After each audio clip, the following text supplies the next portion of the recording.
Committee will come to order. Without objection, the chair is authorized to declare a recess at any time. We welcome everyone to today's hearing on oversight of the Federal Bureau of Investigation. This is the first occasion for the committee to get back together since the tragic death of Charlie Kirk. Charlie was a good man, a happy warrior who fought for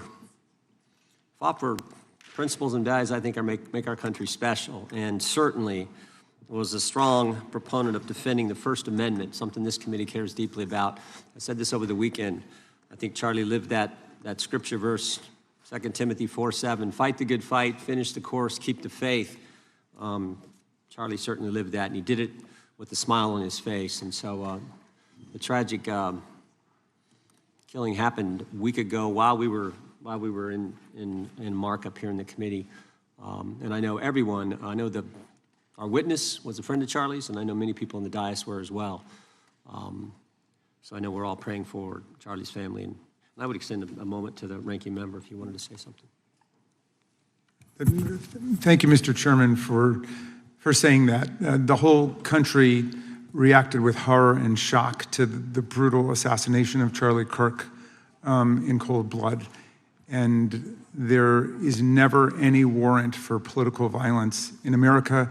And just as we all recoiled together at the shocking assassination of Melissa Hortman and others who died in that Minnesota attack, we all stand together categorically against political violence in America and determined to end these cycles of political violence that have traumatized the country. Well said. Chair now recognizes the gentleman from Kansas, Mr. Schmidt, to lead us all in the Pledge of Allegiance. I pledge allegiance to the flag of the United States of America and to the republic for which it stands, one nation, under God, indivisible, with liberty and justice for all. As is customary, we will begin with opening statements. 5 weeks ago, because of the work of Director Patel, we learned that the former chair of the House Intelligence Committee and current United States Senator leaked classified information. We learned this because a whistleblower came forward. Whistleblower with 23 years experience in the intelligence community, a Democrat staffer on the committee, said this: they were pressured to leak classified information, which sort of raises the obvious question. Why would the head of the Intelligence Committee, the chair of that committee, who's supposed to be guarding our secrets, why would he be encouraging the leaking of classified information? Whistleblower told us that answer as well. The leaked information was supposed to be used, the leaked information, false information, was going to be used to indict President Trump. Now, the former chairman wasn't the only person leaking information. Jim Comey was also sharing things he wasn't supposed to share. Again, don't take my word for it. The Inspector General told us this. In his report, he said, quote, James Comey violated FBI policy by disclosing classified information. And what was Comey's motive? Same as the senator from California: to sabotage and undermine President Trump's first term. And we know that Mr. Comey's not been shy about what his objective was. In fact, 4 months ago, he told us. Remember this? 8647, Jim Comey told us just 4 months ago. Now, how'd they do it? How did the former chair of the Intel community, the former FBI director, and others in our government attempt to undermine President Trump's first term? 7 weeks ago, because of the good work of the Director of National Intelligence, Tulsi Gabbard, we learned from another whistleblower, a second whistleblower, that in the closing days of the Obama administration, the intelligence community assessment was changed. On December 5th, 2016, they had one assessment. That assessment said Russia did not impact the election vote count. There was a meeting at the White House on December 9th, 2016, where it was decided, no, we're not going to have that. We're going to come up with a new one. And the new one said Russia was trying to influence election and did influence election, which just wasn't accurate. And that new one is published on January 6, 2017.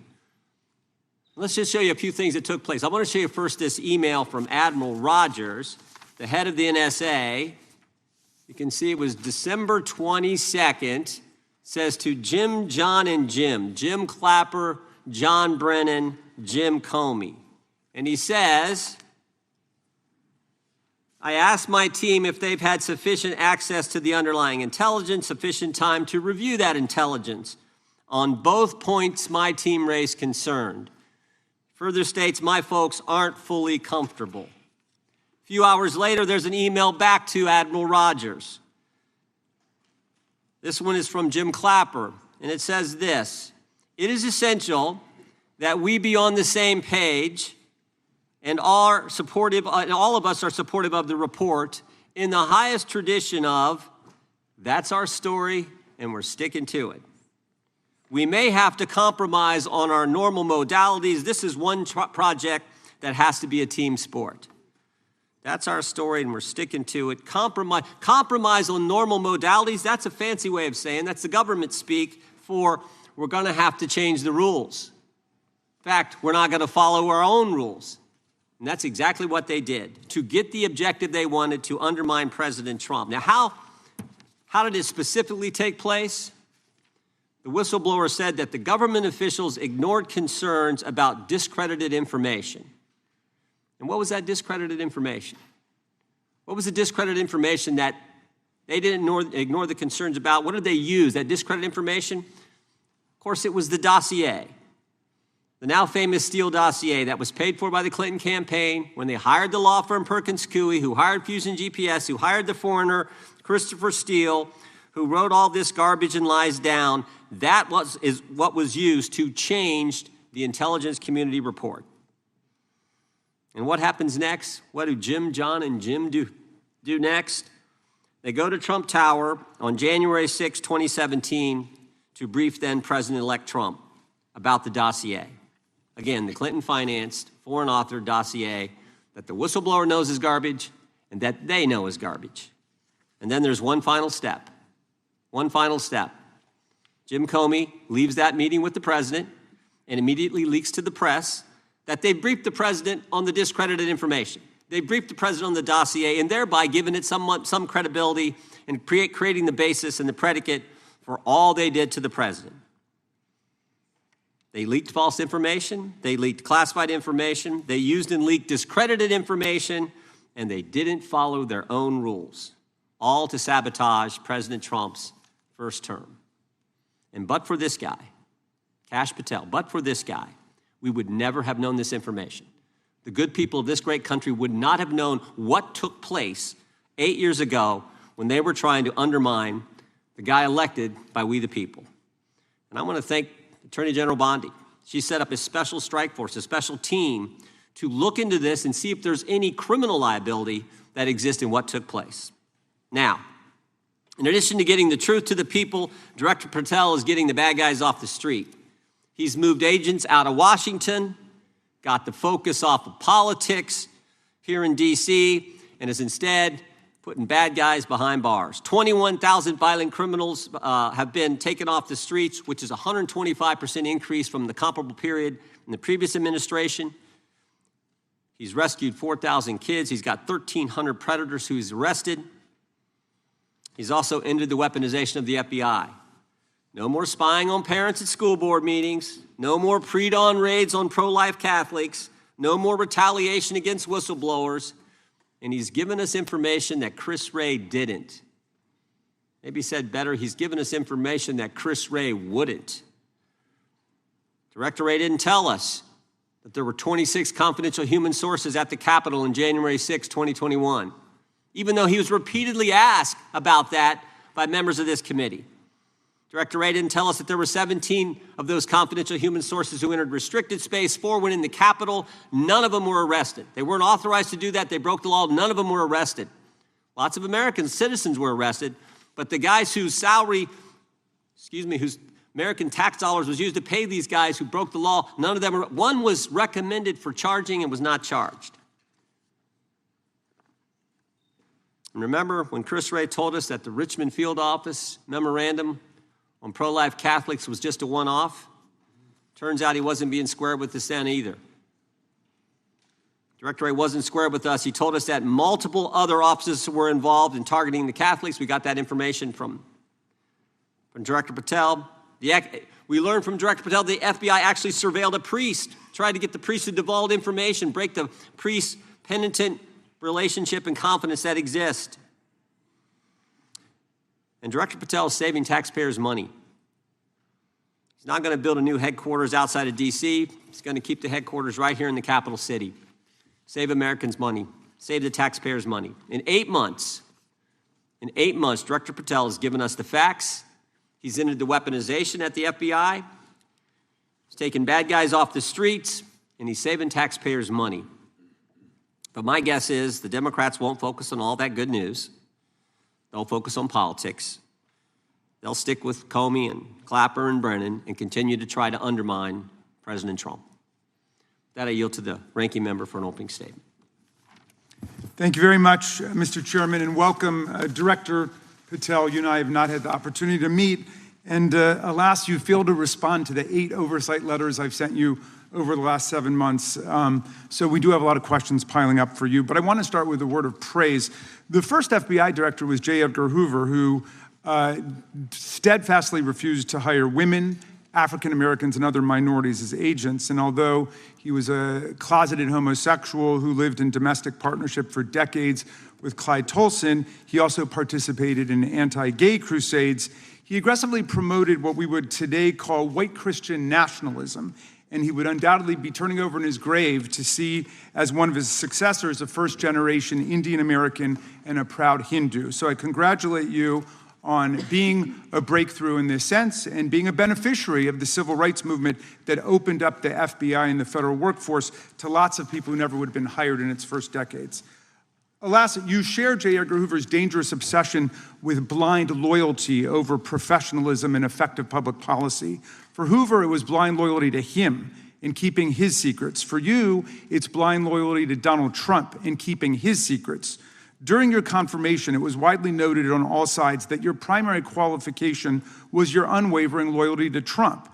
Unlike other directors, you had no work experience at the FBI, but you had made over 1,000 media and political appearances in support of Trump's campaign. Your Senate confirmation vote was 51-49, the closest in history, with your opponents warning you were not qualified and had no interest in actually developing the qualifications for the job. I hoped that they were wrong. Alas, they were not. While most other new FBI directors drew on their experience as FBI agents, you didn't have that. But you did write a picture book trilogy for children ages 5 and up based on your experience clashing with President Trump's political enemies. In your book, you describe your literary alter ego, Kash the Knight, as a wacky, easily bored wizard carrying out King Donald's vengeance by driving his enemies out of the kingdom. In the books, King Donald is besieged by the evil Hillary Queentown, but saved in the end by Kash. Then Kash goes on to catch mules who are stealing the 2020 election for the great King Donald from Sleepy Joe. And then in the third book, Kash takes down the dragon of the jalapenos, nicknamed the DOJ. Your supporters had hoped that you would graduate from imagining yourself a romantic fairy tale knight to actually running America's premier federal law enforcement agency. Alas, just as we've learned how dangerous it is to put a science-denying anti-vaxxer in charge of our public health, we've learned how dangerous it is to name as director of the FBI a man who thinks of himself as a fairy tale knight who keeps a fire-breathing dragon named DOJ at home to forcibly drive villains out of the kingdom. When Charlie Kirk was assassinated, while his killer was still on the loose, you decided you didn't need to be at FBI headquarters in Washington to work with your team while the chaotic manhunt unfolded. You spent your evening dining in a swanky Midtown Manhattan restaurant and tweeting out false information that the subject of the shooting was in custody, a statement you had to retract 1 hour later. Your performance was so disturbing that even the MAGA base was alarmed. Culture warrior Christopher Rufo, who just a few months ago sat in your chair as a Republican witness, observed that you performed terribly, and he called for your ouster.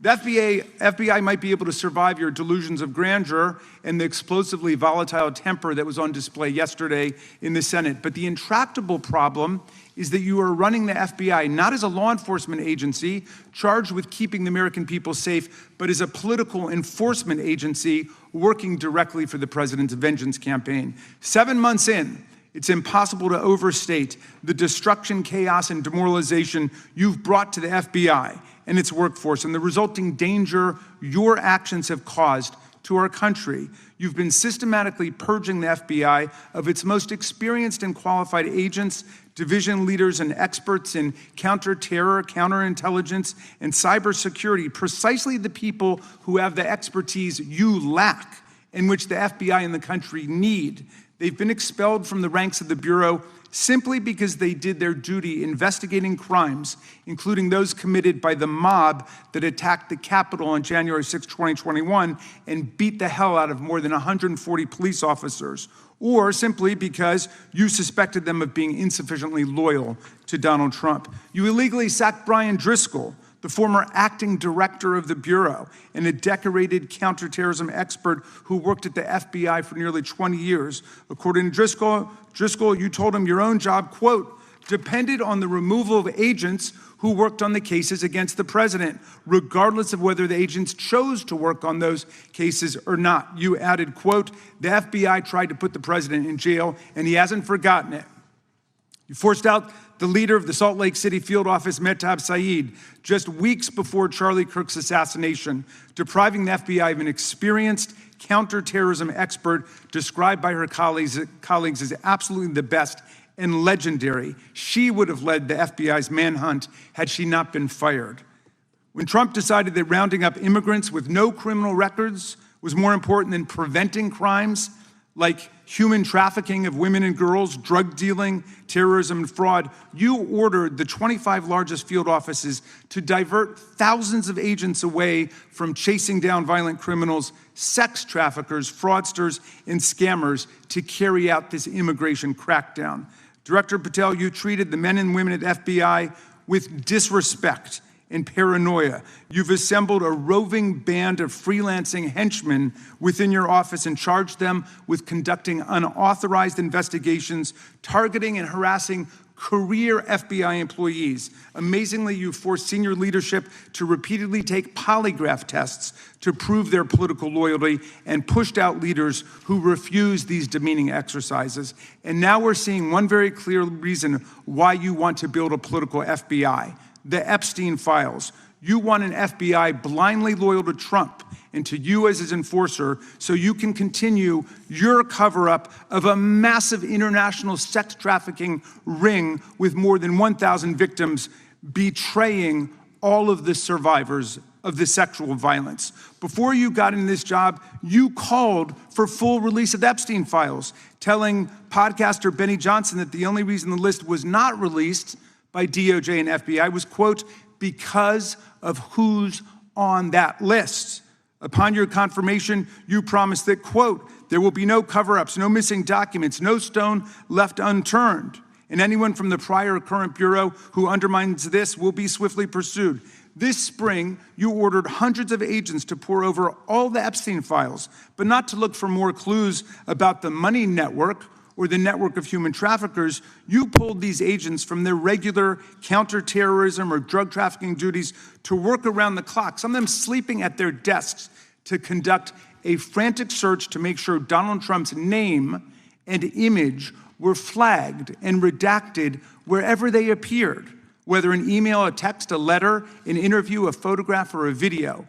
In May, Attorney General Bondi reportedly told Trump that his name had indeed appeared multiple times throughout the Epstein files. And not long thereafter, in July, you and the Attorney General released a memo claiming that, quote, no further disclosure would be appropriate or warranted. In a few short months, how did you go from being a crusader for accountability and transparency for the Epstein files to being a part of the conspiracy and cover-up? The answer is simple. You said it yourself, because of who's on that list.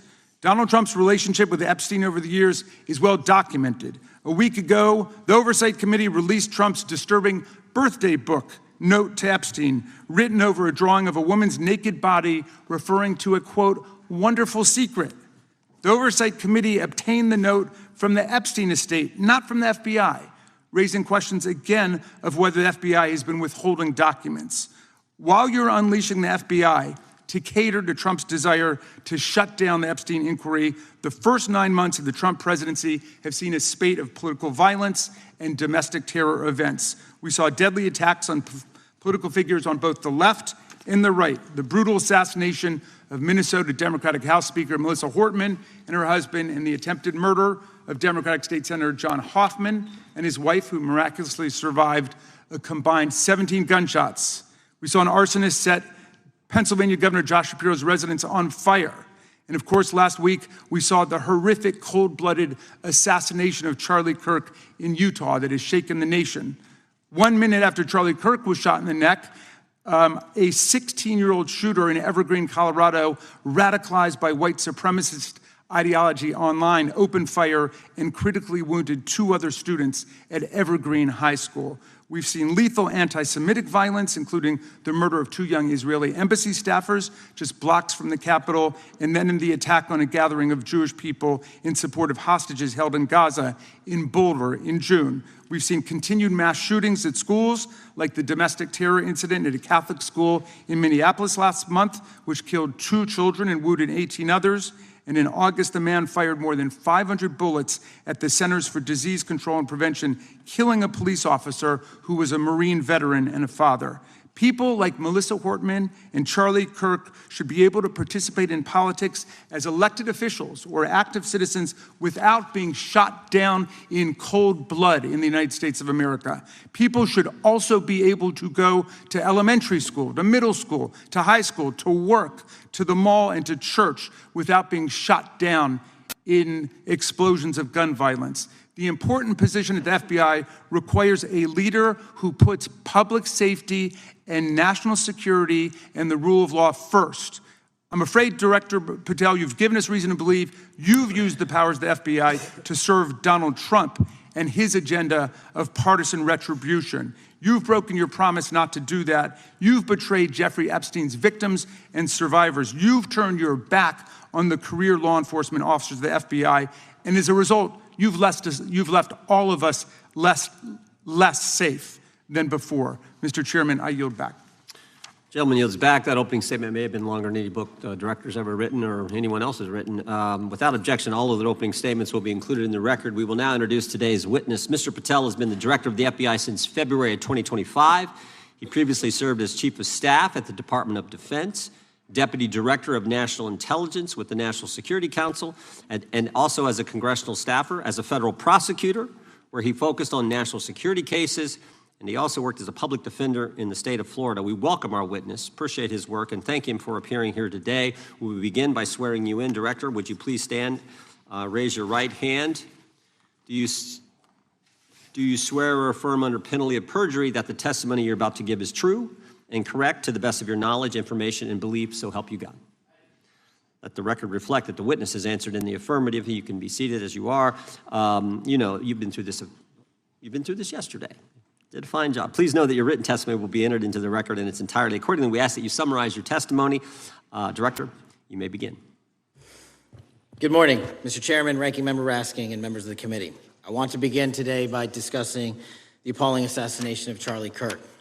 It's important for this FBI to be transparent without jeopardizing our investigations, so a little bit of the timeline is important. Charlie Kirk was unfortunately assassinated on September 10th. We immediately, the next day, released images early in the day in local time in Utah to start the public partnership in our manhunt for the assassin and culprits. At approximately 5 p.m. local time, I arrived on the ground and walked the crime scene myself, and we flew multiple FBI assets in and out to process DNA simultaneously while bringing in evidence response technicians, hostage rescue teams, and other experts to assist state and local law enforcement with their investigation. At 8 p.m. local on September 11th, the FBI collected and populated and promulgated at a press conference a video of the suspect on the grounds. We also released enhanced images. Due to that release that I directed and ordered, the suspect involved was apprehended and in custody at 10 p.m. local time. That's less than 2 hours after we did the video release and the photo release. So within 33 hours, that individual suspect was in custody. And his family, who has since been interrogated, specifically stated to FBI interrogators that because of the video that the FBI released at my direction and because of the photographs that they released, they identified their son, they confronted their son when he swung by their home, and that's what led to his apprehension. We are still, the FBI has that investigation ongoing, and it continues to be ongoing. And I want to thank the state of Utah and the state and local authorities there. And I also want to thank the Attorney General and President Trump for directing resources to allow us to conduct that investigation as we have. Under this administration, the FBI has arrested more than 23,000 violent criminals. 23,000 in 7 months. That's twice as many year to date last year. We've taken over 6,000 firearms off the streets. 6,000 guns are no longer in the hands of criminals in 7 months. We've identified and found and located 4,700 child victims. That is a 35% increase year to date last year. We have arrested 1,500 child predators. That is a 10% increase year to date last year in just 7 months. We've assisted our partners with countless counterterrorism operations around the world. We've captured, at the FBI, 4 of the most top 10 wanted fugitives in the world in 7 months. To put that in perspective, that's as many as my predecessor nabbed in the entirety of the Biden administration. We got 4, we got more coming. On top of that, in 2 weeks, thanks to the help of the CIA, we collected and captured one of the individuals responsible for the horrific Abbey Gate bombing that led to the murder of 13 service members. We did that in 2 weeks. They didn't do it in the 4 years of the entire prior administration. Nationwide, we've been executing our Operation Summer Heat, the FBI's national focus on targeting violent crime based on intelligence-driven operations. Ask the citizens of Seattle, Miami, Memphis, Charlotte, Chicago, New Orleans, to specifically highlight New Orleans and Nashville. There has been a 250% increase in violent crime arrests in those cities alone and other mid-major cities that I've just listed. In just a few short months, we have already unleashed 1,000 FBI personnel across this country. Every single state across this country is getting a plus up. This is a fiction that the FBI is short or that we are compromising the men and women in the field. They do not need to be in Washington, D.C., so we're sending them into the field to each and every one of your states. Because of that, crime is at an all-time low. We had to do it because of the explosion of crime. And maybe the most important stat for Americans to realize: in just 7 months, we are on track to produce the lowest murder rate in modern U.S. history by double digits. Those are results not of mine. Those are results of the men and women of the FBI. If you want to criticize me, bring it on, but do not attack the brave leaders in the field. We are also working 24/7, 365 on the opioid epidemic that is killing more than hundreds of thousands of people a year. We have seized 1,600 kilograms of fentanyl off the streets so far in 7 months. Year to date, 25% increase. To put that in perspective, that's enough to kill a third of the American population, 120 million Americans. 100,000 kilograms of cocaine and meth gone off the streets. Earlier this year, I highlighted in Cincinnati, Ohio, how we're getting creative to chase down those that were willing to do harm to our citizens, not just by striking at the heart of the fentanyl producers, but the fentanyl precursor companies in China. And we indicted for the first time multiple companies and individuals, not just in America, but in mainland China, that are producing the ingredients that produce and make fentanyl that kill our children. And we're going to keep going. Counterterrorism work, cyber attacks, and foreign adversaries are something the FBI must never sleep on, and we are not sleeping. In the counterintelligence space alone, this year, year to date, 30% increase in counterintelligence arrests from the DPRK, Russia, Iran, and China. And I want the American people to know, in this setting, there's a lot of work that the brave men and women in the FBI are doing we just can't get into, but they don't stop. Our cyber threats, ransomware attacks, those harming our children online. We have nearly a 20% increase in indictments and arrests in 7 months alone this year. We're going after those that harm our malware, infrastructure systems, telecom systems, and energy structure. Combating SALT and Vault typhoons are just a little bit of the examples we're doing. Maybe most importantly, under the counterterrorism and domestic terrorism umbrella, are nihilist, violent extremists, and those that label themselves 764, who wish to go online and convince children to maim and mutilate themselves and commit suicide. And we are producing record numbers of arrests under that umbrella organization. We even stopped an individual in the 764 network who wanted to conspire to kill an adolescent girl. He is now in custody. Transparency remains one of my main priorities at the FBI.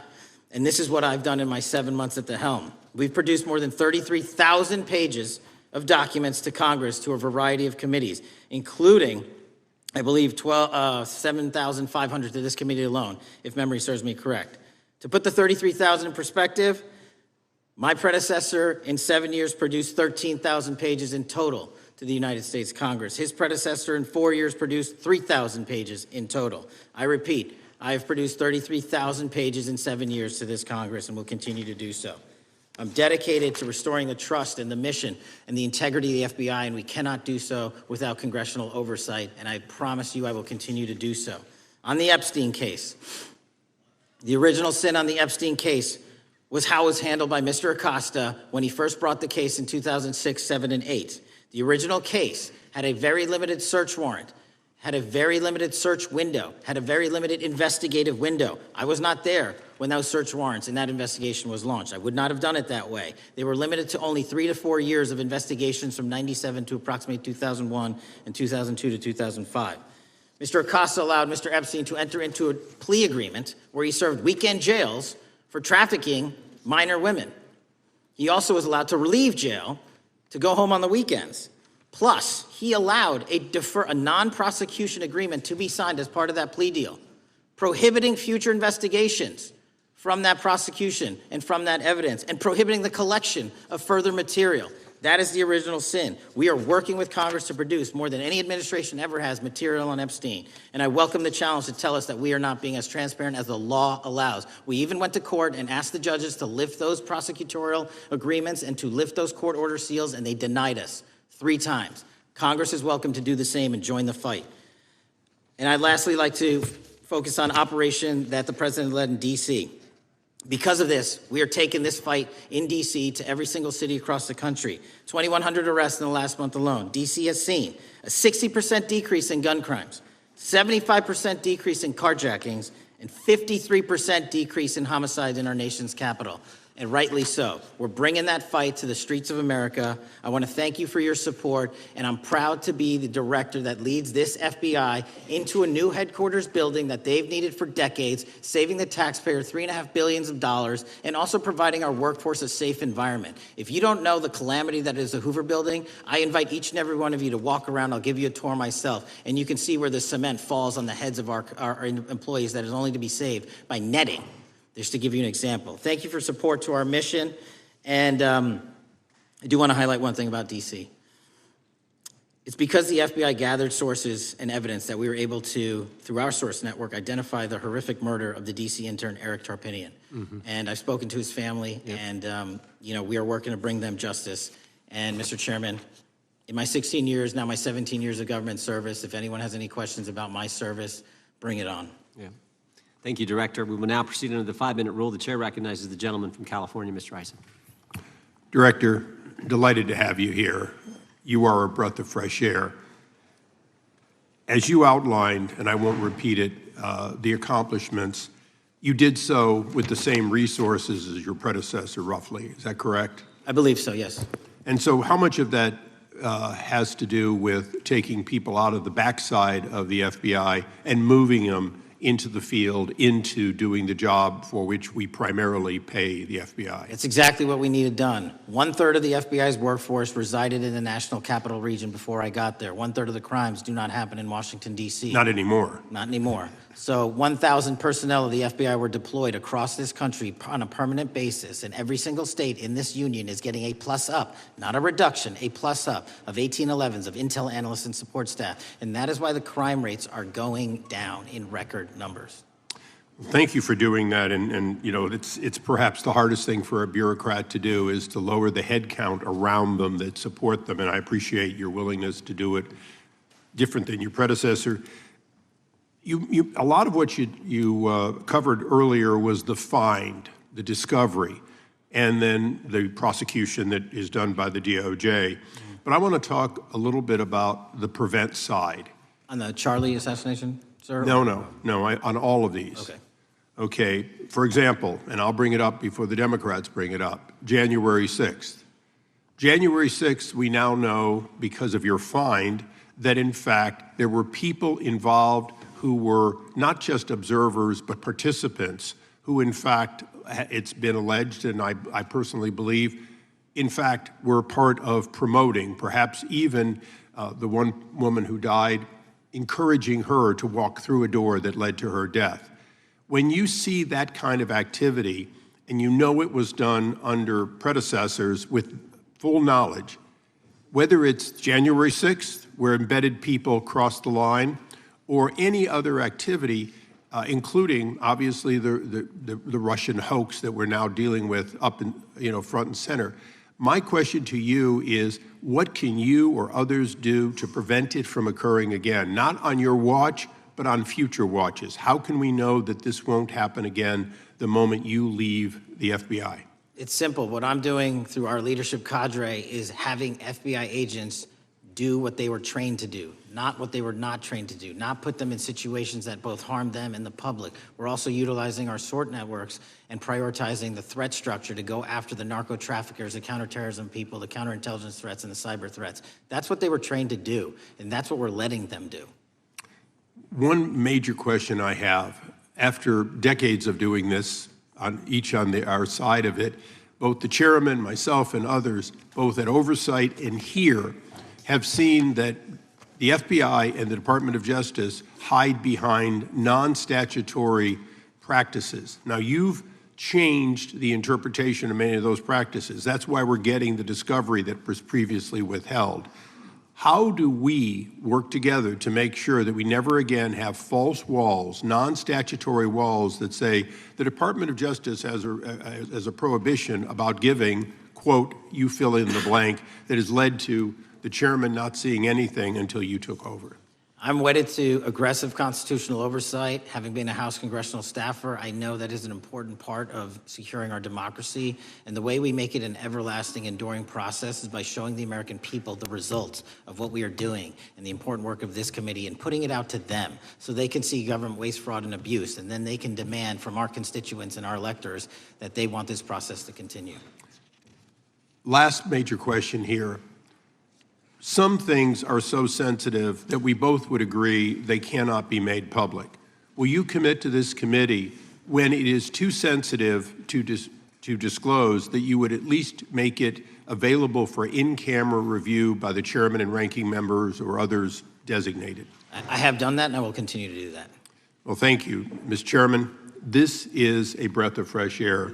This is the beginning of what we need. But my questions today for the director are ones in which I believe that we do need to codify by agreement or by statute, if necessary, the kind of openness and transparency that we're seeing from this administration, the kind of discovery that's allowing us to do our oversight properly. And I would hope that that be the follow-up to this, obviously along with the Attorney General. And I yield back my 4 seconds. Thank you. The gentleman yields back. The gentleman from New York is recognized. Thank you, Mr. Chairman. Welcome, Director Patel. In the wake of the tragic murder of Charlie Kirk, Donald Trump said, quote, "Violence and murder are the tragic consequences of demonizing those with whom you disagree, day after day, year after year, in the most hateful and despicable way possible," close quote. I would note for the record that Donald Trump has famously demonized practically every person he has ever disagreed with, and therefore, using his own logic, he has put their lives at risk. I should know, about 2 weeks ago, when I announced my decision not to decision not to seek re-election, many people on both sides of the aisle, including the chairman, offered me well wishes and thanked me for my service.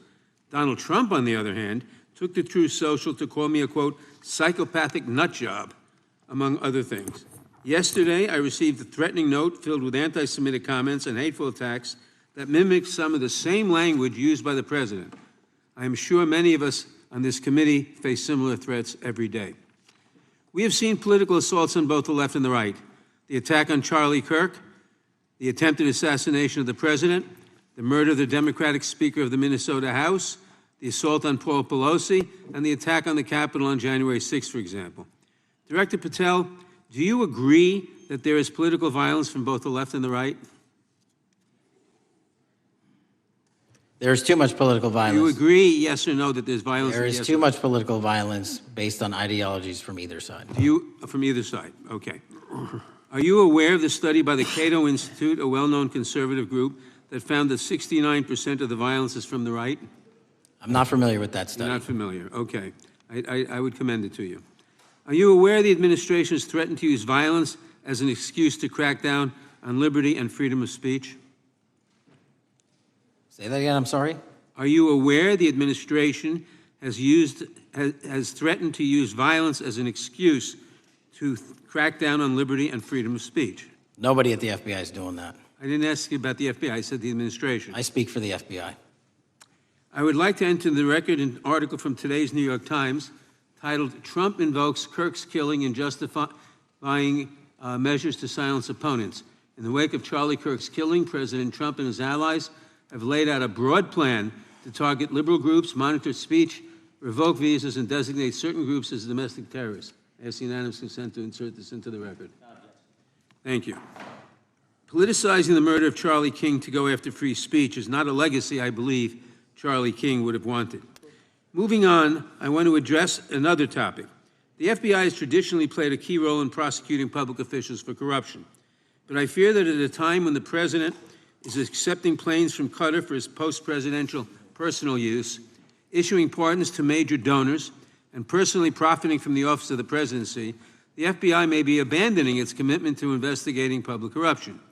Since its creation in the wake of the Watergate scandal, the Public Integrity Section has been one of the crown jewels of the Department of Justice, investigating and prosecuting corruption among the nation's public officials and acting as a key safeguard against politicized prosecutions. This section's work has been supported by an elite squad in the FBI devoted specifically to rooting out corruption. But according to reports, the Public Integrity Section has now been decimated, and the FBI's Public Corruption Squad has been dismantled. I would like to submit for the record a New York Times article entitled, "FBI Dismantles Elite Public Corruption Squad." I ask unanimous consent. Thank you. These actions are an invitation to corrupt politicians to break the law, since they know that the government is asleep at the switch. Last month, Senator Warren and I, along with dozens of other members of Congress, wrote to you and Attorney General Bondi expressing grave concern over your decision to effectively legalize corruption and to politicize prosecutorial decisions. And he asks unanimous consent to enter this letter into the record. Thank you. I don't have time today to walk through all your questions, all of our questions and concerns, but will you commit to answering this letter in short order so that we can understand what factors led to this decision and how it has impacted the ability to hold corrupt officials accountable? I will review your letter with my team and respond as soon as I can. You will respond. Thank you. I yield back the balance of my time. Gentleman yields back. Gentleman from Arizona is recognized for 5 minutes. Thank you, Mr. Chairman, and thank you, Director, for being here. I appreciate the change in the FBI and the tone since you've been there. We heard the ranking member, however, describe the FBI under your leadership as being resorting to political enforcement and you personally as being paranoid. I would just suggest that perhaps that is the projections of the ranking member himself and not you, sir. I want to refer to something that was said yesterday in yesterday's hearing by Senator Grassley. He said, "It's well understood that your predecessor left you an FBI infected with politics." At your nomination hearing, he gave you records, made public records about whistleblowers regarding something called Arctic Frost. Arctic Frost was the FBI case opened and approved by anti-Trump FBI agent Thibault, and Arctic Frost became Jack Smith's elector case.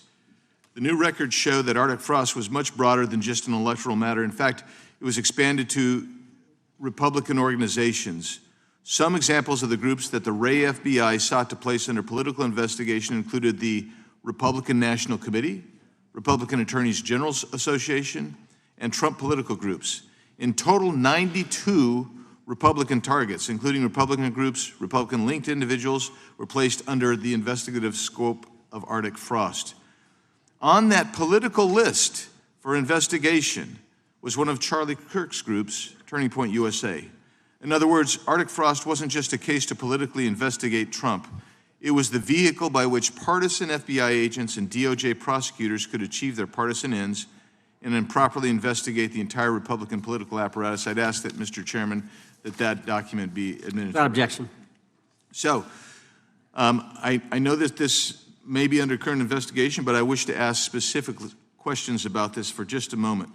What search tools were used in Arctic Frost to view private communications of targets? I believe the traditional search tools, search warrants, lawful service of process, and the tools that the FBI has in our infrastructure systems, cybersecurity systems, and counterintelligence systems. But generally speaking, if I may, I want to use this to highlight the fact that I'm continuing my promise to work with Congress to produce documents simultaneously and also conduct ongoing investigations. I'm giving you as much as I can, and I'll give you more when I can. Thank you.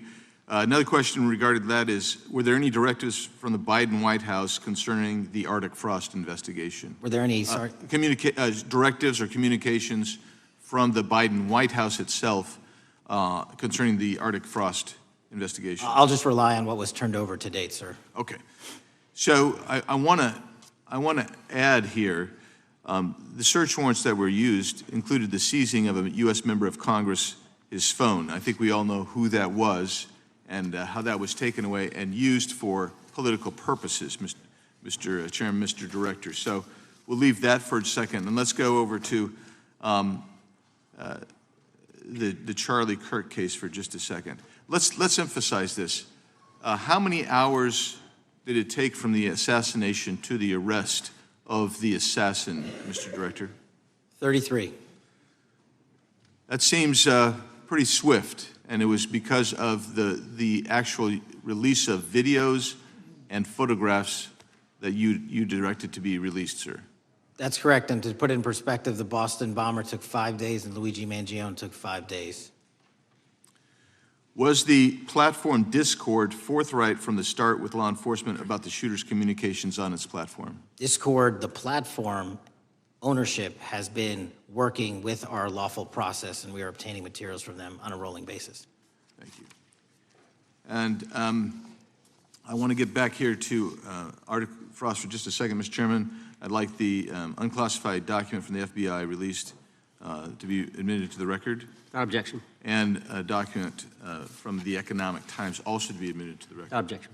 So I'm going to give you the last 30 seconds. We could go on about the Epstein case. I've got a bunch about that, but I'm just going to let you, if you wish to respond to either of the two vitriolic questioning or statement from the Democrats. The work of the FBI speaks for itself. It's on showcase here today. Anyone that wants to attack the FBI can attack me, but leave our leadership structure alone. When you have 23,000 violent felons arrested, twice as many as this time last year, the work speaks for itself. Thank you, Mr. Chairman, and thank you. Appreciate your good work, Director Patel. Yield back. Gentleman yields back. Gentleman from Maryland is recognized. Thank you kindly, Mr. Chairman. Director Patel, before you joined the FBI, you railed against it for covering up Jeffrey Epstein's human trafficking ring. Let me refresh your memory with this clip. Has Epstein's list, they're sitting on it. That doesn't seem like something you should do. You're protecting the world's foremost predator. That seems like an evil thing to do, regardless of who may be embarrassed in the release of that list. Why is the FBI protecting the greatest pederast, the largest scale pederast in human history? Simple, because of who's on that list. So you finished that December 2023 interview with a challenge to the FBI and harsh words for Republicans in Congress for not getting the Epstein files out to the public. You can see this clip. Boy pants, and let us know who the pedophiles are. Put on your big boy pants and let us know who the pedophiles are, you said. You emphasized that the president and FBI director each had complete authority to release Epstein's client list. You said Epstein's black book is under the, quote, direct control of the director of the FBI. Look at this clip. This is way off the topic, but who has Jeffrey Epstein's Black book? black book? FBI. But who? That is, I mean, there's... Oh, that's under direct control of the director of the FBI. All right, so you were sworn in as director more than 200 days ago. Now the black book is under your direct control. So why haven't you released the names of Epstein's co-conspirators in the rape and sex trafficking of young women and girls? The Rolodex, which is what everybody colloquially refers to as the Black Book, has been released. Oh, no, you're talking about what the journalist got 5 years ago? No, that's not what we're talking about. We're talking about what you were talking about there, That's the Black exactly Book what I under was the direct talking- control of the FBI director. We have released more material than anyone else before. The Biden administration, Obama administration had the exact opportunities to release this material, and they never did. And if you are telling the men and women of the FBI, Why we're have not you going after changed your child position? predators. Hang on, you said we're not going after child predators. 1,500 child predators arrested this year, 35% increase. I'll reclaim my time. 4,700 child victims Mr. Chairman, I'm going to found. reclaim my time if you could instruct the witness. Why have you changed your position? There you were saying it's under the direct control of the FBI director and all of it should be released. Why have you changed your Everything position? that has been lawfully permitted to be released has been released. And as I told you, Really? the investigation was limited. And let me make something crystal clear. I never said Jeffrey Epstein didn't traffic other people, other women, and they're not other victims. This is the investigation we were given from 2006, 7, and 8, and the search warrants from 2006, 7, and 8. That's what we're working with. Well, wait, have you released all of the stuff that the FBI has seized from Epstein's house? The computers, the emails, the file cabinets, the documents? What about the financial records? Have you released all of that? Everything the court has allowed us to release. Which court are you talking about? 3 separate federal courts have come in and said. We're there are talking about the 3 evidence you've got. It's got nothing to do with what those courts have. Do you have any We're talking idea about how the evidence- law works? Wait. Do you want me to break the law in a federal judge's order? No, I want you to satisfy follow your own curiosity? word, Director Patel. You said up there it was under the direct control of the FBI director. He had the Black And Book. everything I have direct control over, we have gone to court. You haven't. Complete We your went sentence. to court. Everything you have direct We- control over, you we said. have gone to court, and everything we have direct Director control Patel, over. complete your and sentence. can You said lawfully everything- I'd like to release. the We're gentleman- releasing. He'd like to complete his answer. You began the sentence, everything you have direct control over, and then you stopped that sentence. You've released everything that you have direct control over? I have direct control over and can lawfully release. If you're not familiar with the court orders, that's not my fault. Oh, I'm Go perfectly, look at them. I'm Go perfectly to familiar court. with them. But how did we prosecute Ghislaine Maxwell? She was prosecuted with the investigatory material that was collected from 2001 and 2005 because of the non-prosecution agreements and the court orders on the investigations and search warrants. We were not able to develop new information. And oh, by the way, Jeffrey Epstein was out for 12 years, and the Obama and Biden administration did nothing to look at his work, his pedophile network. If you want to blame me, that's fine. But now you're blaming the men and women who conducted No, this stop great that. search. I'm not blaming anybody other than you. You're not keeping your word. You said that you would release all of the materials Has under your anyone direct released control. more information on Epstein than I have? Has Well, anyone? much did more- Comey, did Ray? Much Did more. they? Excuse me. Much more has come out in the days since the American people in Congress have been demanding it. But it's coming out in dribs and drabs. Why don't you just release the entire file as you promised to do? I literally just told you. There are multiple federal court orders. I'm not going to break the law to satisfy your curiosity. You didn't join us when we filed court to release the court orders. You could have. You have lawyers. You could have shown up. You didn't do that. That's a tiny fraction of the material we're That talking is about. not. It is How a do you- tiny fraction. How do you know that? Have you seen No. everything? Time It's of the all gentleman. misdirection. How do you know Time that? of the gentleman has expired. The gentleman from California is recognized. Well, thank you. Mr. Director, just to be clear, how many of the Epstein files were released in the 4 years of the Biden administration? 0. And how many have you released? I don't have the number, but it's got to be thousands of pages of stuff. I was going to ask you to begin whether Americans are safer today than they were 9 months ago, but you cited dramatic increases in criminal arrests since you've taken office, a dramatic decrease in crime that's resulted. Who would have thought that taking criminals off the streets would reduce the crime rate? But somehow we have stumbled upon that new truth. But it begs the question, what was the FBI doing during the 4 years of the Biden administration to see that dramatic an increase in work under your tenure? The simple answer is I'm letting good cops be cops. We're working with our state and local law enforcement. We're energizing our partnerships. We're bringing on more task force officers. When you have more cops in the streets, when you're using ground-based intelligence, when you're not weaponizing law enforcement and focusing on D.C. and focusing on the rest of America, this is what happens. It is not a significant mind shift in terms of how we maneuver the FBI. They've wanted to do this work since they signed up. We're just letting them. And we've seen many prominent Democrats oppose your efforts to restore law and order to the streets of our nation's capital. I mean, all of us here have seen a dramatic change for the better here in Washington, D.C. Why are so many Democrats attacking you for that? Sir, Democrats have been attacking me for a decade, as is the fake news media. They didn't like the fact that I exposed the Russiagate host and the largest weaponization of the FBI, DOJ, and U.S. history. We proved it to be true with congressional oversight. I'm wed to that congressional oversight and will continue to do that work. Christopher Wray repeatedly warned this committee that the Biden open borders policy had produced a significant increase in terrorist threats that he said kept him up at night. A particular concern, he said, was the 2 million gotaways that entered the country during the Biden administration. That's an average of 41,000 every month. What are the monthly gotaway numbers today? Sir, I'll have to get back to you on the exact gotaway numbers, but identifying that there are gotaways is step one. Going and manhunting them is step two, and that's what we're committing our resources to do. Well, that's my next question, is what progress has the administration made in apprehending and removing terrorist threats that came in during the Biden years? I think you're talking about, if you're not, let me know, known or suspected terrorists, and we've encountered almost zero at the southern border since the southern border has been sealed. But the problem that we are running into is our northern border. It's largely expansive. The enemy has adapted, and we need more focus on the northern border to stop known or suspected terrorists from coming in from places like China, Russia, the Middle East, Africa, Afghanistan. And what can you tell us about the remaining threat posed by potential terrorist cells here in the United States?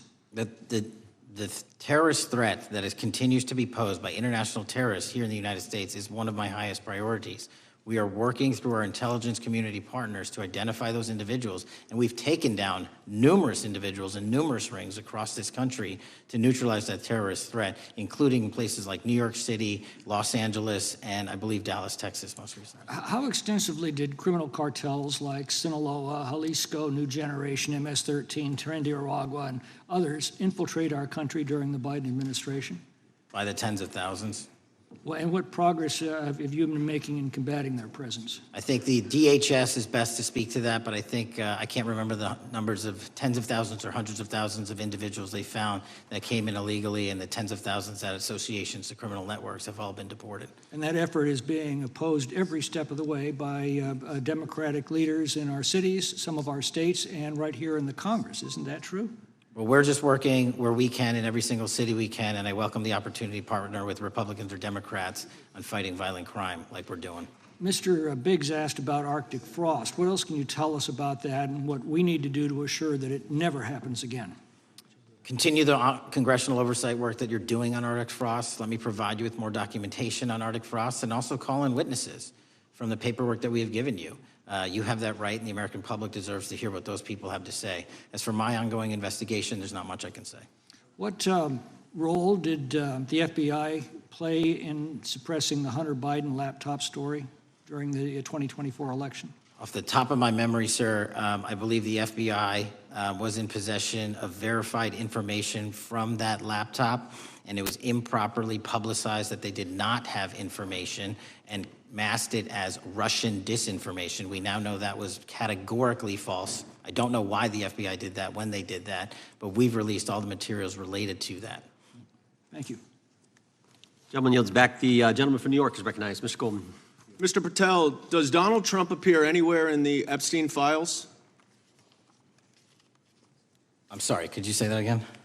It's not a complicated question. Does Donald Trump appear anywhere in the Epstein files? I didn't say it was a complicated question. I just didn't hear you, so my apologies. We have released where President Trump's name's in the Epstein files and everybody else, and all credible information that we are legally allowed to release has been released. All right, so let's go through that. You're referring to court orders that prohibit you from releasing grand jury testimony under Rule 6E. Is that what you're referring to when you say as the law allows? That's a piece of it. Really? What other evidence do those three court orders you cited prohibit from being released? Information that was collected pursuant to those search warrants that were limited in fashion. Wrong. That's not what the court order says, and that's not under 6E. And you're talking, and I said that's 6E, and I said there was others, and I'm answering that. There are sealed court order documents. There are protective orders. They are unsealed as part of discovery, given to Ghislaine Maxwell. They are no longer sealed. That's just not true. We can argue about it all you want. Okay, well, you agree that there are, so your testimony here is that the reason why you are not releasing all of the videos that you have acknowledged, there are so many, and that the FBI spent thousands of hours of reviewing, the photographs, the photographs that you have. You're saying that you're not releasing those because there's a court order requiring them to be sealed? Is that your testimony? Never said that about the videos. On the totality of the videos, of the thousands of images that were seized pursuant to the search warrants executed at the time, the overwhelming majority of that video is pornographic material that was downloaded from the internet and child sexual abuse material. We will never release that. Well, as you should not release the victims. But if there are videos that relate to others who Epstein trafficked to, such as maybe Prince Andrew, or photographs, that you have total control to release. Yes, and if it exists... And so why haven't you released it? Why are you supposing that that is a fact when in fact it is false? Are you saying that... You're saying that none of the videos relate to anything relevant to the Jeffrey Epstein trafficking ring? Every single video that we have collected pursuant to the prior search warrants has been examined for the last 10 years. And every single video has been utilized for whatever prosecutions were able to be legally brought. I'm not asking about prosecutions. I'm asking about why you aren't releasing the full Epstein files, including the names of people who were involved in the sex ring that you promised to do before you became FBI director. I just told you, I'm not going to release downloaded porn of I'm children not asking on the about internet. that. Fine. I'm asking about all the other files. What other videos? Tell me. Tell me. That's what I'm asking. Tell me. You're saying there are no videos that would be relevant to anyone else involved in the Jeffrey Epstein sex ring. Pursuant to Mr. Acosta's collection of information based on the search warrants. That's all we have in our possession. And I'm asking you, that stuff. That's all we got. I'm not asking all you got. I'm asking you, in that stuff, there's nothing that's related to any other sex traffic, any other people engaged with Epstein in underage sex. That's correct. To my knowledge, no. Okay. Let's talk about the witness interviews. 302s of witness interviews. Those are not subject to the court order. Those are not subject to any fictional sealed order for a search warrant. Why aren't you releasing those with the redacted names of the victims?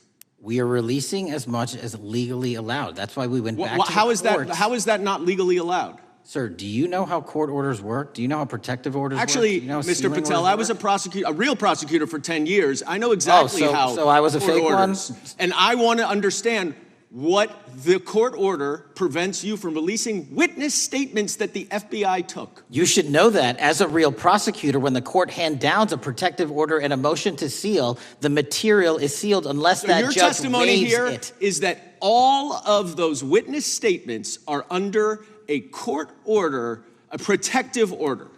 We are providing everything we can legally provide. No, that's not my question. Congress has sent us a My subpoena. question is, why are those witness statements that are not grand jury testimony, that if they were under a protective order are no longer under a protective order, why are they not being released? How are they not under a protective Why order? are you not going to the court like you did for the grand jury testimony to unseal those records? The DOJ did go to the court. No, not on those records. Why aren't you going? gentleman. You just went on grand jury. Time of the gentleman has expired. The You are hiding the Epstein files, time Mr. of the gentleman Patel. has expired. You are part of the cover-up.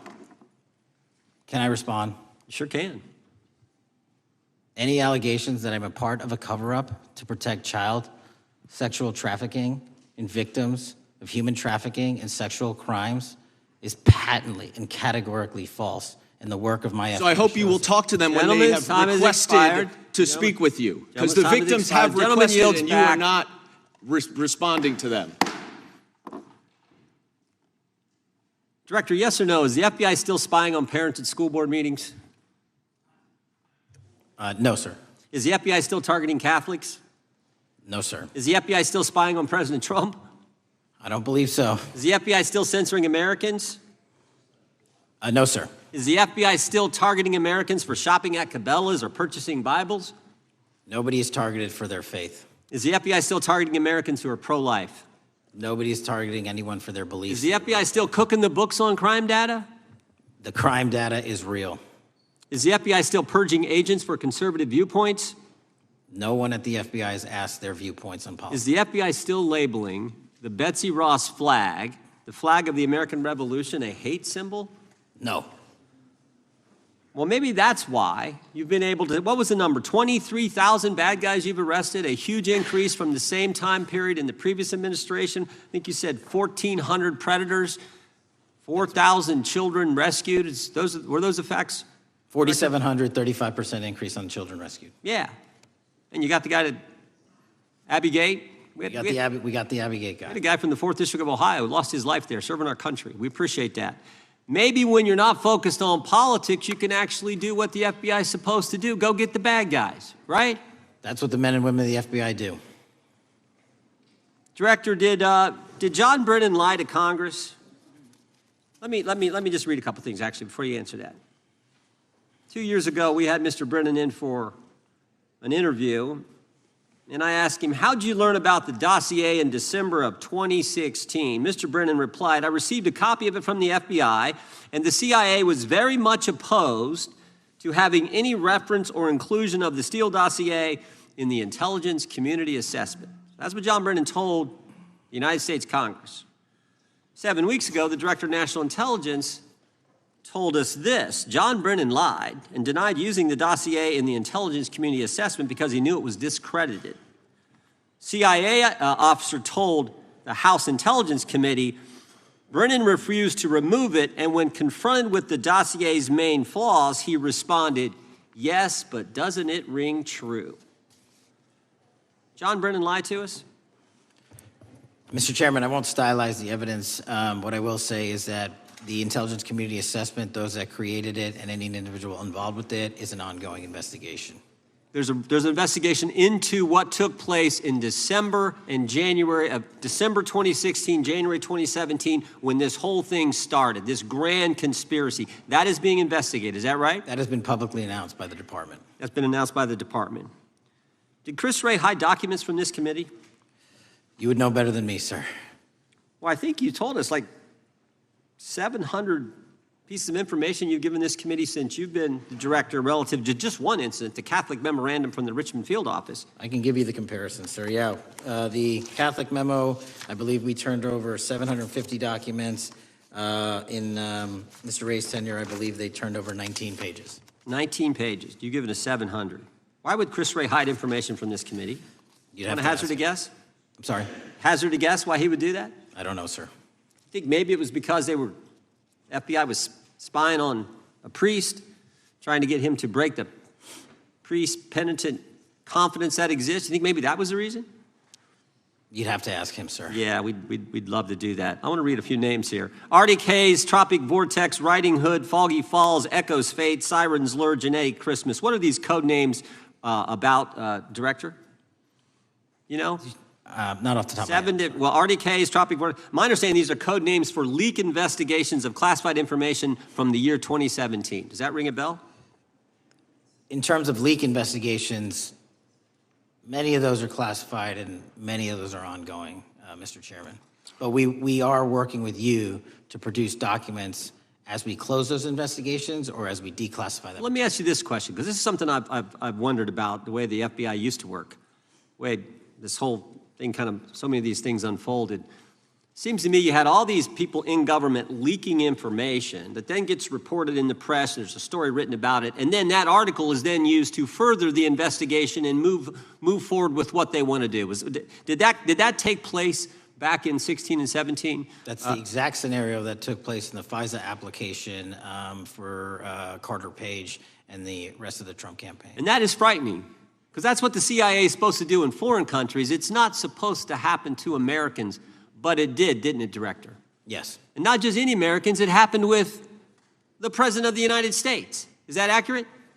Yes, sir. Yeah, and you were the key guy in helping expose that. And I think our country will be forever grateful for what you did to let the country know that was going on involving Americans, which is not supposed to happen, and not just, again, any American, but the President of the United States. Chair now recognizes the gentlelady from California. Thank you, Mr. Chairman.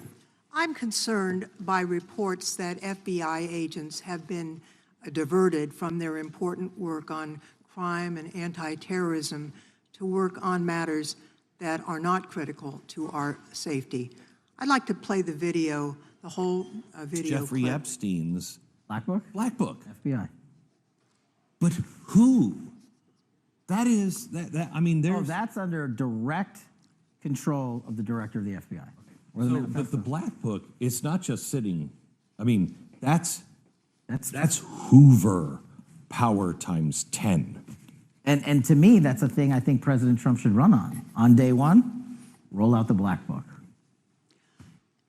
In contrast to that attitude of let it all out, we're getting reports of actions that run contrary to getting everything out and that also involve diversions of FBI resources. For example, an FBI whistleblower reported that you were pressured by the Attorney General to place 1,000 personnel on 24-hour shifts to mine roughly 100,000 Epstein-related records to redact President Trump's name from the files. Bloomberg reported this, that you directed FBI special agents from the New York and Washington field offices to join the Bureau's FOIA employees in Winchester and another building a few miles away, and that while reviewing the Epstein files, FBI personnel identified numerous references to Trump in the documents, and people familiar with the matter said that Trump's name, along with other high-profile individuals, was blacked out. Now, the New York Times reports, and this is a quote, Justice Department officials diverted hundreds of FBI employees and federal prosecutors from their regular duties to go through the documents at least 4 times, including once to flag any references to Mr. Trump and other prominent figures.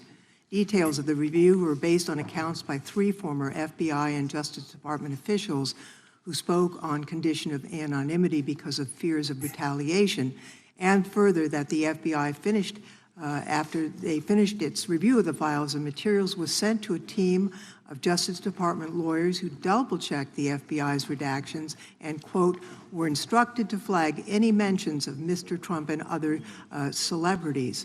Now, I have 3 questions for you, Mr. Patel, about this. First, how many times did President Trump's name appear in the Epstein files? Was it more than 100, more than 1,000? Were the agents who were pulled from their duties to redact the president's name from the Epstein files working on criminal cases or national security cases or child sex trafficking cases? And are the number of agents that have been reported diverted for these purposes, is that accurate? No. No what? You asked if it was accurate. I said it wasn't. So you're saying that none of this happened? No, I'm saying it was inaccurate. Okay. How many times did President Numps appear in the Epstein files? More than 100? More than 1,000? No, and what we've been able to release is what we've been legally able to release, and that has been No, that's not provided the question. to the I public. asked you, how many times did the president's name appear? I don't know. It's your testimony. You do not know that The answer. number of times, no. Could you tell us how many agents were diverted for this task and what they were working on? When you say diverted, you make it seem as if agents were pulled off what they do all the time. Agents at the FBI masterfully do double duty and triple duty. And because of the public's interest in this case, we flexed resources to make sure that we could answer the public's signal demand. So do you want us to look through the material and provide it to you, or you do not want us to do that? So it's Which your, one is it? it's your testimony that no one was diverted from a criminal matter, that this was a top priority to go through these this material to look for Mr. Trump's name. Is that your testimony? That's the highest priority for the FBI? What's one of the most impressive things about the FBI leadership and the careers that are in place is that they make the decisions on who to send where on priorities and make sure the mission needs are not hurt. And that's what happened here. It's shocking to me that the FBI would think that erasing Mr. Trump's name from the Epstein files is a high priority when we have crime, we have national security threats, we have terrorism threats, we have murders such as that occurred, unfortunately, with Mr. Kirk. It's shocking to hear that that's your highest priority. And with that, Mr. Chairman, I That's yield literally back. not what I said. Gentleman yields back. Gentleman from Wisconsin is recognized. Director, is President Trump implicated in any wrongdoing related to Jeffrey Epstein? Based on the entirety of the evidence that we have, absolutely not. The president is not implicated. Correct. Thank you. I want to talk a little bit about China's malign influence here in America. And, we've seen spy balloons traverse the United States. We've seen police stations in communities around America.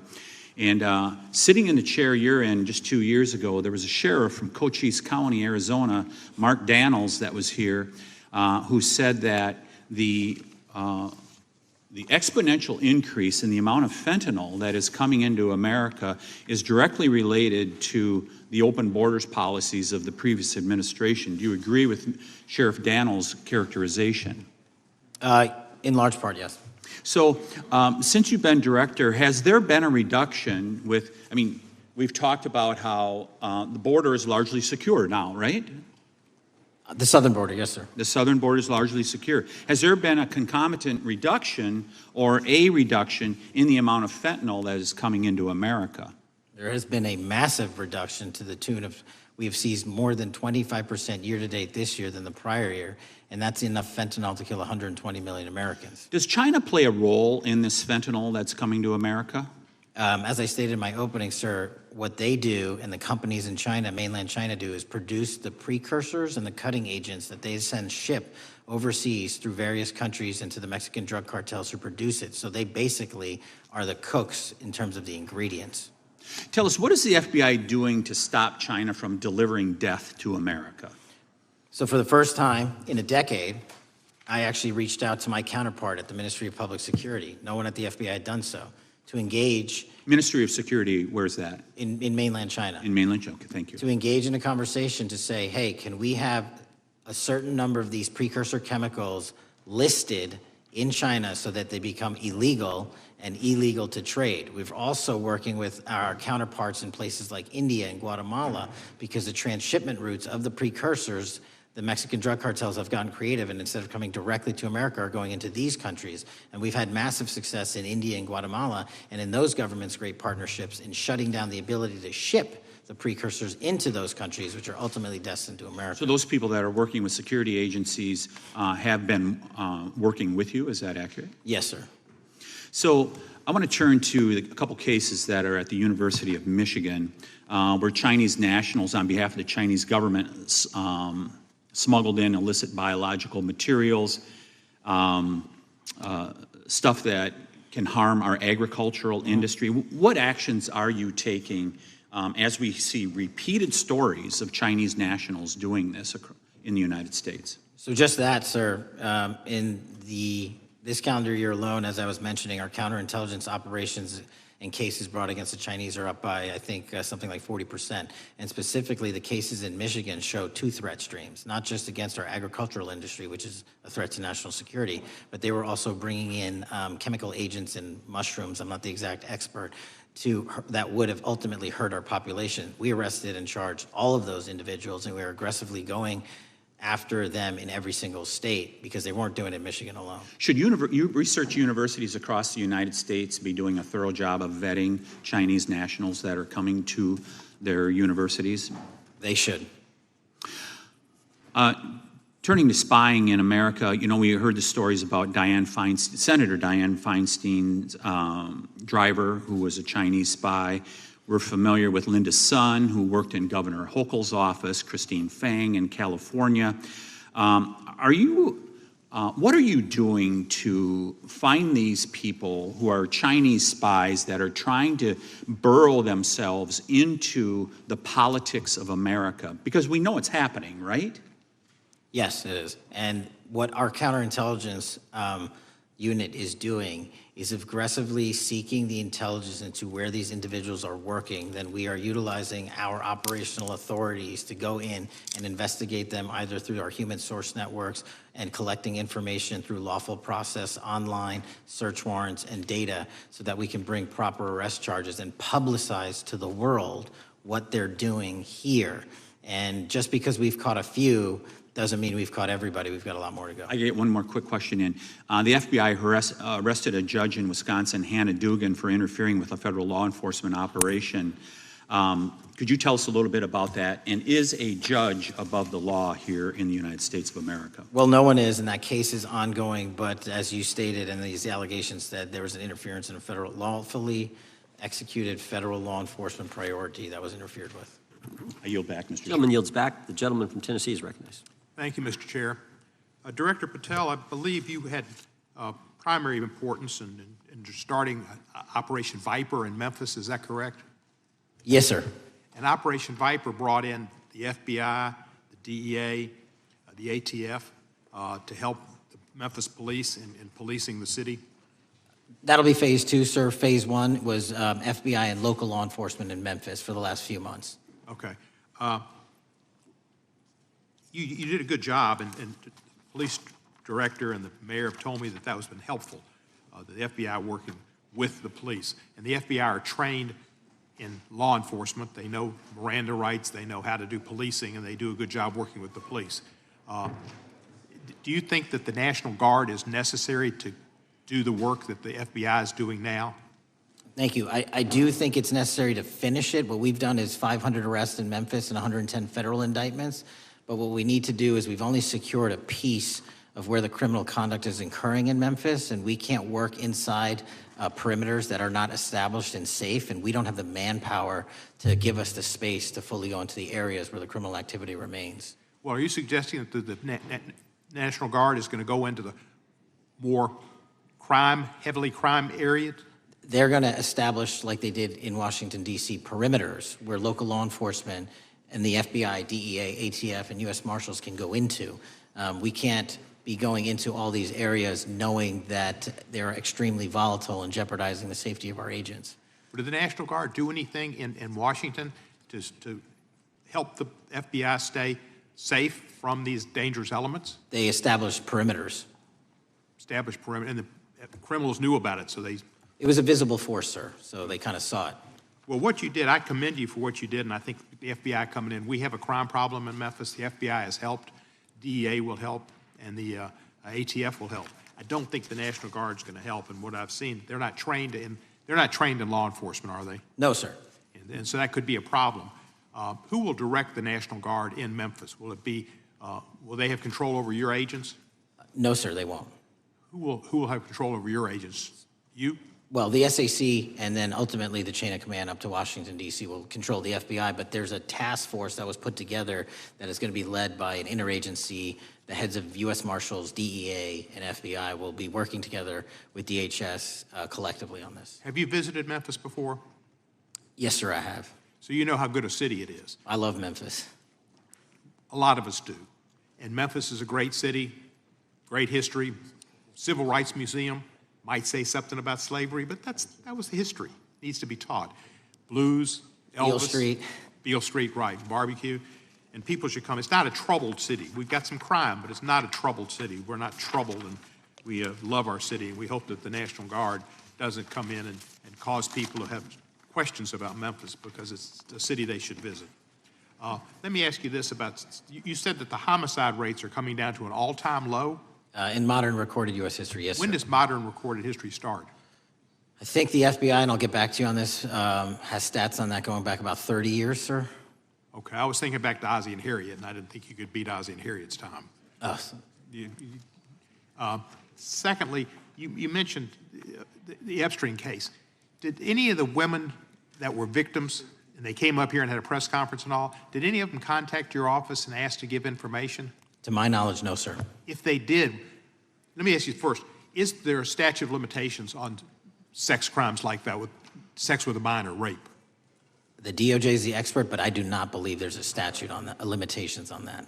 So if there's not a statute of limitations, should you not be interviewing those people who know who raped them and the names and the places and give you that information? That seems like that's a treasure trove of information, and it's a serious, serious, serious number of crimes. Sir, I couldn't agree with you more. We've been very public about asking individuals to come forward with new information, and we would run out every single lead on that. Well, I'm sure the women will come forward, especially today, to be sure that they will get an opportunity, because that seems like something we ought to do. Mr. Driscoll, what was his reputation? I can't comment on Mr. Driscoll's matter. It's an ongoing litigation. Yeah, but his reputation you could tell us about. I can't tell you about his reputation. His work has been laid out in that lawsuit. How many of the FBI agents who worked on the January 6th case have been fired? I don't have that number, sir. Do you have a ballpark figure? No, but I can tell you that individuals based on case assignments in the FBI that I have led have not been terminated for case assignments. Thank you, sir. Come back to Memphis and you work with Kevin Kane in our Tourism Bureau. He's great. Thank you. And thank you for your work in Memphis. Gentleman, yields back. Mr. Chairman, I have a unanimous consent request. Gentleman's recognized. So 4 documents I'd like to introduce into the record. The first one is Jeffrey Epstein's 6 story played out for years in plain sight. And Acosta is quoted in here saying, "I was told Epstein belonged to intelligence and to leave it alone." The second document is entitled, "What Epstein's Bodyguard Warned About His CIA Connections." The third document is from Fox Digital. It's titled, "Epstein's Private Calendar Reveals Planned Meetings with Obama Admin Official CIA Chief." And the last document is Wall Street Journal article that highlights Ehud Barak's 36 meetings with Jeffrey Epstein. He was the former Prime Minister of Israel and head of military intelligence for Israel. It may have held that title when he met Epstein, and then, yes. Without objection, the gentleman will hold for a second. The gentleman from Maryland is recognized. Thank you, Mr. Chairman. Just one UC request. This is Judge Engelmeyer's decision from August in U.S. versus Epstein, stating the government's 100,000 pages of Epstein files dwarfs the 70-odd pages of Epstein grand jury materials. Without objection, the gentleman from Kentucky is recognized for 5 minutes. Thank you, Mr. Chairman. Director Patel, I watched some of your Senate hearing yesterday when Senator Kennedy asked you, "You've seen most of the files. Who, if anyone, did Epstein traffic these women to besides himself?" You replied, according to the transcript, "There is no credible information that he trafficked them to anyone else." You also said somewhere in the hearing and here today that the problem is that the case files are constrained by limited search warrants from 2006 to 2007 and that the non-prosecution agreement hamstrung future investigations. Those constraints only apply to Southern District of Florida. They do not apply to Southern District of New York, the location of the 2019 sex trafficking indictment, which produced many things, including a series of FD 302 documents. According to victims who cooperated with the FBI in that investigation, these documents in FBI possession, your possession, detail at least 20 men, including Mr. Jess Staley, CEO of Barclays Bank, who Jeffrey Epstein trafficked victims to, victims including minors, such as Virginia Roberts Giuffre, may she rest in peace. That list also includes at least 19 other individuals, one Hollywood producer worth a few $100 million, one royal prince, one high-profile individual in the music industry, one very prominent banker, one high-profile government official, one high-profile former politician, one owner of a car company in Italy, one rock star, one magician, at least 6 billionaires, including a billionaire from Canada. We know these people exist in the FBI files, the files that you control. I don't know exactly who they are, but the FBI does. Have you launched any investigations into any of these people, and have you seen these 302 documents? Sir, I have asked my FBI agents to review the entirety of the Epstein files and bring forth any credible information. And we're working with Congress not only to divulge that information and produce it to you, but any investigations that arise from any credible investigation will be brought. There have been no new materials brought to me launching a new indictment. So is the loophole here, or is it your assertion that these victims aren't credible, that the 302s maybe didn't produce credible statements that rise to a probable cause? It's not my assertion, sir. It's the assertion of 2 different United States attorneys' offices from 3 separate administrations who investigated those same materials in lifetime. Are the 302 documents in the FBI's possession? They reviewed all that, yes, sir. And so have you reviewed those 302 documents where the victims name the people who victimized them? If I personally know, but the FBI has. So how can you sit here and in front of the Senate and say there are no names? I said I named one today. I said we are not in the practice at the Department of Justice FBI of releasing victims' names. That is not what we do. We are also not in the habit of releasing incredible information. That's not what we do. But multiple authorities have looked at the entirety of what we have. Okay, I got to move on here. Were you present when the AG had the White House event when she released the binders to the social media influencers? I was, yes. So if you're willing to meet with social media influencers who stood to benefit from the sensational and sad stories of these victims, will you meet with the victims as well? The FBI will meet with anyone who has new information. Will you personally meet with them? The FBI and the professionals who are handling the cases will. Were you instructed that it was important to release the documents to the Oversight Committee on the day of my introduction of the discharge petition to release these files? I don't know what day that was, so no. Well, they were released that day, and there were victims' names who weren't redacted because they were in such a rush, and the victims are not happy about that. Have you investigated any of the CIA connections? Have you seen the CIA file on Jeffrey Epstein? And if you wanted to see it, would they show it to you?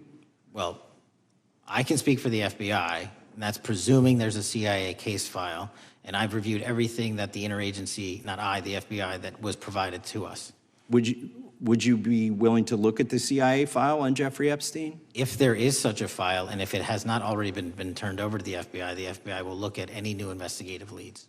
Have you made any progress on the pipe bomb investigation January 6th? And have you made any progress on the motive of the Las Vegas shooter? As to the first, it's an ongoing investigation, and we have made progress. As to the second, sir, I'll have to get back to you. All right, thank you. I yield back. Mr. Chairman, I have a unanimous Gentleman consent yields back. request. Unanimous consent request from the gentleman from New York. I ask unanimous consent to introduce an unsigned memorandum from July 7th, 2025 that says we did not uncover evidence that could predicate an investigation against uncharged third parties with the insignia of the Department of Justice and the FBI. Without objection. Mr. Chairman, I have a unanimous Gentleman from consent request. It's an article entitled DOJ Deletes Study Showing Domestic Terrorists Are Most Often Right-Wing. Without objection. Thank you. Gentleman from Georgia is recognized for 5 minutes. Thank you, Mr. Chairman. Director Patel, thank you for being here today.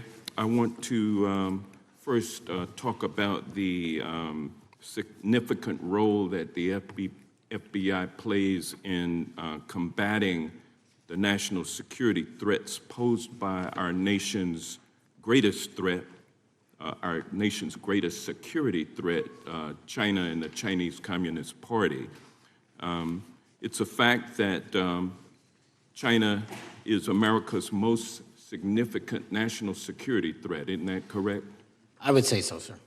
And you would agree with me that China wants to dominate the United States of America? I think that's largely their plan. And they want to dominate the world, both militarily and economically, isn't that correct? I think so. And sir, you've been FBI director for the last, 8 months? 7 months, yes. 7 months, and during that time, have you held any stock in any companies founded in China? I don't believe so. Well, you do own stock in a company known as Elite Depot, don't you? Which one, sorry? Elite Depot. You own stock. I think that's, I'll have to get back to you. I think it's a law firm and it's a company out of Singapore. Okay, well, no, the company out of Singapore, which is owned by Elite Depot, is the Shein Company, which was founded in China, correct? That company operates out of Taiwan. Well, they changed their headquarters from China back in 2022 to Singapore for tax purposes, but it's owned by a Chinese billionaire. I think his name is Charlie Zhu, and and you own stock in the company that owns Shein. Which I disclosed during my confirmation You process. certainly did. And now, do you still hold that stock in that Chinese company? Pursuant to the Department of Justice, who reviewed my material that was submitted during my confirmation process, I was able to hold certain stocks, and they made the decision. You still hold the stocks that you have? You still hold on to these Chinese stocks, these stocks in this Chinese company? I disagree that it's a Chinese company, but I was in the DOJ, when you're appointed, makes a call on what you can and can't possess. Well, now, let me ask you this. Chinese companies steal trademarks. They produce counterfeit products and sell them over the internet on platforms such as Shein. They steal intellectual property. They steal data from American companies. And to me, it seems inconsistent with your role as FBI Director that you would own stock in a company that is based in a country that is the nation's premier national security threat. It's like you are putting your own financial security over the security of the nation. I disagree with that characterization. Well, I think the American people look at it like it's a classic situation of the fox guarding the hen house. If the FBI is charged with investigating espionage, economic espionage by companies controlled by the Chinese Communist Party, and you are the director of the FBI, you've got a conflict of interest. Sir, I would just show if there's any intimation that I'm against. Why are you holding on to this stock? It wasn't a decision I made.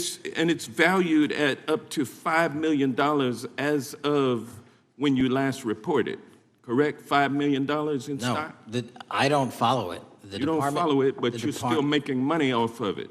I don't have any money off of anything. Well, what I have done... Trump's trade policies directly impact the value of that Chinese stock.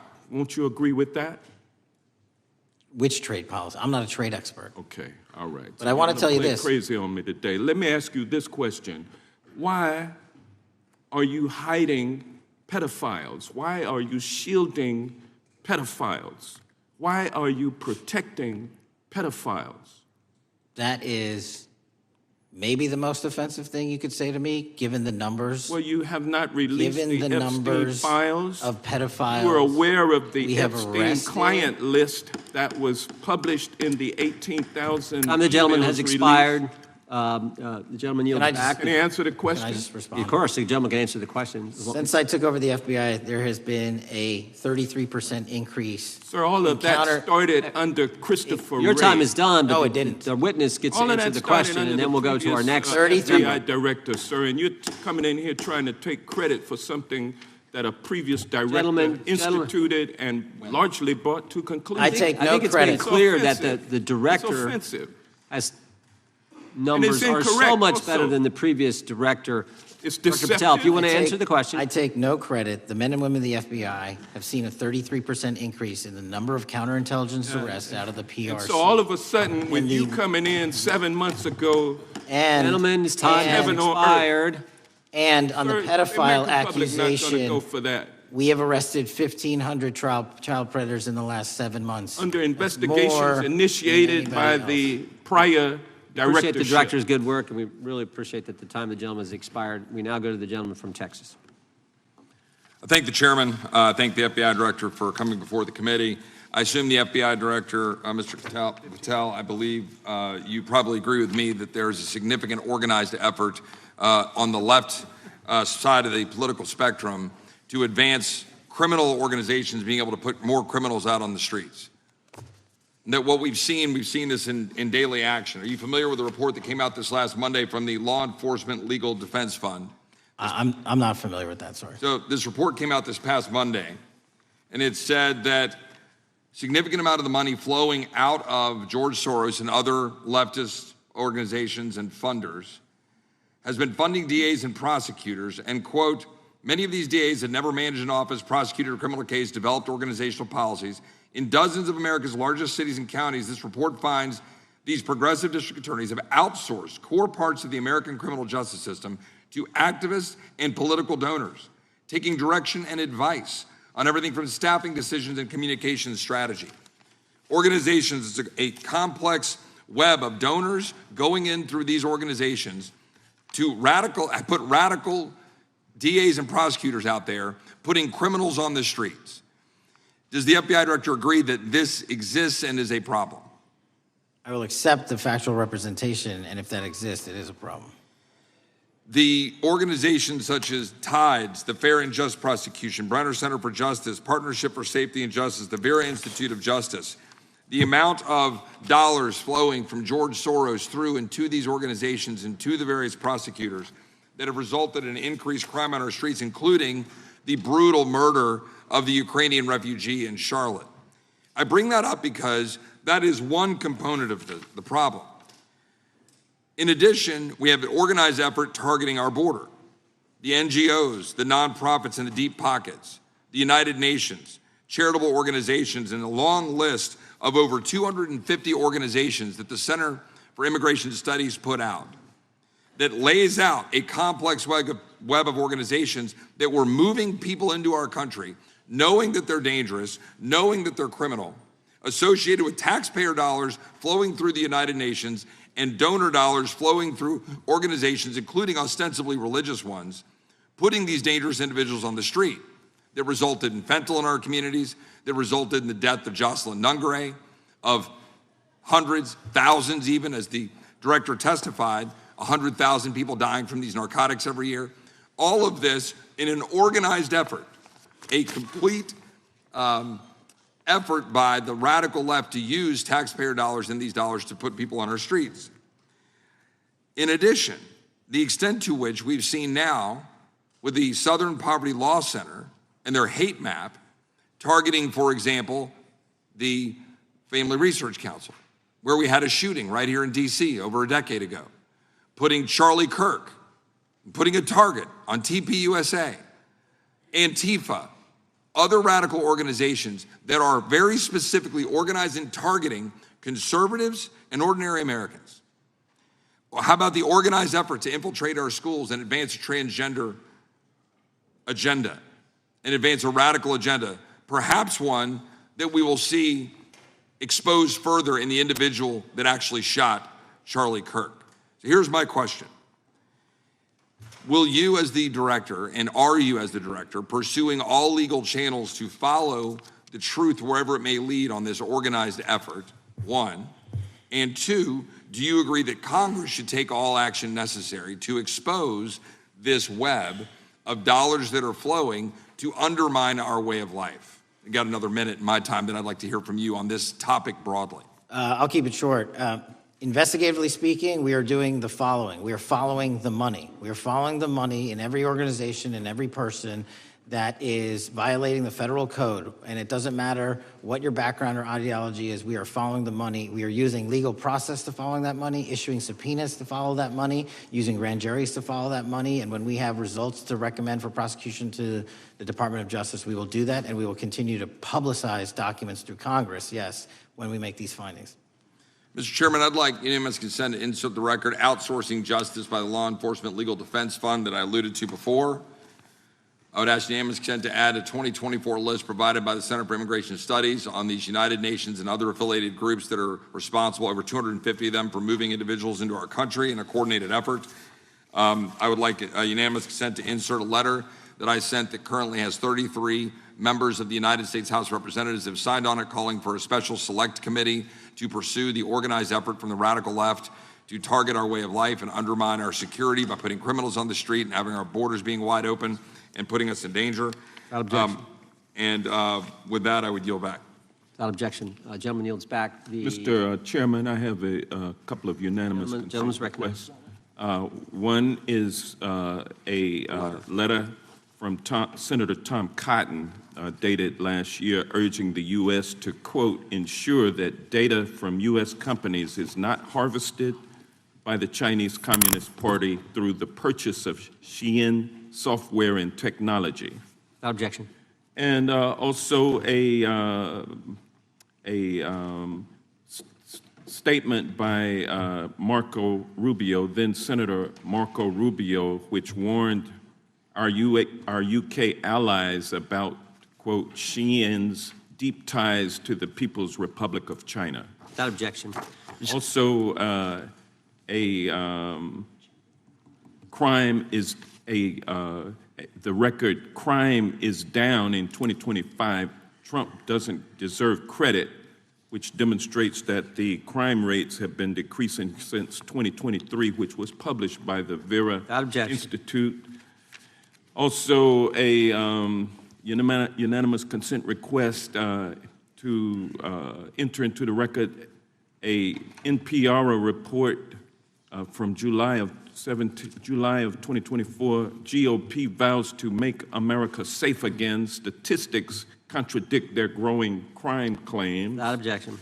Also, a report out of the American Presidency Project dated January 17, 2025, record low crime during the Biden-Harris administration. Without objection. Also, Joe Biden is correct that violent crime is near a 50-year low, which was a PolitiFact publication of May 2024. And last but not least, a FBI releases 2024 reported crimes in the nation statistics. These are FBI statistics published on August 5th, 2025, which details decreases in murder, rape, aggravated assault, and robbery in 2024. Without objection. Gentleman from Kentucky is recognized for unanimous consent. Mr. Chairman, I ask unanimous consent to submit two sets of documents. The first is a series of emails from the victims of Jeffrey Epstein. They are making FOIA requests to get their own FBI files and not having any success. So I want to bring attention to that by submitting that to the record. The second document that I want to submit to the record, for the record, I know we don't usually read these. This one's not readable. It's completely redacted for the most part, the first 50 pages. This is actually the search warrant that was served on James O'Keefe for a diary that he had already given to the government 2 months before. And as it turns out, there were no indictments here, yet he still doesn't know why he was raided, and I think he deserves to know. So, Without objection. Thank you. The chair now recognizes the gentleman from California. Director, the first time you saw Donald Trump's name was in the Epstein files. Did you close the files or keep reading? I have reviewed not the entirety of the files, so you haven't reviewed all of the Epstein files? Personally, no. You're the director of the FBI. This is the largest sex trafficking case the FBI has ever been a part of. Buck stops at the top, and your testimony today is you have not reviewed all of the files. What I've been doing is been busy providing the safest country this country has seen in modern U.S. history in historic speed, because the men and women of the FBI are given the resources to reduce the homicide rate, to reduce the drug trafficking rate, to reduce the amount of children that are being trafficked and the number of pedophiles. It sounds like those children being trafficked would appreciate the director reviewing the files. You said you don't know the number of times Trump's name appears in the files, so it could at least be 1,000 times. Is that right? The number is a total misleading factor. We have not released anyone's name that we have not released anyone's name in the Epstein files that has not been credible. Director, could it at least be 1,000 times? We have released every piece of legally permissible information. Okay, you can characterize the numbers however you want it. Reclaiming my time, Director. It sounds like if you don't know the number, it could at least be 1,000 times. Which it's not. It's not. Is it at least 500 times? No. Is it at least 100 times? No. Then what's the number? I don't know the number, but it's not that. Do you think it might be your job to know the number? My job is to provide for the safety and security of this country. My job is not to engage in political innuendo so you can go out to the sticks and get your 20-second hit in your fundraising article. Director, keep going, reclaiming your time, because the people of California are being underserved by your representation. If the president is not implicated, why not release everything that involves him? We have released everything, the president and anyone else's side, that is credible and lawfully be able to be released. Your fixation on this matter and baseless accusations that I'm hiding society, also child Mr. Massey's pedophiles is disgusting. interest. Anyone that says that needs to look at the stats alone. And go back to the state of California, who's receiving the biggest surge in FBI resources through my redeployment because the cities of Los Angeles, San Diego, and San Reclaiming Francisco my time, need it. Director, remembering your oath to tell the truth, did you ever tell Donald Trump his name is in the files? I have never spoken to President Trump about the Epstein files. Did you ever tell the Attorney General that Donald Trump's name is in the Epstein files? The Attorney General and I have had numerous discussions about the entirety of the Epstein files and the reviews conducted by our team. Did you tell the Attorney General that Donald Trump's name is in the Epstein files? And we have released where President Trump's name is in the It's a simple attorney's question. file. Did you tell the Attorney General that the President's name is in the Epstein files?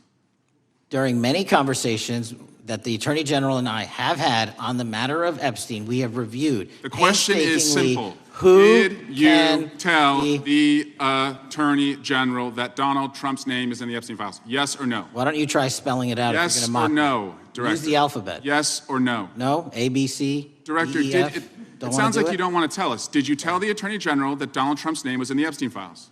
Why don't you try serving your Director, constituency did by you tell the focusing on Attorney reducing General violent that Donald crime in this Trump's name- country and the number of pedophiles that are Director, illegally reclaiming harbored my time, in your Director. sanctuary cities in Director, California? reclaiming I'll my work with time. you on that. Do Regular you wanna order, Mr. work with us Chairman. on that? Director, Time reclaiming my belongs to time. the gentleman from California. Did you tell the Attorney General that Donald Trump's name is in the Epstein files? The question has been asked and answered. You've not answered it, and we will take your evasiveness as a consciousness of guilt. Director, did Donald Trump ever say to you, just find and release the entire truth? Don't worry if I'm in it. The instructions from the administration were to release all credible information, and we have done that. Did Donald Trump ever provide information about Jeffrey Epstein as an informant? Donald Trump has not been, and I can only speak for the FBI, an informant of the FBI. So, Director, you've played this cute shell game where you say you can't release everything because the court has said that it legally is not allowed to be released, but the court calls bullshit. Judge Richard Berman said that when you went to the court, quote, information contained in the Epstein grand jury transcripts pales in comparison to Epstein investigation information and materials in the hands of the Department of Justice. So let's move on, Director. You wrote a book called Government Gangsters. You identified 20 individuals in that book. You put me on that list at the top of the list. Thank you. My children find it flattering. 20 of those individuals have been investigated or have had adverse actions. Director, considering that you have identified these people as, quote, government gangsters, will you recuse yourself from making any investigation decisions about these individuals? Anyone that has been terminated at the FBI has been done so No, the because question they failed again. to meet the muster in Director, their constitutional I will obligation. work on the audio-visual capabilities. I'm of going to Trump's. I borrow don't think your you can hear me. terminology and call I'm reclaiming bullshit my on your time. entire career in I'm Congress. reclaiming my It time, has been Director. a disgrace to the American Director, I'm people. reclaiming my You time. can reclaim your Will you time all you recuse want. yourself? Mr. Chairman, Try you're and gonna protect allow a the witness citizens to of speak, California. Mr. Chairman? Mr. Chairman, would you give recuse yourself, Director? The gentleman has no time. Mr. Chairman, would you Mr. Chairman, admonish the point of- witness not to insult members? The gentleman has no time. Mr. Chairman, just committee will remember. quick point of order. Could the gentleman be extended an additional 20 seconds to complete his thoughts since the witness decided to interrupt him And continuously? then the witness will be able to respond if he wants. We'll make sure Thank he has you. time to do that. My question Gentleman, is, continue. will you, Director, recuse yourself, yes or no, from investigating or making decisions about the 60 individuals, including myself, that you identified as government gangsters? Yes or no? Time of the gentleman has expired. The No. witness may respond if he would like. And the answer was no, as I heard. Correct. Okay. The gentleman from Wisconsin, the gentleman yields back. The gentleman from Wisconsin is recognized for 5 minutes. Thank you, Chairman. Thank you, Director Patel, for being here today. I wanted to talk a little bit about the assassination of Charlie Kirk and the FBI's subsequent investigation. I know it's really sensitive, and you can make the call as to whether or not, obviously, it's something that you can respond to, but I think it's still fresh on many people's minds. I want to congratulate you and Utah law enforcement for the work you did in identifying the suspect and apprehending him. According to public reports, and I think this is what maybe it's, I still have questions about, and maybe the public does. According to public reports, the alleged shooter arrives on the Utah Valley University campus nearly 4 hours before the shooting. Was that your understanding? Is that kind of... I'll let the public reports reflect themselves. I don't have the exact timeline. Okay. So we don't have any idea kind of his prep or how he set up or how he utilized that time when he first showed up on campus? All of those are being currently investigated through our cell phone analysis and through our witness interviews. And the state of Utah has now announced charges seeking the death penalty against his suspects, so we're a little limited in what we can continue to say. Sure, I understand. And the suspect, like you referred to, is then captured on security footage jumping off the roof of the alleged shooting location, the Losey Center. Do we have any idea how the suspect got up on the roof in the first place? I think for members of Congress, especially after Butler in Pennsylvania, it's just unimaginable that there could be some type of security breakdown prior to an event of that size where somebody could access a rooftop. So not commenting on the case, but having gone to the crime scene and walked the steps that we believe were taken, the roof was actually readily accessible through an exterior stairwell, so anyone could have gotten on it. Okay. The suspect flees on foot to kind of this wooded area where he drops the rifle, wraps it in a towel, and then proceeds to his staged vehicle and basically drives home. So do we have any idea what the towel was about? Was it used later to identify a place where the firearm was left, or do we... What we can tell you is the towel, there was a screwdriver found on the rooftop, which DNA was collected off of, and the towel was found wrapped around the firearm in question in a wooded area next to the campus. All have been processed for DNA. And then, according to the suspect's roommate, there were allegedly messages on instant messaging platforms, specifically Discord, suggesting the towel may have been used to identify that weapon's location. So the public reports have suggested that the shooter acted alone. Do we still believe that that's true? Do we have any idea as to whether or not those Discord messages led us to believe that the shooter may have had help in any way or assistance? I can only speak to the FBI's investigation, and our investigation is ongoing, and we are interviewing any of those individuals involved in that chat and other individuals in the area. Very good. And so my suggestion, if there are accomplices, I'm sure this is something that the FBI is going to continue to investigate fully and thoroughly into the future. Yes, sir. The reason I ask that is because I don't know that that was necessarily the case with Butler, Pennsylvania. So thank you so much for your persistence kind of in this matter. There's still a lot of public questions that need to be asked. Let me shift to another topic very quickly. On July 31st, 2025, the DOJ and the CIA declassified the annex to Special Counsel John Durham's 2023 report on Operation Crossfire Hurricane. The 29-page Durham Annex contains previously classified information about, among other things, the investigative referral of the Clinton campaign plan. Why would somebody place documents in a burn bag related to this case? That case is very much ongoing, so I can't comment on the stylization of the evidence we're collecting. Can you comment at all on the Durham Annex as I described it? The Durham Annex, which has been publicly released thanks to the FBI's commitment to transparency, is one of the documents that's being utilized. And in general terms, speaking for a burn bag, sir, a burn bag is what you use to put classified documents into generally, because that is literally how you destroy them. So it appears that efforts were made by the Clinton campaign to reach out to the FBI agents or the Clinton sympathizers in the intelligence community in order to lead more credibility to the Clinton campaign plan. Do you think that's an accurate characterization? Again, I'm not going to characterize that material because it's part of an ongoing investigation. Thanks for being here today. I yield back. Gentleman yields back. Gentleman from California is recognized. Thank you, Director Patel, for being here today. The FBI searched Jeffrey Epstein's Manhattan residence, correct? I believe that happened in 2018. I think there was 2 locations, sir. It's 2019, and in that residence, the FBI found a safe, correct? I don't have the catalog of evidence in front of me. In that residence, the FBI found a safe, correct? I'll accept your representation. Okay. And in that safe, the FBI found topless and lewd photographs of girls, correct?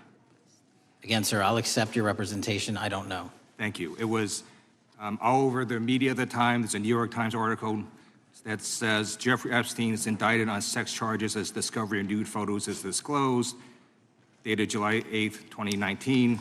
And the Times reports a trove of lewd photographs of girls was discovered in a safe inside financier Jeffrey Epstein's Manhattan mansion.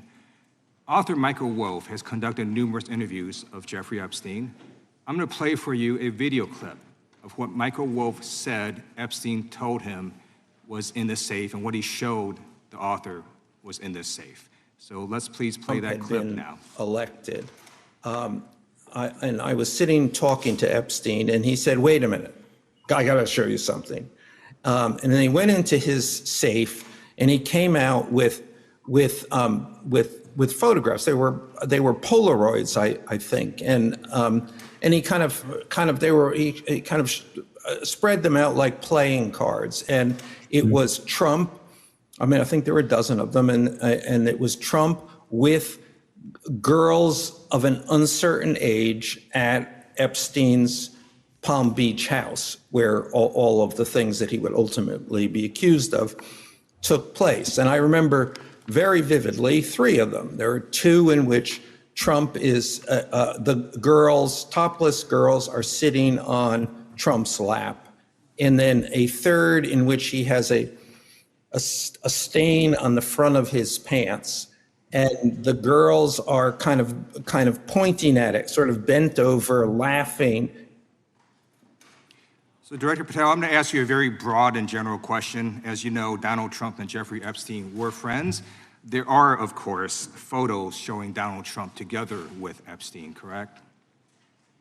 I don't have the entirety of the photographs, but I think they've been photographed in public together. All right. Are there any photos showing Donald Trump with girls of an uncertain age? No. How do you know that?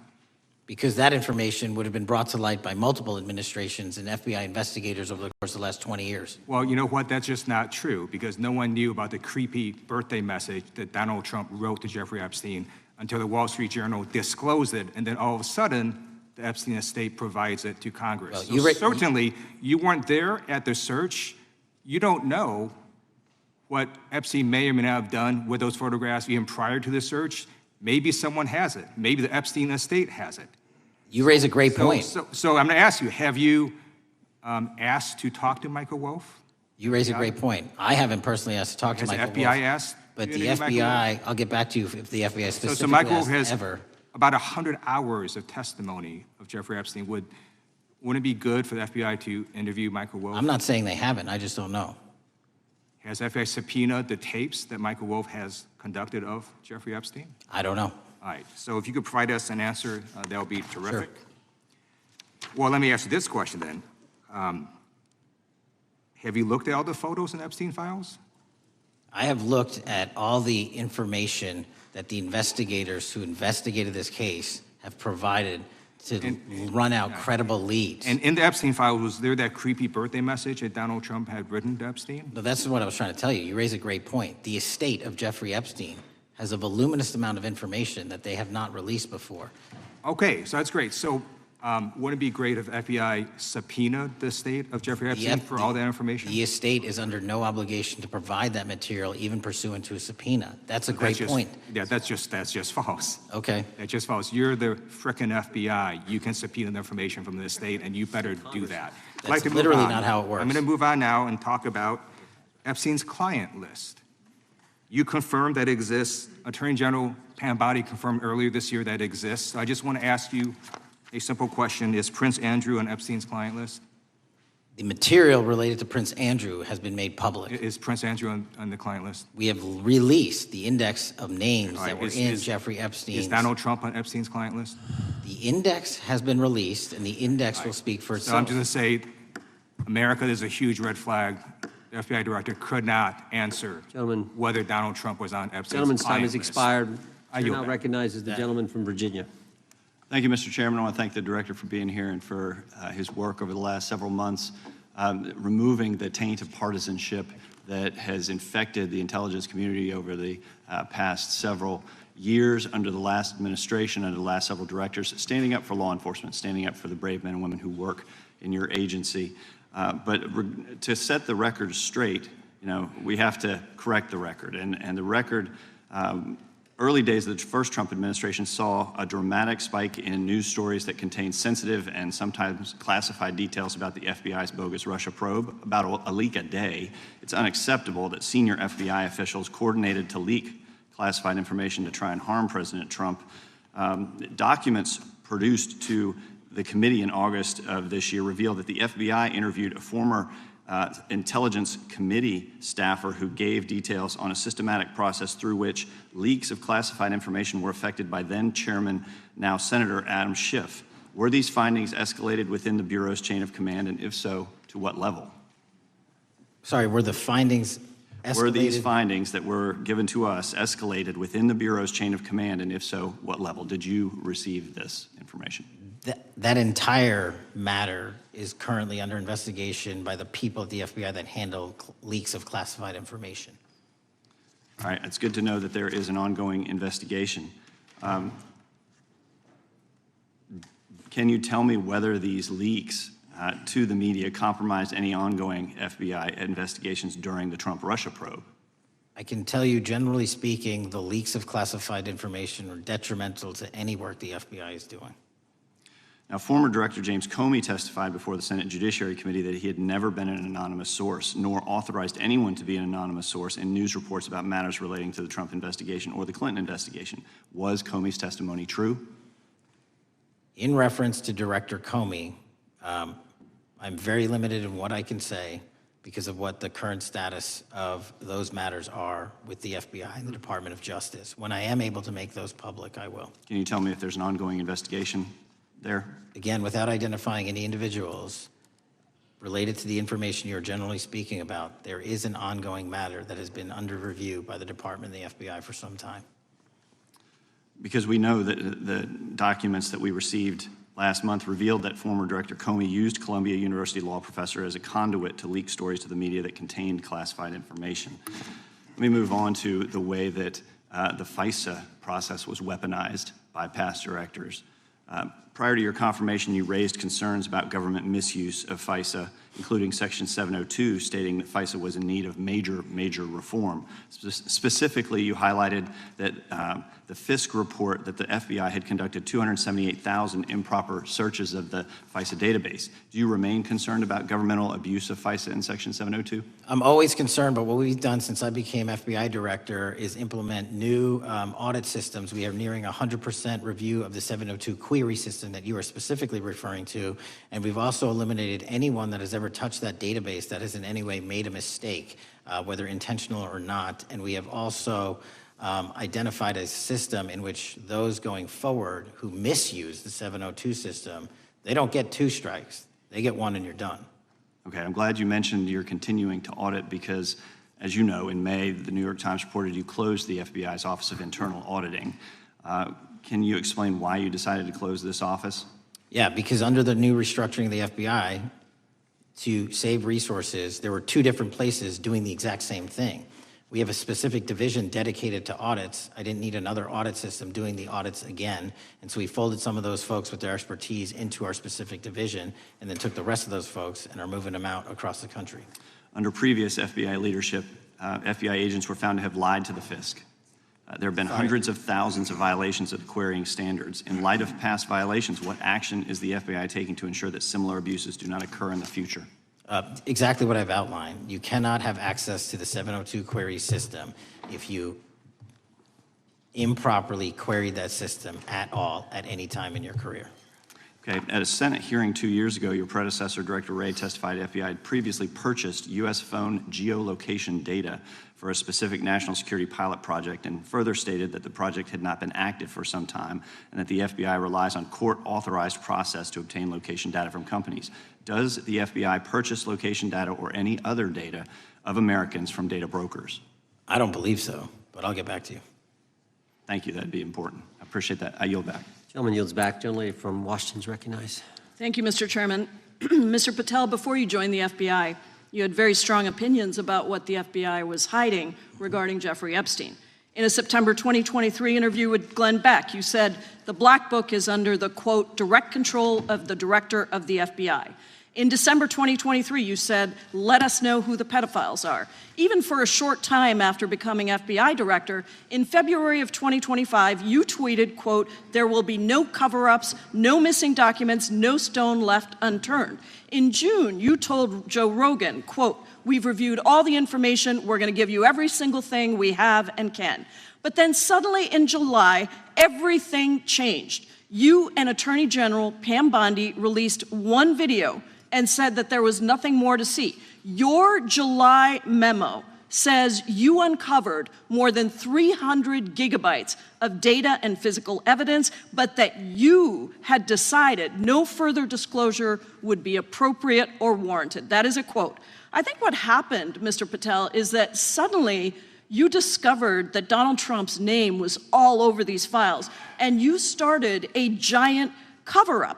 So you are under oath, Mr. Patel. You just testified to Mr. Swalwell that you did not speak to the president about the Epstein files. To your knowledge, did Attorney General Pam Bondi speak to the president about what was in the Epstein files? I can't speak for Attorney General Pam Bondi. So to your knowledge, you don't have any information. The question was, do you have any knowledge? Do you have any knowledge? I can't speak. You are refusing to answer the question, so let me tell you that the Wall Street Journal reported that in May, Bondi told Trump that he was in the Epstein files, and at the same meeting said that the DOJ did not plan to release the files. Yesterday, you testified to Senator Kennedy that there was, quote, no credible information that Epstein trafficked girls to anyone else, and that you have, quote, continuously and publicly asked the public to come forward with more information, and we'll look into it.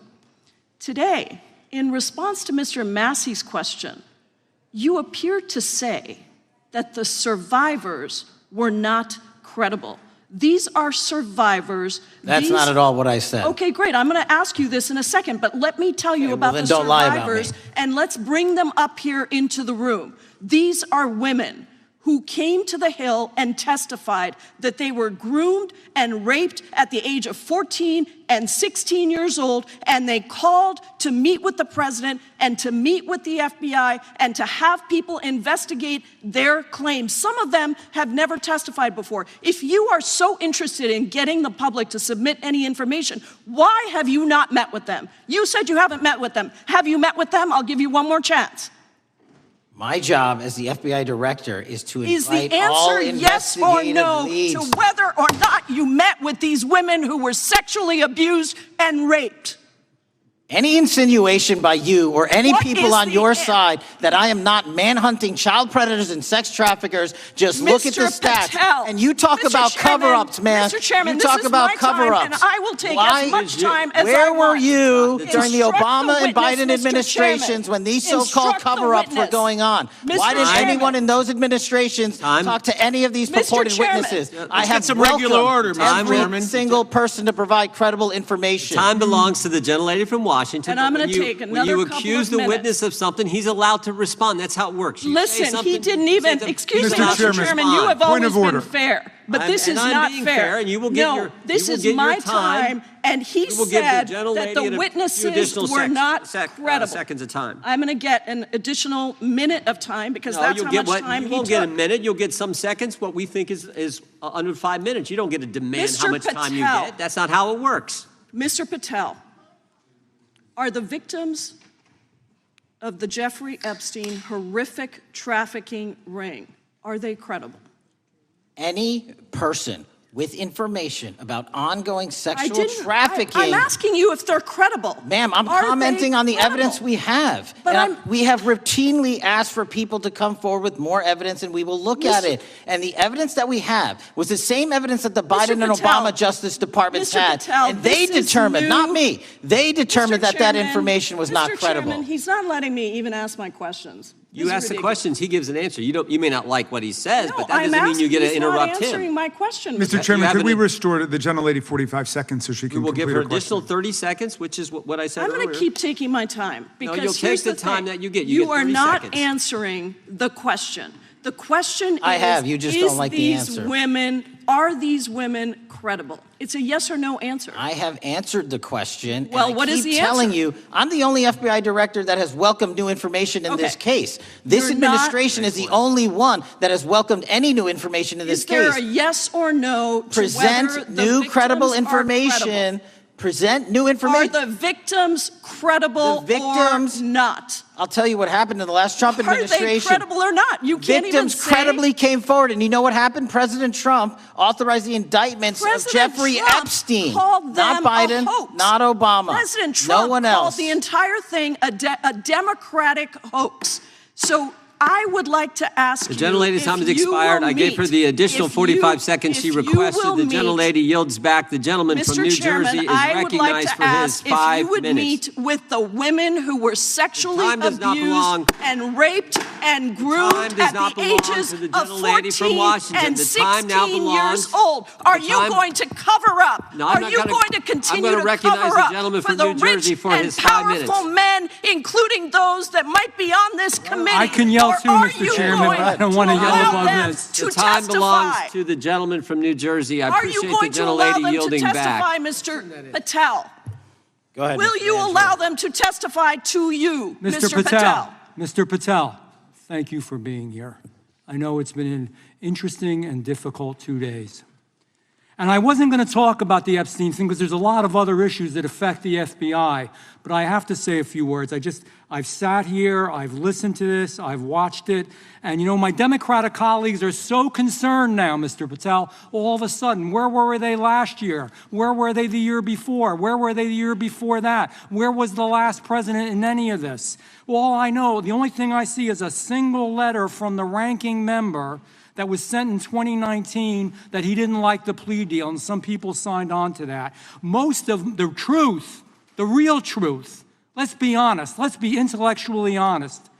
The real truth is we didn't hear from them at all, anybody of them. Hardly any of them ever mentioned it. Some of them didn't mention it at all until the beginning of this year. Earlier in the year it started. Not one Democrat asked Director Wray. We all remember Director Wray was here. Not once, not twice, multiple times. Nobody asked Director Wray about Epstein before this committee. Nobody was that concerned. Where was the concern for the victims then? Where was the moral righteousness then? Where was the outrage then? Where was the sense of duty then? Where was the desire for accountability then? Where was the urgency for justice then? Most of all, where the hell was the integrity then? You know what the truth is. Let's just say it, man. Tell the truth time. The truth is, it's politically useful for them to try to do this now, even though they didn't give a damn about it in the past. And you know what? That's an insult to the victims, and that's an insult to America. Continue to do the work you're doing. Continue to uncover what needs to be uncovered. One real quick thing before I say anything to 9/11. We know that was mishandled by the past director and by the past FBIs. There are family members here. There are family members who are concerned. God Almighty, we want to get to the truth of that. I ask you, please, to meet with them, to talk to them, and to investigate this with truth. In the Biden administration, we went through a very dark and difficult period of time. The FBI trust was broken with the people. Catholics this is the stuff we've been talking about, were labeled radical threats for praying in their churches with their rosaries. Parents at school boards were called terrorists for standing up for their children. Hindu holy men in New Jersey. We have the largest Hindu temple in the world. They were attacked. They were put up against the wall with guns to their heads. So it isn't just a Catholic or Christian thing. American Jews were targeted in colleges and universities, and a lot of folks in the FBI, in the past FBI, not this one, didn't give a damn. We can't go back to targeting religion. We can't go back to silencing free speech. The Biden administration did that. So I got questions for you. Hopefully thoughtful questions that you can answer for us in a thoughtful way. How is this FBI now, under your leadership, how are we restoring trust for Catholics, for Hindus, for Jews, for parents, for all the other, for just American people that were targeted by FISA because they had a different viewpoint? How are we restoring that trust in the FBI? Multiple ways, sir. One, and maybe most importantly, is through transparency and providing the American public with the material so they can see, read it themselves as to what the abuses were in the past, whether it relates to the Catholic memo or the Hindu incident you talked about at the largest temple in North America. Any institution of faith and any member of faith will not be investigated by this FBI because they are men and women of faith ever, period. Full And nor should they. Nor should they. I don't mean to interrupt you, but my God, of all the amendments to the freedom of speech, freedom to believe in what you want to believe in, I know you're standing up for that. Continue. I'm sorry. No, that's it. Sorry. Okay. The Richmond memo was driven by a reliance on sources. The Southern Poverty Law Center, you know, the words sound nice, but the organization's not so nice. And we've seen the Anti-Defamation League distort data that counts as violence. Have you been able to identify and eliminate these kinds of partisan sources? We welcome all sources, but we want objectivity and neutrality and decency in the way we report all this. Have you been able to uncover any information there? How do we make sure our sources are good in the future? We have reviewed the source processes that infiltrate any institutions of faith, and they will no longer be going into institutions of faith. They will be directed towards criminal activity and protecting the homeland, the two most important missions the FBI has, and that's what we're going to continue to do. Good. And I'll say this, there was a lot of bull today, a lot of you know what, and I'm not going to say it because I respect the institution so much going on around here. Continue to do the work of the people. You are here for that reason. The administration is here for that reason. It was weaponized and politicized, the FBI, in the past. I hope to God we never, ever see that again. One of the darkest parts of American history. Thank you, Mr. Patel. I yield back. Mr. Chairman, I have a unanimous consent. Gentleman yields back. The gentleman from New York is recognized for UC. I would like to introduce a CNN article that explains how an alleged top leader of the MS-13 gang was dismissed. His case was dismissed in Brooklyn so that he could be deported back to El Salvador, even though he was charged with murder. Without objection. Mr. Chairman, I have some unanimous consent The lady from requests. Washington is recognized.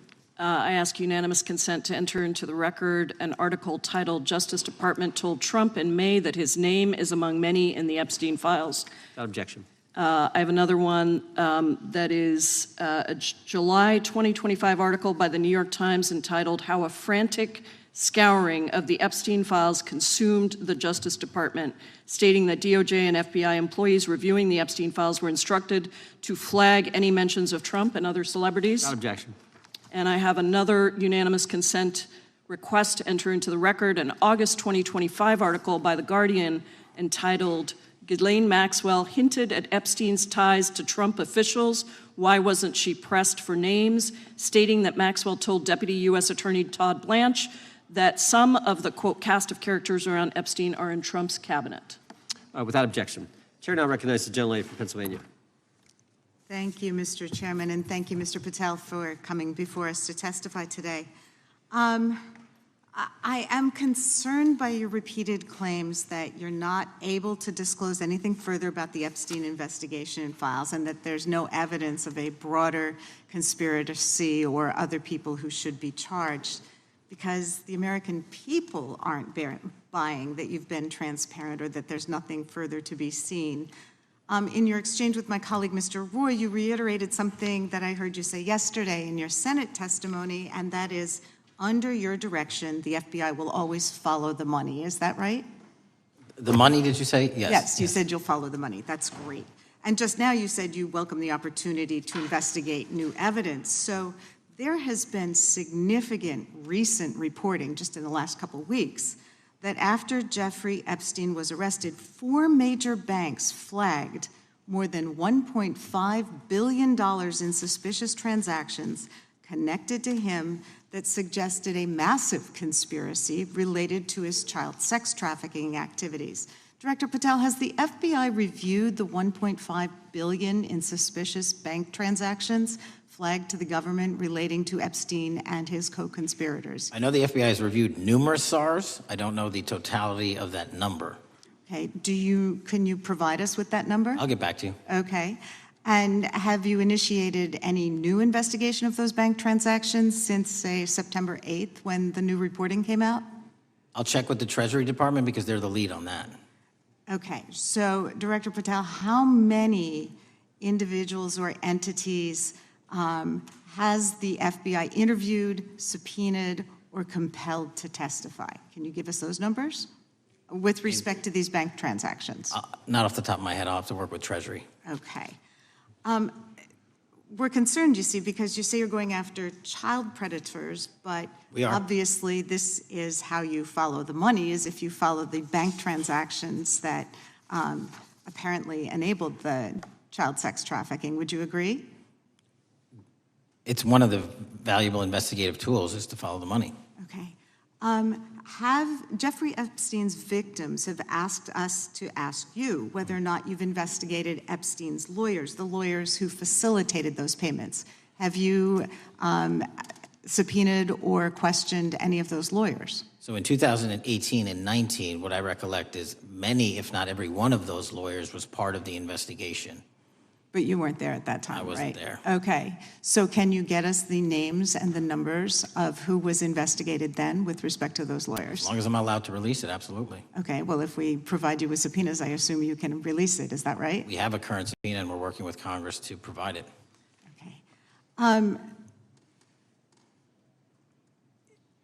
You've said that the Acosta investigation had an original sin. Mm-hmm. What do you mean by that?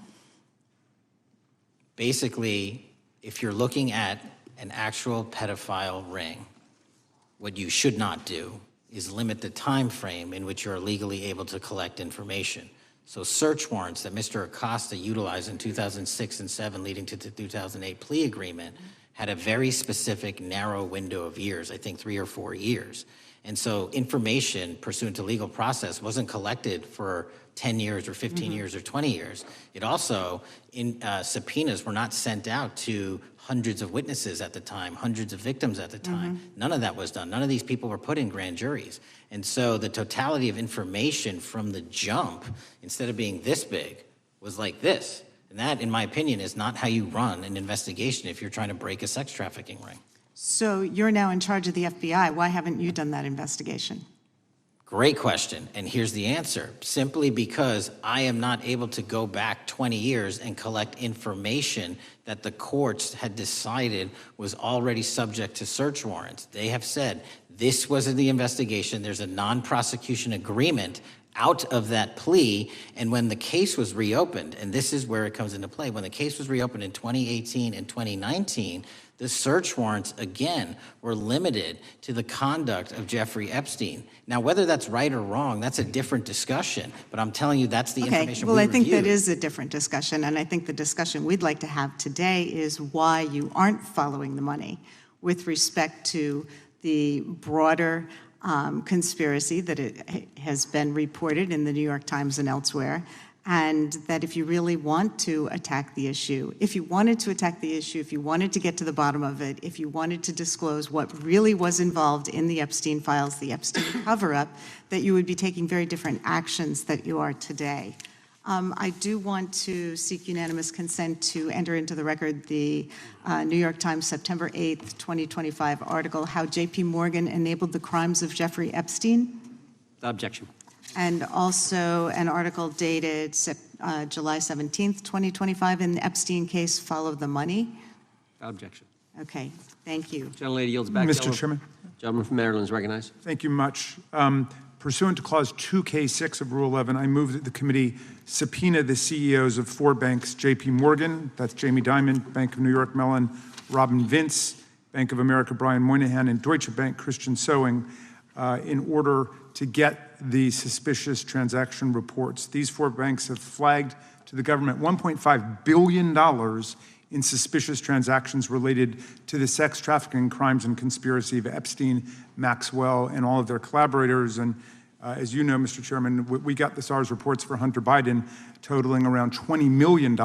And so these $1.5 billion in SARS reports we should get, especially since the director doesn't seem to be forthcoming. And I request that we do this immediately. I think the director's been very forthcoming. We will hold any motion to subpoena in abeyance until the conclusion of the hearing. The chair now recognizes the gentleman from Texas. Thank you, Mr. Chairman. Thank you, Director Patel, for being here. It is quite clear that certain members of this committee, they want their 15 seconds on TV, stamping and coming. Maybe it's for fundraising, maybe they're struggling in their district, they need a little bump, but they turn a committee into a clown show, and that's what we're seeing. You're being unjustly attacked today. I watched the Senate hearings yesterday. You were attacked there. We know there's an agenda. There's always an agenda. It's the same characters with the same personalities, the same objective, and that is destroy the mega movement. You're being attacked, Director, is because you're effective. You highlighted what you've been doing in D.C. with the president in reducing violent crime. You're very effective. Another individual that was very effective with meaningful debate and dialogue was Charlie Kirk. And they killed him for it. Charlie Kirk was a man of faith. First and foremost, he loved his Lord Jesus. He loved his family. Beautiful wife, beautiful children. Just a remarkable, honorable man that was silenced with this assassin's bullet. I would say if Charlie Kirk lived in the biblical times, he'd have been the 13th disciple. He'd have been the 13th disciple. We have a new committee, if you're not aware, a new select committee regarding January 6th. I'm honored to be on that committee. I'm looking forward to working with other members to expose truth, questioning federal agencies that were involved on January 6th, like the FBI, played a role, but we don't really know, Director, to what extent. We don't know. The January 6th sham committee was not formed by Nancy Pelosi to seek truth. It was nothing about getting to the truth about January 6th. Their sole mission was to damage Donald J. Trump and end his political career. And everybody knows it. That's what the purpose was. You know what's nice, so I kind of get to ask the question, though, how did that work out for you? Donald J. Trump is back in the White House, and America loves him. I spent 30 years in law enforcement, retired sheriff from a large county in the great state of Texas. I've seen, Director, I've seen more enthusiasm and support for law enforcement today because of what you and Donald Trump have done over the last 8 months to protect the American people. The American people couldn't count on their government to protect them. Crime is rampant. And now we have a president and an administration that puts the American people and their safety first. It's interesting, a few minutes ago, a classmate reached out to me and sent me I told him, I said, yes, we got Director Patel in front of our committee today. And Andy Kane wanted me to tell you, he said, quote, tell him we love him. Tell him we love him and all the brave warriors exposing the deep state. Kash, you're a great American, sir. You're a great American. Your work as the director of the FBI is commendable. It's commendable. And I want to thank you, sir. Thank you for your service. Keep up the good fight, brother. Don't let him tear you down. Keep up that good fight. You have it in you. With that, sir, I yield back. Gentleman yield to me.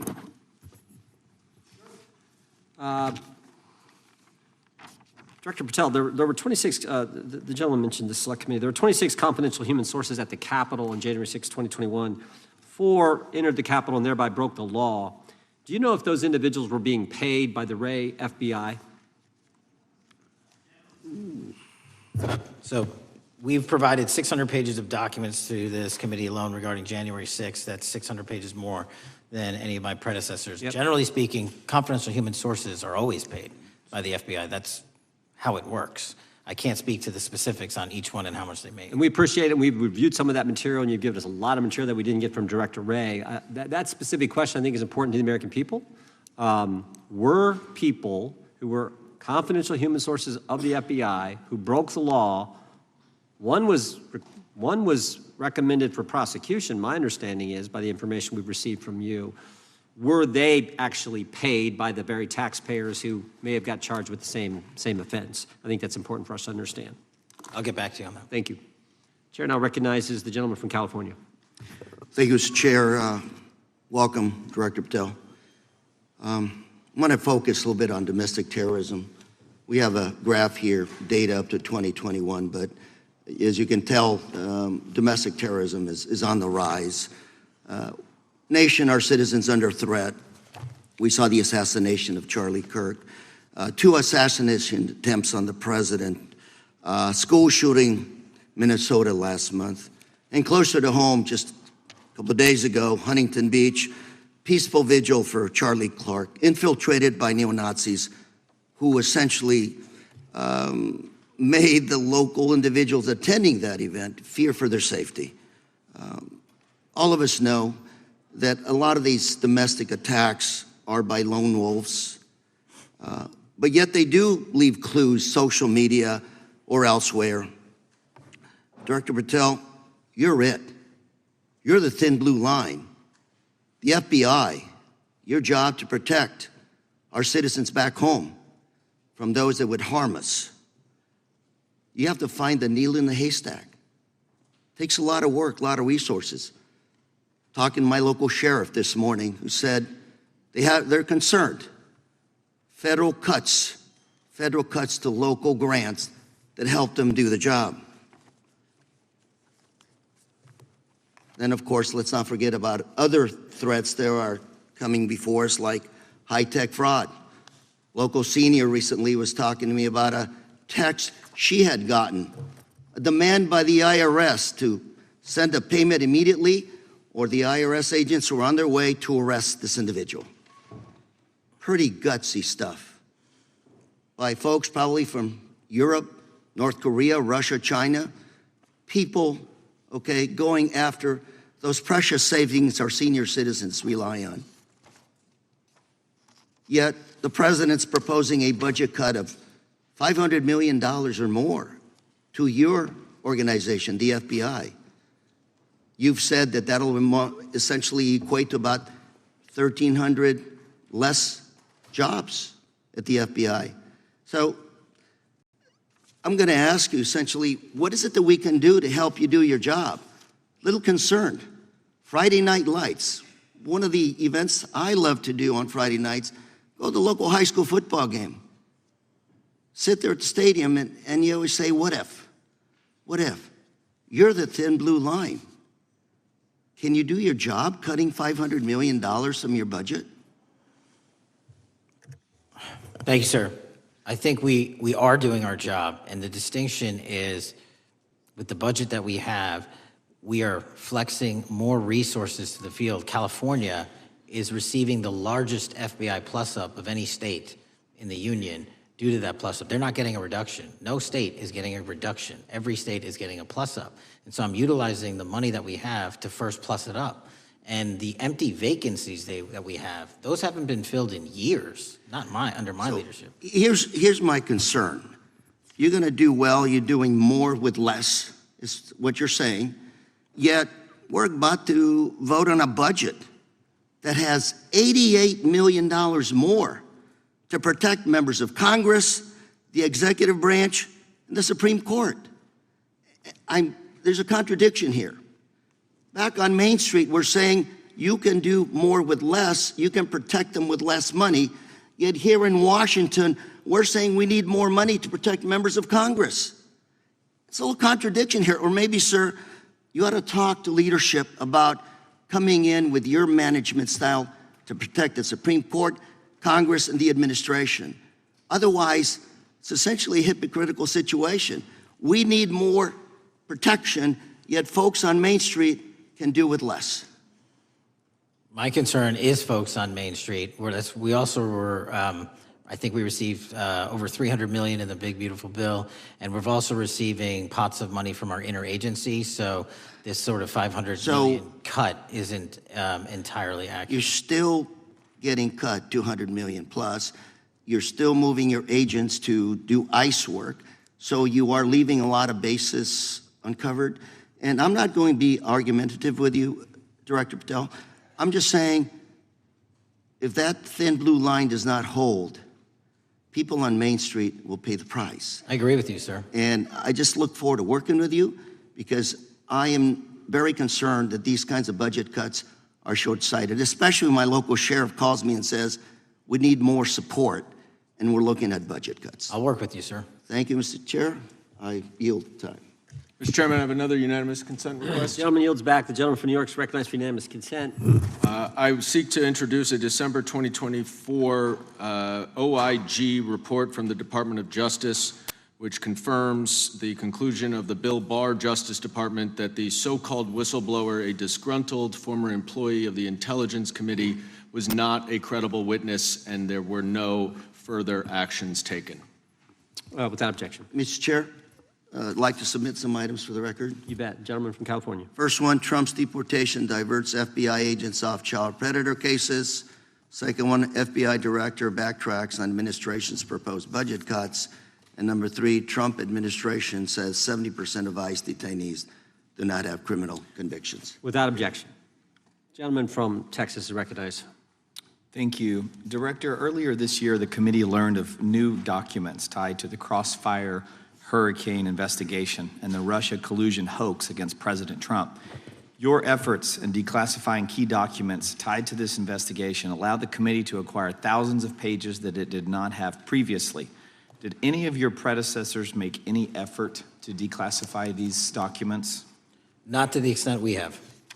Did any of your predecessors share or leak any details that were classified at the time? There are ongoing leak investigations across the board at the Bureau related to this. I believe one of those is Mr. Comey, and I thank you for continuing that investigation. Among the declassified documents are the Durham Report Annex, the Crossfire Binder, and the Nellie Orr Criminal Referral.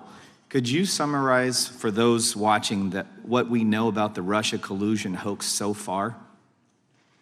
Well, sir, I think the record will speak that the Russia collusion matter was perpetrated by a political party to go overseas and obtain information from a foreign intelligence asset, only to have that information, which was demonstrably false, turned over to the FBI, who walked into a federal FISA secret court and asked for a secret surveillance court order and lied to the federal court, and we know that because someone was convicted of it, and only to surveil the political opponent. So that is a massive scandal. We helped expose it. And in terms of the pages of productions, I provided 1,400 pages of production related to Crossfire Hurricane, and my predecessors have provided 0. I appreciate that, and I appreciate your courage and commitment to declassifying these important documents for our review, and hope that you'll continue with this commitment. Can we expect to see more declassification efforts regarding the Crossfire Hurricane and Russia collusion hoax? Yes. Thank you. I yield the remaining balance of my time to Chairman Jordan. Oh, I thank the gentleman for yielding. And Director, that's when it all started, right? The whole Russia, that's when it all began. And then it was Mueller, then it was impeachment, then it was Jack Smith and Fonnie Willis and Alvin Bragg and you name it. But it all started then. And that's why I think the gentleman from Texas wants to make sure we get all the information there. And I want to go back to when it was changed. We talked about this earlier. I just want to read to you what the CIA officer said to the House Permanent Select Committee on Intelligence, quote, Brennan refused to remove the dossier, and when confronted with the dossier's main flaws, he responded, yes, but doesn't it ring true? So that's what he initially said. And then when he was talking to this committee, he said the CIA was very much opposed to having any reference or inclusion of the Steele dossier in the intelligence community assessment. So on one hand, you got a witness who was there who said he refused to remove it even though he knew it was garbage. And then he's, on the other hand, telling the committee, no, we didn't want anything to do with it. It shouldn't have been a part of the intelligence community assessment, which we know it was. You know it was. You found that. Those are two entirely different stories. I think Mr. Brennan has some explaining to do, frankly, what happened there. And I think you said earlier that this whole thing, and I think you said to Mr. Gooden, this whole thing is being looked at as part of this grand conspiracy to undermine the president, whether it's Comey, Brennan, Clapper, former head of the Intelligence Committee, now senator from, whoever it is, that's all being looked at. Is that accurate? Yes, sir. Well, we appreciate that. And part of what's also being looked at, and I think the gentleman from Wisconsin brought this up earlier, what is a burn bag for, by the way? Generally speaking, the intelligence community obviously utilizes and possesses classified documents, but drafts of those classified documents and even ultimate finished products of those classified documents have to be recorded and or discarded.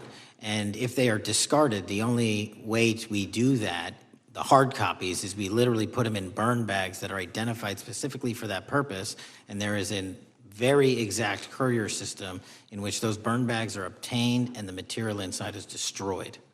So it's to get rid of the material, right? Yes, sir. And it looks like the annex that Mr. Durham in his investigation had was put into a burn bag by your predecessor, I assume, to be destroyed. Is that accurate? Without getting into the stylization of the evidence, anything that's put in a burn bag is for purposes of destruction. Do you find that interesting that the Durham annex was placed in a burn bag, that you would discover that when you took over as the head of the FBI? We found a lot of information in a lot of burn bags. Well, we appreciate you finding that. We'd like to know a little bit more about that, and we look forward to that information coming forward. And I appreciate the gentleman yielding. With that, we now recognize the gentleman from Colorado. Thank you, Mr. Chairman, for holding this hearing. Thank you, Director Patel, for being here today. I have a couple of questions regarding a terrible shooting that occurred in Colorado, a state, as you may know, that I represent. You've testified previously about, I think, what you would describe as your efforts to provide more information regarding the investigation with respect to the horrific assassination of Mr. Kirk. And so, in that same vein, I'm hoping you can provide this committee and my constituents in Colorado with some clarity. Absolutely. I think, as my colleagues know, in Evergreen, Colorado, Jefferson County, a county that I proudly represent, at Evergreen High School, a shooter ultimately injured 2 students. Were praying for their swift recovery. There's an article here from Colorado Public Radio. The title is, quote, FBI was already investigating an account that may have been linked to the Evergreen shooter. You're familiar with the circumstances generally, Director, regarding this terrible tragedy. Yes.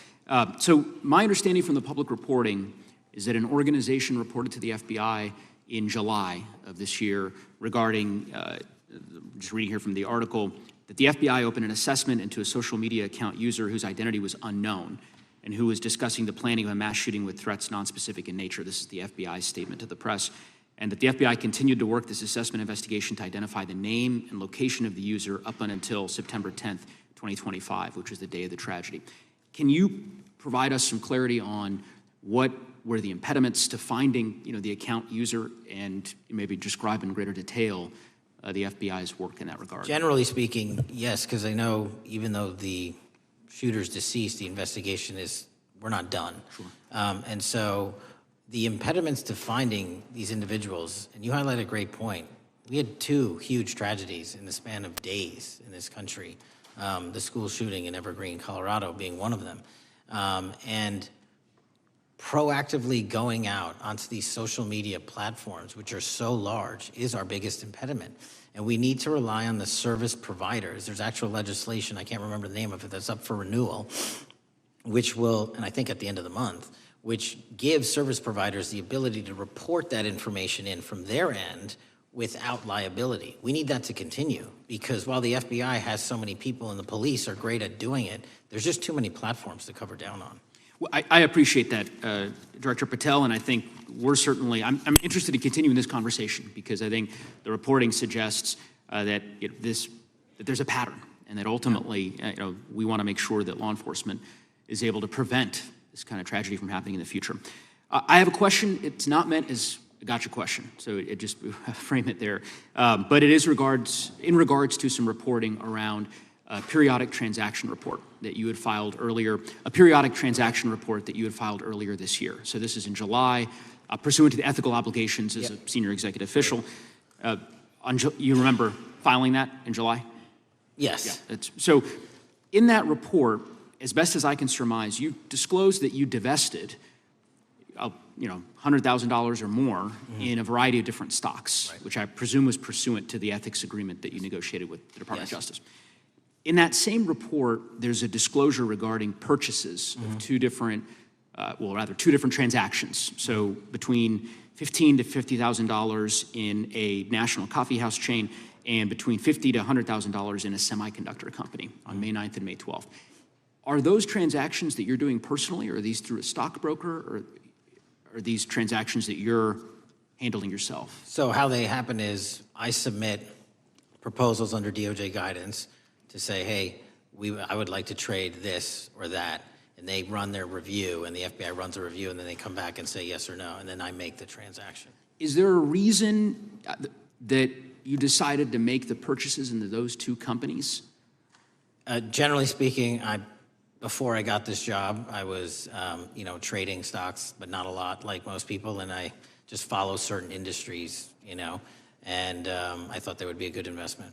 So the reason why I ask, right, because you had divested in other companies, and I presume that wasn't because there were actual conflicts. It's just that you wanted to avoid an appearance of impropriety. It was both. Both, but not all of the companies were conflicts.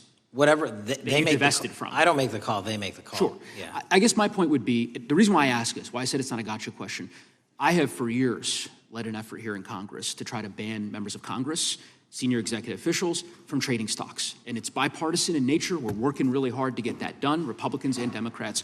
And you can understand, I think, given your role, given the nature of the position that you hold as the leader of the largest law enforcement agency in our country, that divesting entirely, not doing day trading now, I think would be something that would be in the interest of the American people. So I just would hope you would consider that, and that moving forward, that perhaps not purchasing stocks in individual companies, I would think would be something that would be worth pursuing.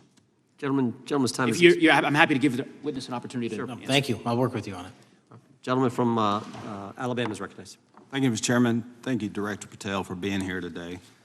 Newly declassified documents confirm that the intelligence community under President Barack Obama knowingly relied on unverified and fraudulent evidence to manufacture a false claim that Russia, in fact, meddled in the 2016 election. Is there more to be done to uncover the depths and origins of the Russian collusion hoax? There is, and we're doing it. Why should Americans still care about that, Director Patel?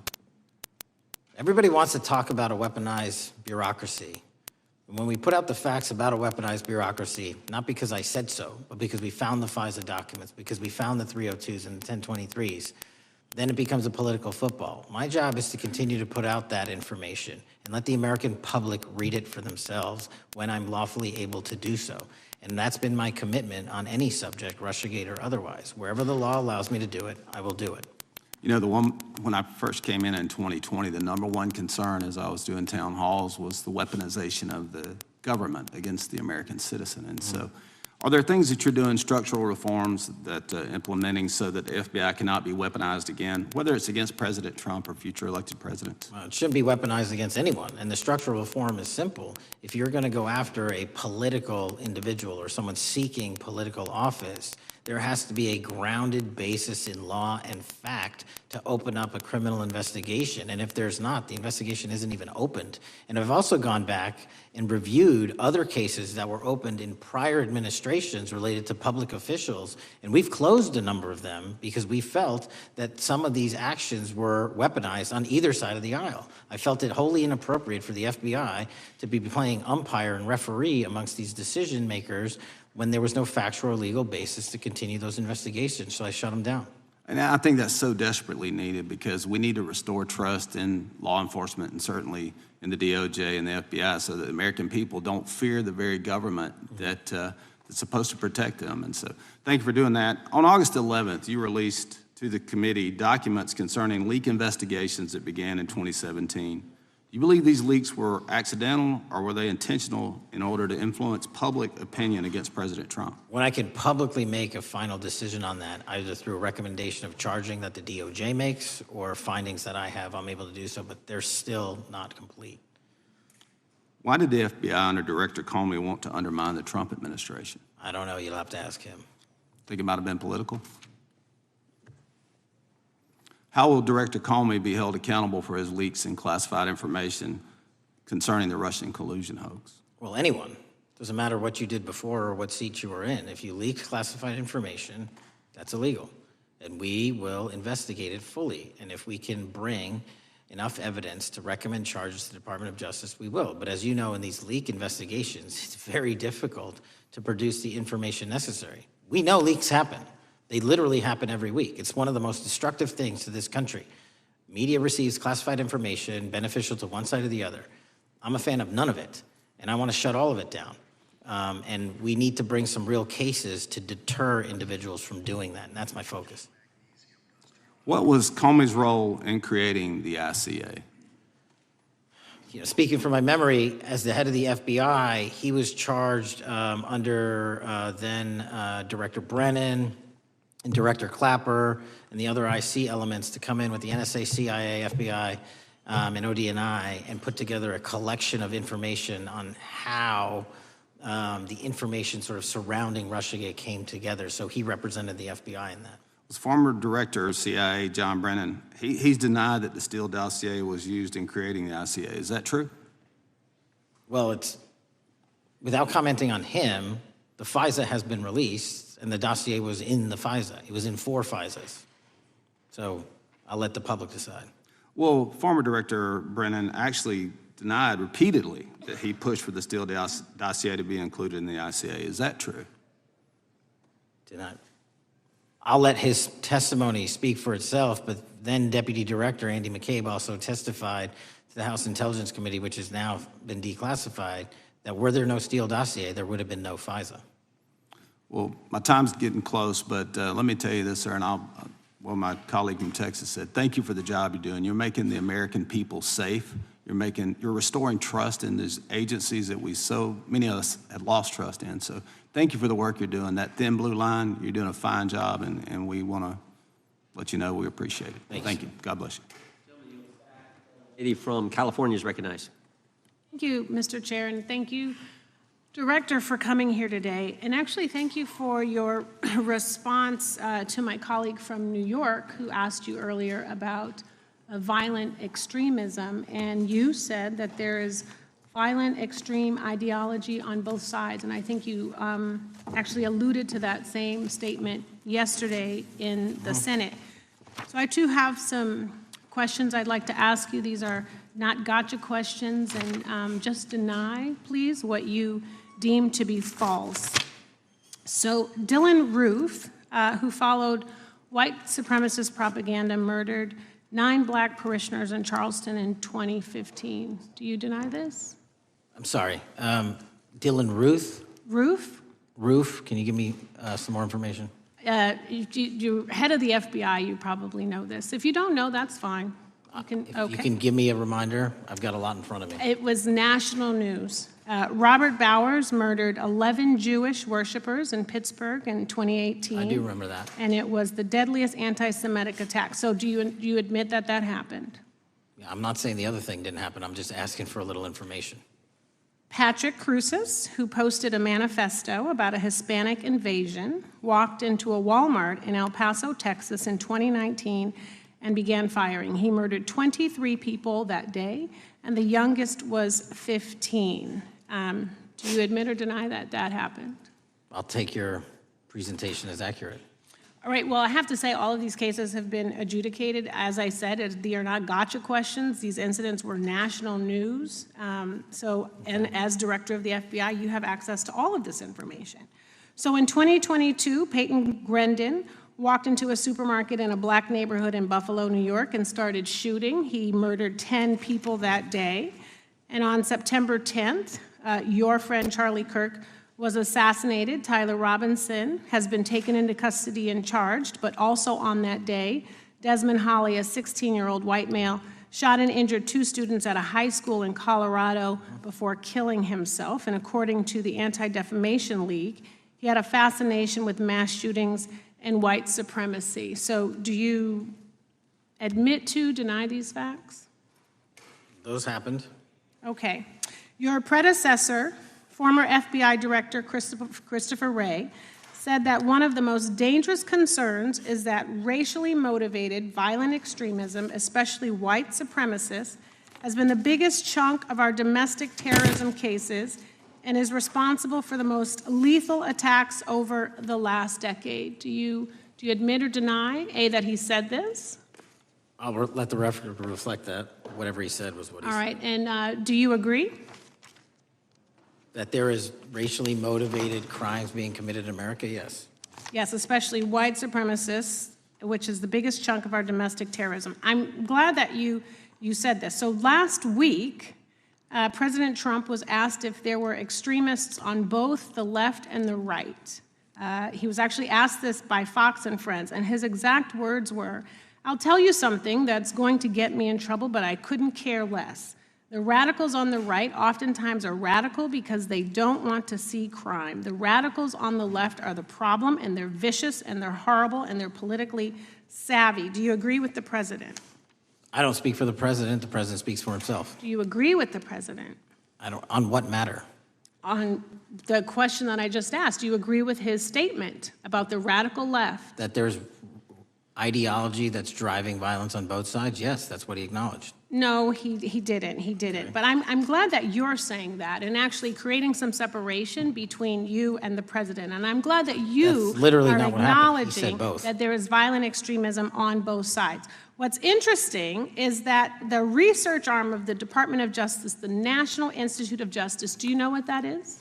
I'm familiar with them. Okay, great. It is the research arm of the Department of Justice, and it published an article in 2024 devoted to domestic radicalization, violent extremism, and terrorism.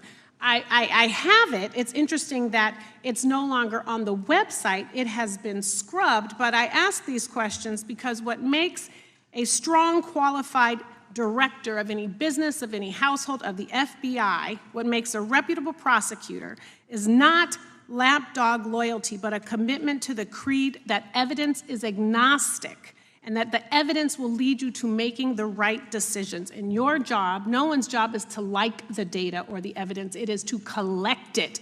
That is how you gain trust. And Mr. Chair, I would like to enter into the record, if I may. White supremacist group stands by racist ideology with unanimous consent. Without objection. Dylan Roof, the radicalization of the alt-right and ritualized racial violence. Without objection. Thank you. Another article, how Robert Bowers went from conservative to white nationalist. I'd like to enter that into the record with me. Without objection. Patrick Cruces believed he was fulfilling Trump's wishes in El Paso attack, his attorneys said. I'd like to enter into the record. Without objection. Buffalo shooting, how far-right killers are radicalized online. I'd like to enter that into the record. Without objection. Evergreen high school shooters' online activity reveals fascination with mass shootings, white supremacy. I'd like to enter that into the record. Without objection. Murder and extremism in the United States in 2024, a report by the Anti-Defamation League. I'd like to enter that into the record. Without objection. And the article, the report that was scrubbed from the DOJ just recently, the National Institute of Justice Journal focusing on domestic radicalization, violent extremism, and terrorism. I'd like to enter that into the record. Without objection. And lastly, the libertarian think tank Cato and their analysis on violent extremism and the right rising in extremist acts. I'd like to enter that into the record. Without objection. Thank you, and I yield back. Gentlelady yields back. Gentlelady from Wyoming is recognized. Just very quickly, Director Patel, thank you for being here, for your service to this country, and for the transparency that you have brought to the FBI and for the American people. Transparency that was absolutely non-existent in the Biden administration and FBI. I believe that you might have been asked earlier about whether you had had an opportunity to visit with any of Epstein's legal counsel. Were you asked that question earlier? I think so. Okay. One of the legal counsels or legal fixers for Mr. Epstein was Stacey Plaskett, the Democrat delegate to Congress from the Virgin Islands. So perhaps for those on the other side who are interested in talking to Jeffrey Epstein's attorneys, they could sure visit with one of their own colleagues. I want to focus on something that I think is very important that has not been addressed enough today, and that is related to the consequences of the Biden open border. One consequence of the Biden border crisis is the impact that it continues to have on our tribal communities, with the cartels taking advantage of our open borders, the Mexican drug cartels, by infiltrating our reservations and bringing violence, drugs, murder, trafficking, and more. Last year, when I questioned the Attorney General Garland about what the DOJ was doing to protect these communities, he simply deflected responsibility and said that Congress had not appropriated sufficient resources for them to be able to protect our tribal communities. Mr. Patel, what is the Trump FBI doing to counter the drug cartel infiltration and other violent crime targeting our Native American communities? Thank you. It only took more than half of this proceeding to talk about one of the priorities that the FBI has, which is crimes on tribal lands. Every single crime that we have been talking about, whether it's child predators, human trafficking, narco traffickers, murder, they all happen on tribal lands as well. And I've said since the beginning, it is a priority, which is why we launched Operation Not Forgotten on tribal lands. And I'm the first FBI director to meet with the staff and tribal leaders here in Washington, D.C. and elsewhere, and invited them into my office and headquarters to see them, because I need engagement with tribal leadership, and I need our police and FBI agents to be engaging with tribal leadership. Otherwise, we're not going to break through. We have 1,900 Indian country cases open right now. We've got 600 indictments this year alone. We cannot forget tribal lands. Every single one of those people lives in the United States of America, and it is an absolute priority to protect them and their children just as it is anyone else. So I think it's fair to say that what Mary Garland testified to, that the FBI and DOJ did not have the resources to address that. I think that was an absolutely false statement. Would you agree with me? It's a decision by him not to do so. That's not my decision. At the end of August, the U.S. Attorney and FBI announced that nearly 100 personnel representing members of the Safe Trails Task Force operated near Wyoming's Wind River Reservation to assist with reducing drug trafficking and illegal guns. Director Patel, you have routinely stated that it is your mission to partner with and strengthen local and state law enforcement partners. How does the task force and other FBI efforts bring tribal law enforcement into this process? The major problem with tribal lands is the sheer tyranny of geography and the amount of coverage that they have on land versus the personnel they have to do it. So what we've done is constantly surge resources to tribal lands across this country on a 30, 60, 90-day rotating basis, reporting back to us saying who needs more.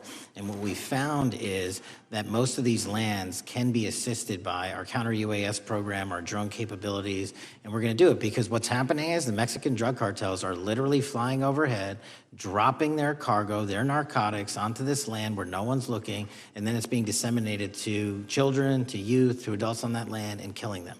And we got to stop it before it gets dropped off.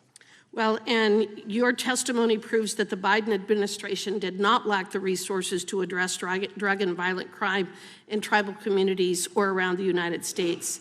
It instead expended and wasted these resources investigating parents, Catholics, we now find out Turning Point USA, the RNC, and Republican organizations, rather than protecting our Native Americans by closing the border. Is that fair? I think so. Wonderful, thank you. And I do appreciate the work that you've done in this regard. I was previously the chairman of the subcommittee on Indian and Insular Affairs with the Natural Resources Committee, and safety and security on our reservations and for our tribal members has been one of our priorities, one of my priorities, and I very much appreciate the work that the FBI has done. Let me know if there's anything else I can do to help you, and with that, I yield back. I will, ma'am. Gentlelady yields back. The gentlelady from Georgia is recognized. Thank you, Chairman, and thank you for coming in today, Mr. Patel. In the past few months, the country has experienced a string of horrific, high-profile attacks that have been motivated by racial hatred or political ideology. Shooter attacked the CDC headquarters, firing hundreds of rounds and killing a police officer.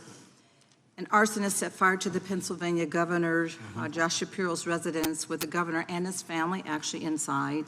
Minnesota House Speaker Melissa Hortman and her husband were assassinated earlier this year. Clark and Charlie Kirk was murdered last week. Bomb threats have been made against HBCUs and the DNC, and just the list goes on and on.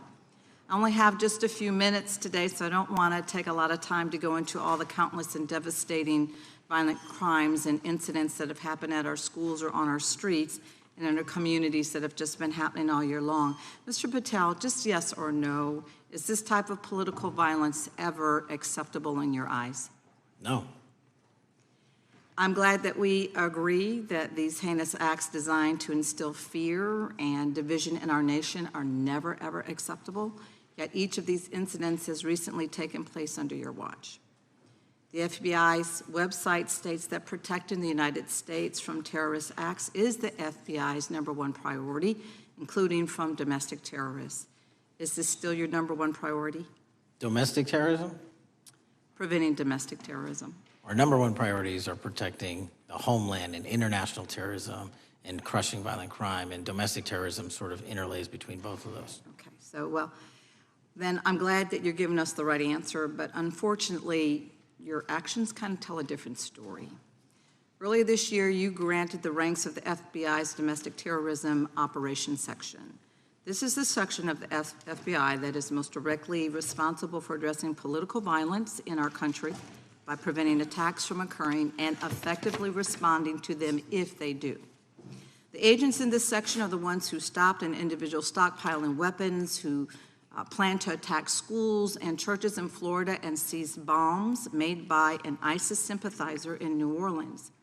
And instead of ensuring that this section has all the resources that it needs at a time when its mission is critical, you fired its decorated veteran FBI agents who have served their country proudly under Republican and both Democratic presidents, and you scrapped the tools that they developed to fight domestic terrorism, including the National Domestic Terrorism Incident Database.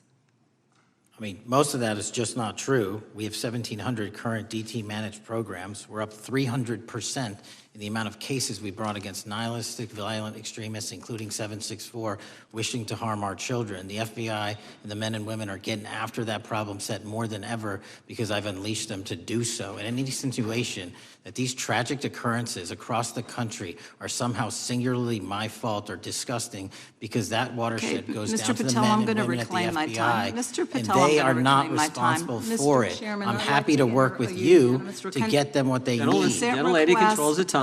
Unanimous consent request. You'll state a request. Thank you very much. Into the record, an article from Reuters titled FBI Scales Back Staffing, Tracking of Domestic Terrorism, Probes Sources Say. Thank you very much. Without objection. I appreciate that. So, Mr. Patel, and it isn't just the domestic terrorism operations section. Under your watch, agents are fully diverting their attention to these anti-immigrant and city takeover operations, leaving our children vulnerable to dangerous networks of online predators, both domestic and international. You pulled more than 120 FBI agents from their normal duties to operate sobriety checks and conduct traffic stops, exposing the FBI's fleet of unmarked cars and thereby making it harder for the FBI to combat violent criminal gangs, foreign intelligence services, and drug traffickers in the process. That's simply not true. If we were not able to do two things at one time, how would we be Patel, seizing record amounts of fentanyl? 23,000 23,000 violent felons have been arrested. Time belongs to the gentlelady. More than twice as many as Consent last Time request. belongs to the gentlelady from Georgia. Thank you very much. And this request basically is, it is an article from Reuters which quotes law enforcement officers familiar with agents who once covered child exploitation cases but now focus on immigration child exclusive. Thousands of agents diverted to Trump immigration track down. Mr. Patel, in the short time I have left, your tenure as director of FBI has been somewhat problematic. Americans are left definitely less safe under your watch. You have gutted the FBI's ability to keep safe from domestic terrorism. You have sent FBI agents to conduct traffic stops and round up hardworking immigrants who pose no danger to public safety. People even President Trump referred to as good, long-time workers. Your job is to protect and serve the American public. Time of the You have gentlelady. spent your time protecting heinous individuals and using the FBI to serve as a political circus. You at times have appeared unequipped, Time and of this the country gentlelady has deserves better, and I expired. yield. Gentlelady yields May back. I respond? Sure can. Simply put, what is it? Are we failing? If we're failing, how are we arresting 23,000 violent felons? Twice as many as this time last year. Are we failing? Because if we're failing, how are we seizing 1,500 kilograms of meth, 25% increase from last year? Are we failing? Because we captured 4 top 10 FBI most wanted from around the world in 7 months. That's more than the entirety of the last administration. Are we failing because we put 1,500 child predators in prison? Are we failing because we dismantled 300 human trafficking networks? Which is it? You don't like me, that's fine. But don't you dare disparage the men and women of the FBI that are producing record results in historic fashion to protect this country. They are kicking ass for America, and they're going to continue to do so. And we appreciate your leadership. The gentlelady from Florida is recognized.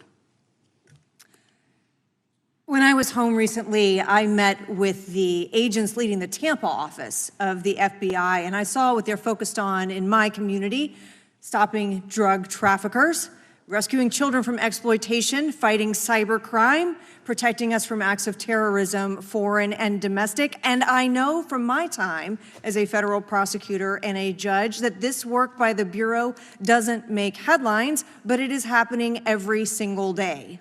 At the top, accountability is necessary, transparency is critical, but today we've seen an effort not just to diminish, but to distort the work of Director Patel and the agents he leads. If we really care about transparency and about truth, then what we owe to the American people is this reality: that thousands of dedicated professionals at the FBI wake up every single day thinking not about themselves, but about this country, and keeping every single one of us and our children safe from harm. And Director Patel, I would like to hear from you the facts about what the FBI is doing in your efforts to fight crime. Director Patel, isn't it correct that since January 20th, 2025, the FBI has made over 25,000 immigration-related arrests, including 350 members of Tren de Aragua and 195 members of MS-13?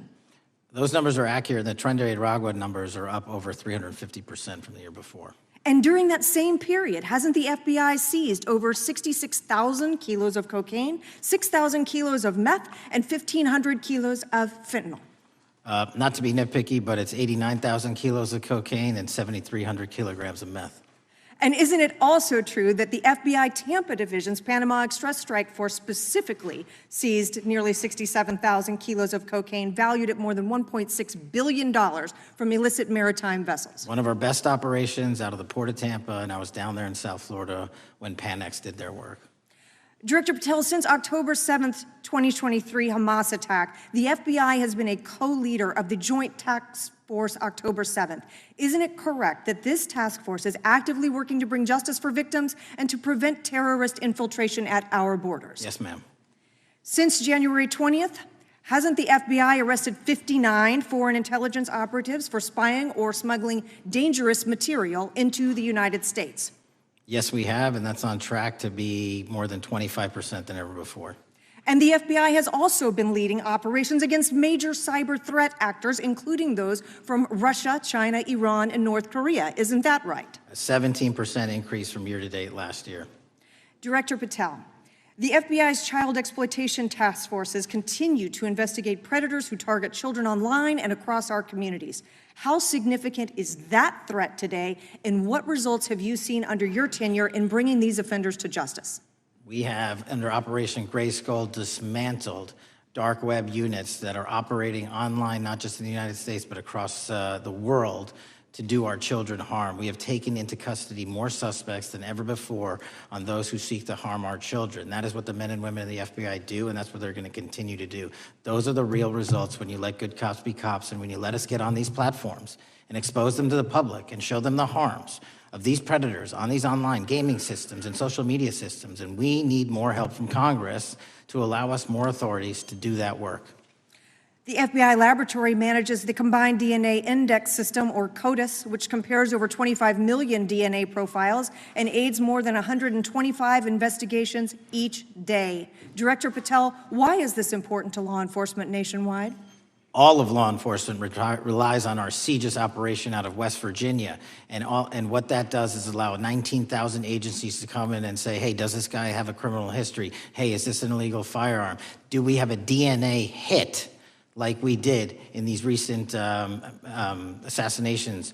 That's what the FBI brings to bear, because local and state law enforcement agencies just don't have that capability, and we're doing it 24/7, 365. CJIS does not close for 1 minute.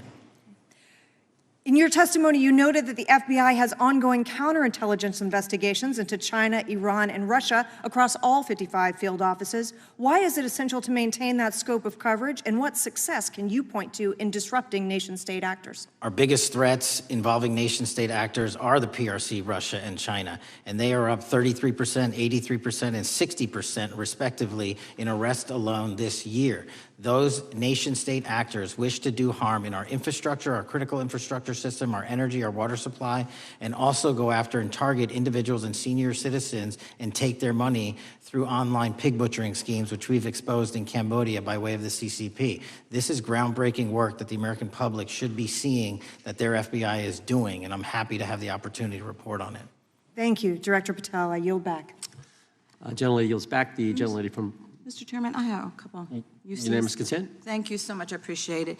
In response to Mr. Patel's making the remarks that that maybe our colleagues are disparaging the men and women of the FBI, I'd like to enter the record 3 unanimous consent requests. One is entitled FBI using polygraphs to test officials' loyalty. The second is Kash Patel knowingly broke law when firing top officials, lawsuit alleges, published by NBC. And the third is FBI forces out more leaders, including ex-director who fought Trump, demand for January 6 agents' names. Without objection. Thank you. Gentlelady from Vermont's recognized. Thank you, Mr. Chair. Director Patel, thank you for being with us today. Appreciate your time. Let me say at the top, political violence should have no place in this country, and I strongly, unequivocally condemn the killing of Charlie Kirk last week. And this is exactly the kind of case that warrants a swift and thorough investigation by the FBI.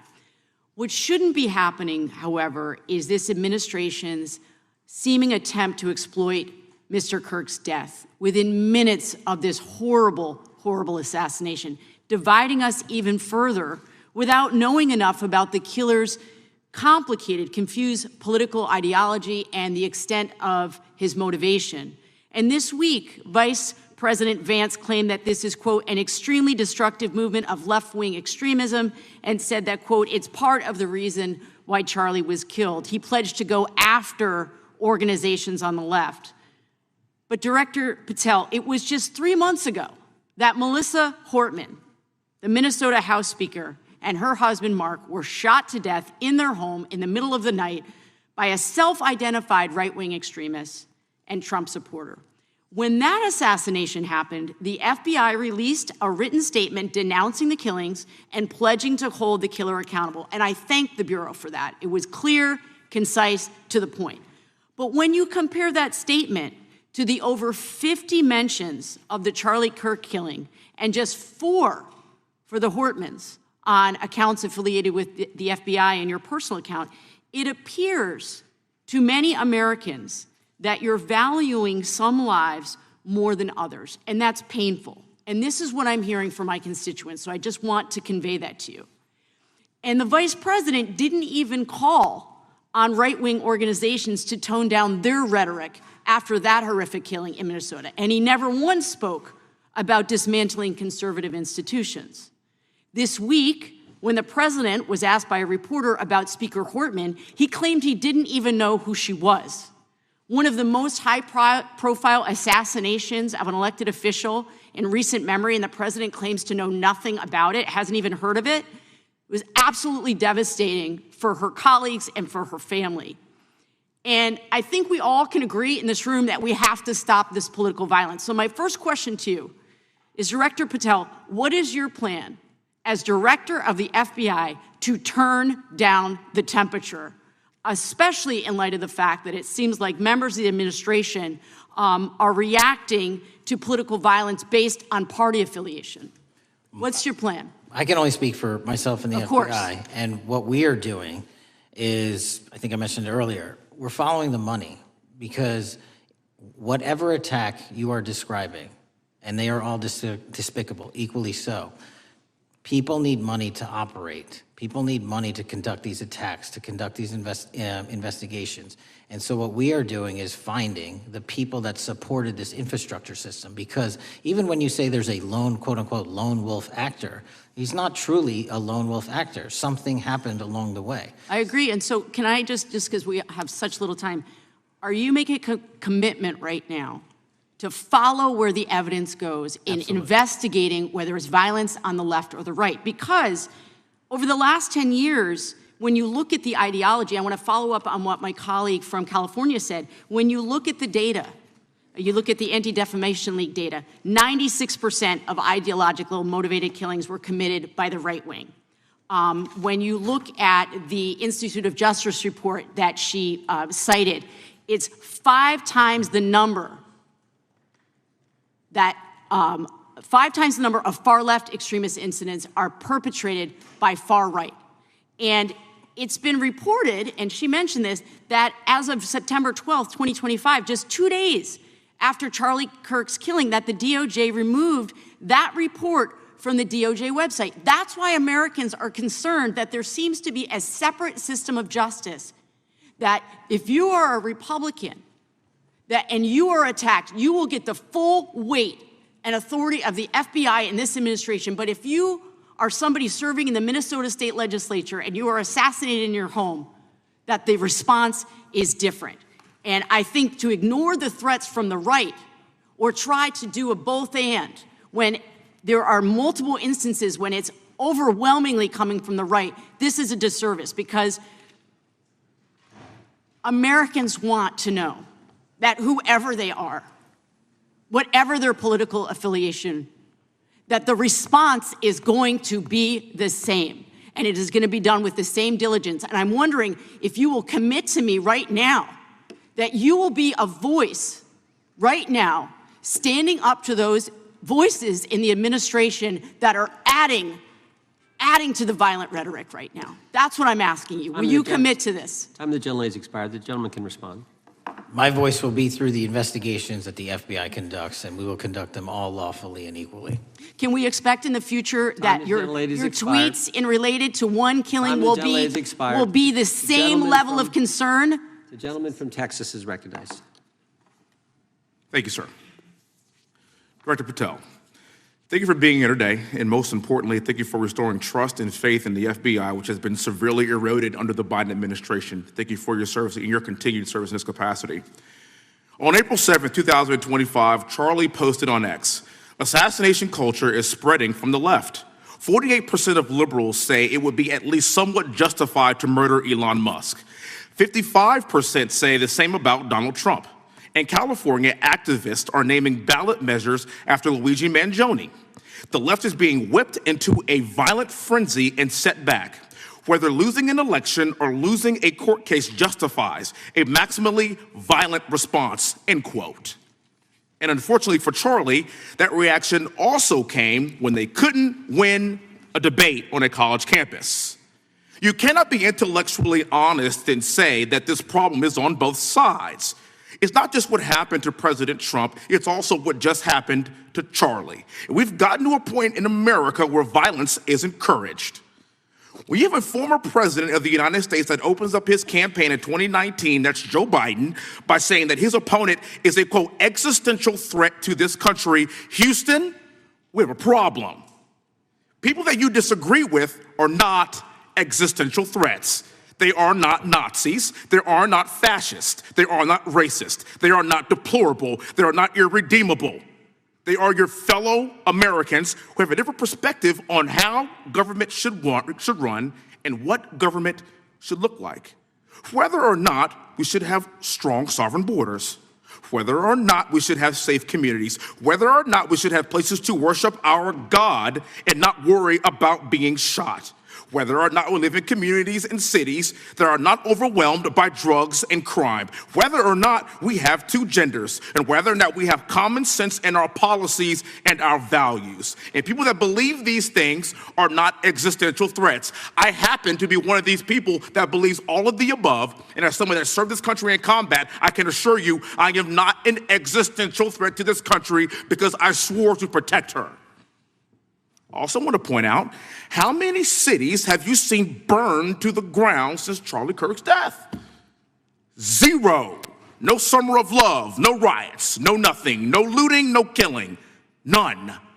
We simply gathered and prayed for his soul, his family, and this country, because that's exactly what we represent. And while we might be angry, this righteous anger will carry on Charlie's message and legacy. I want everybody to know something very simple. Charlie is not dead because of what he said. He is dead because people listened. My time is limited, so I have a few questions for you, sir. And again, thank you very much for being here. I really appreciate your time and your service. In your experience in the FBI, have you noticed a precipitous rise in political violence and other associated crimes that you have been investigating so far this year? And if so, is this trend in motive left-wing or right-wing violence? I can always speak generally, sir. There is too much political violence, and it has been a precipitate rise on too many fronts. How do we solve this?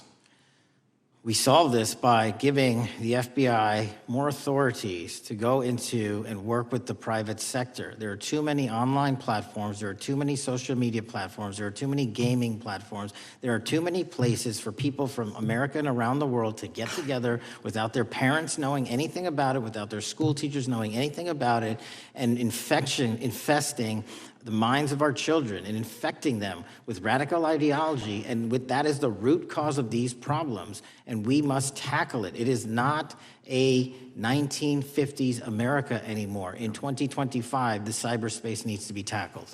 Thank you. Switching gears, when your predecessor sat right there in that seat a couple of years, last year in a committee hearing, I asked him a very detailed question about Matthew Thomas Crooks, the shooter responsible for the assassination attempt on President Trump's life. I didn't get an answer from Chris Wray that day, and I submitted written questions to the FBI and into the record of this committee, and I want to resubmit those questions today because I think we are still awaiting answers to those questions. So, Mr. Chairman, I'd like to submit them for the record, please. I'd like to ask you, sir, and the FBI, under your leadership, would you please respond to these questions, and can you commit to doing that? As soon as the trial's over. Thank you very much. I will end with this. Charlie Kirk is not dead because of what he said. Charlie Kirk is dead because people listened. He set up a tent that said, "Prove me wrong," and exercised his First Amendment right. That's all he did. And we will continue to do so in this country in order to preserve this constitutional republic. And with that, I yield back. Thank you. Gentleman yields back. The gentleman from Florida is recognized. Thank you, Mr. Chairman. Before I begin, I want to caution my colleagues on one-sided violence in this country. We just heard that there were no riots on the right. We're literally sitting in the building where there was a giant riot by supporters of the president, the right. We also heard that only leftists, have said that Trump is a Nazi. In 2016, the current vice president of the United States said, Trump is either a cynical asshole or he's America's Hitler. And so this is the problem.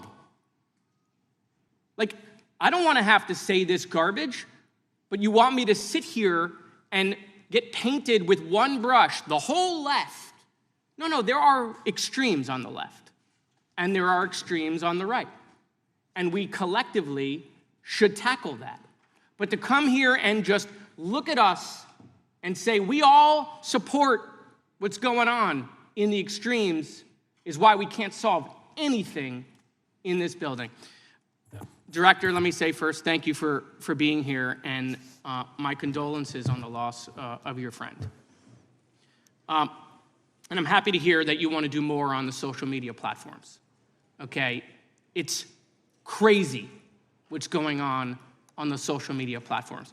There are so many conspiracy theories on what's going on with Charlie Kirk. Israel assassinated him, right? There are conspiracy theories about your personal social life all day. It is totally rampant. Big names on the right, Candace Owens, right? Talking about how what's been released as far as the dialogue between the perpetrator and his roommate is manufactured by the FBI, manufactured by the administration. It is totally rampant, allowing foreign governments to just perpetrate these platforms, all of these bots, all of the time to weaponize Americans. You see what's going on here? This is a byproduct of all of that. What's going on in the streets is a byproduct of all of that. What's happening is you see people celebrate Luigi Mangione is a byproduct of all of that. And so if we want to do something, then we should talk about Section 230. We should talk about how we're going to make sure that we don't let foreign governments poison our children's mind. And so I will work with you on that, Director. I'll work with you on 230 any day. No problem. So now, that was the good part. I want to take your attention back a second, okay? Breaking news. Kash Patel is nominated to be the FBI Director.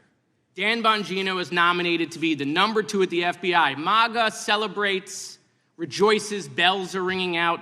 The team, Patel, Bongino, that sought out every podcast microphone to talk about the Epstein list. The names are finally going to get released.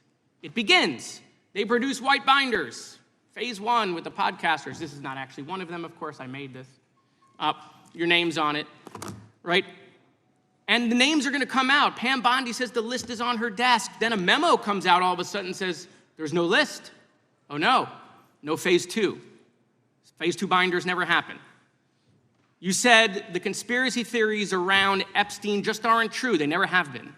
And yesterday, in an answer to Senator Kennedy, you said the FBI is not in possession of any credible evidence that Epstein trafficked girls to anyone but himself. So according to your testimony yesterday and in this committee, according to the evidence the FBI has, the number of names on the list are 0. No, zero. The index has been released, and the number of people involved in that trafficking operation were charged in 2018. Other than Epstein and Ghislaine Maxwell, your testimony in the Senate and here is that according to the evidence you have, the number of other names is 0. That were charged based on credible evidence. Well, who are the other names? Give me the other names that weren't charged. We are not releasing the names of anyone because the Department of Justice never does that of anyone that didn't have any credible information to attack them. Let me move forward. The president has, you've seen the picture of the woman's body with the writing and the president's signature. The president says that's not his. Mm-hmm. Okay? The president says it's not his. The Republican colleagues say it's not his. The administration say it's not his. Will you be opening up an investigation into the Epstein estate for putting out a fake document with the president's signature linking him to the world's largest pedophile ring? Will you be opening that investigation into that? On what basis? On what basis? They literally put out a fake document, according to the president, with a fake signature. It's a forgery of the president of the United States signature. That's the basis. Sure, I'll do it. Okay, I look forward to that investigation. Am I over? Thank you, Mr. Chairman. I appreciate your diligence. Gentleman's time has expired. Chair now recognizes the gentleman from California. Director Patel, as you know, my state, California, is home to the worst public infrastructure failure in U.S. history, known as California High-Speed Rail, although the name is probably a misnomer. Earlier this year, I joined your counterpart at the Department of Transportation, Sean Duffy, doing a compliance review of the federal money the state has received, and the outcome was that the state has not complied with the terms of its billions of dollars in funding because it hasn't actually built anything. And so that federal funding has now been cut off, but a lot of us in California still have questions as to where all the money went. We're 17 years in to this project, and absolutely nothing has been built. Not a single bit of track has been laid. There are no stations. There are no passengers. And the plan initially was to have the whole thing, LA to San Francisco, done by 2020 at a cost of $33 billion. Yet here we are in 2025, nothing has been built. And according to the New York Times, the project won't even be completed this century, and the total cost is now estimated to be over $130 billion. So I just wanted to ask you, do you think this is something that bears scrutiny, or can you confirm whether there's any kind of investigation going on at the FBI? The FBI certainly can't investigate incompetence, but the FBI certainly can investigate and does investigate waste, fraud, and abuse. And so if we have any information that indicates that that happened in this situation or anything else, we'll look at it. Thank you very much. We've also, been talking some today about the issues that occurred at the border during the Biden administration. And you might not agree with your predecessor on everything, but you probably would agree with some of the statements he made in testimony before this and other committees, raising alarms about the risk of terrorism from illegal border crossings. Since becoming director, have you gotten some insight into how well calibrated those warnings were, and what is the status of that risk now? Since becoming director, there's been a sharp decrease of border crossings for known or suspected terrorists from the southern border. But unfortunately, there has been a sharp increase of known or suspected terrorists entering through our northern border. And so what I'm trying to do is work with our northern border states and our interagency to tackle that problem. But it is an absolutely massive border that can't physically be sealed. So we're going to have to get creative and put more resources into that. And in a similar vein, there were over 500,000 unaccompanied children that crossed the southern border during the Biden administration. As we know, many were trafficked either through forced labor or sex trafficking. Do you have any insight as to what the scale of that problem was and how have things changed over the last several months? Other than what you outlined in terms of how it was described, I don't have any additional details. In terms of how many people are being trafficked into this country, especially unaccompanied missing children, that number has drastically reduced because the coyotes that smuggle these children for their criminal activity are the same ones that smuggle in narcotics, or the same one that traffic older age women. They're all interconnected, and because of the sealing of the southern border by this administration, that has come to a near halt.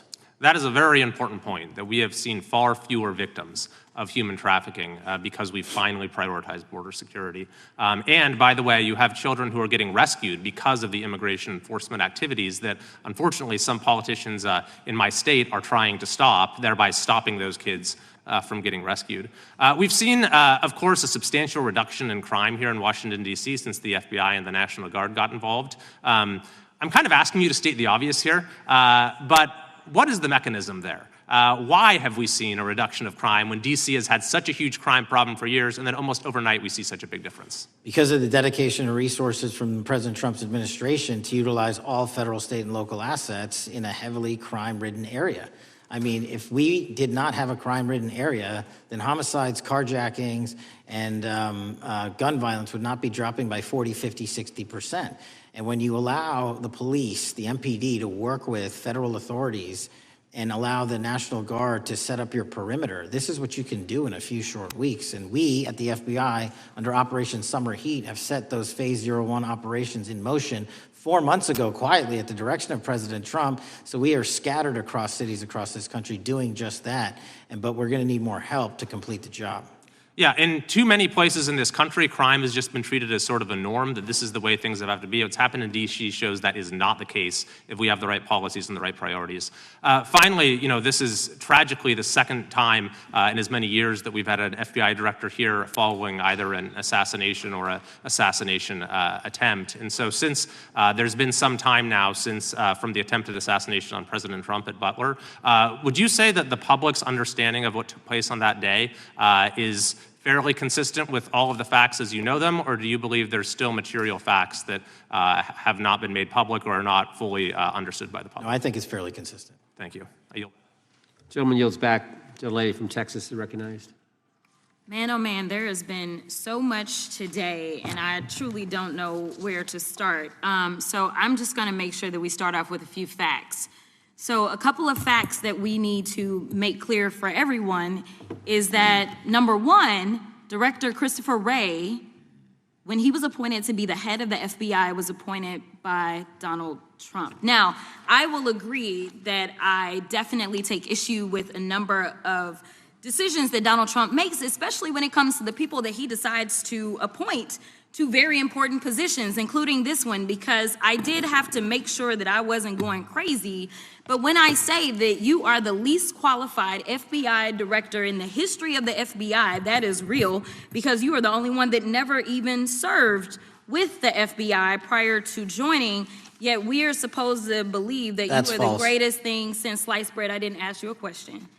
Now, What I want Still to go false. through is to talk about why you are a failure and why, honestly, we just need to tell you bye-bye. I know that you got a little upset and you put on your show for your boss because it seems like you're trying to save your job when it came to talking to Senator Booker yesterday. But let's go through some of your failures. So before you were even confirmed, and I think one of my colleague from Georgia, pointed out that you were already targeting career officials so that you could direct illegal firings. Mind you, these cases that you were so upset about, which are the ones tied to Trump, the cases came through his handpicked FBI director. And frankly, when people sit around and say things like, oh, you know, we're happy because now we feel safe. I don't know who feels safe in this country except for the white supremacists, because I specifically as a black woman definitely don't feel safe.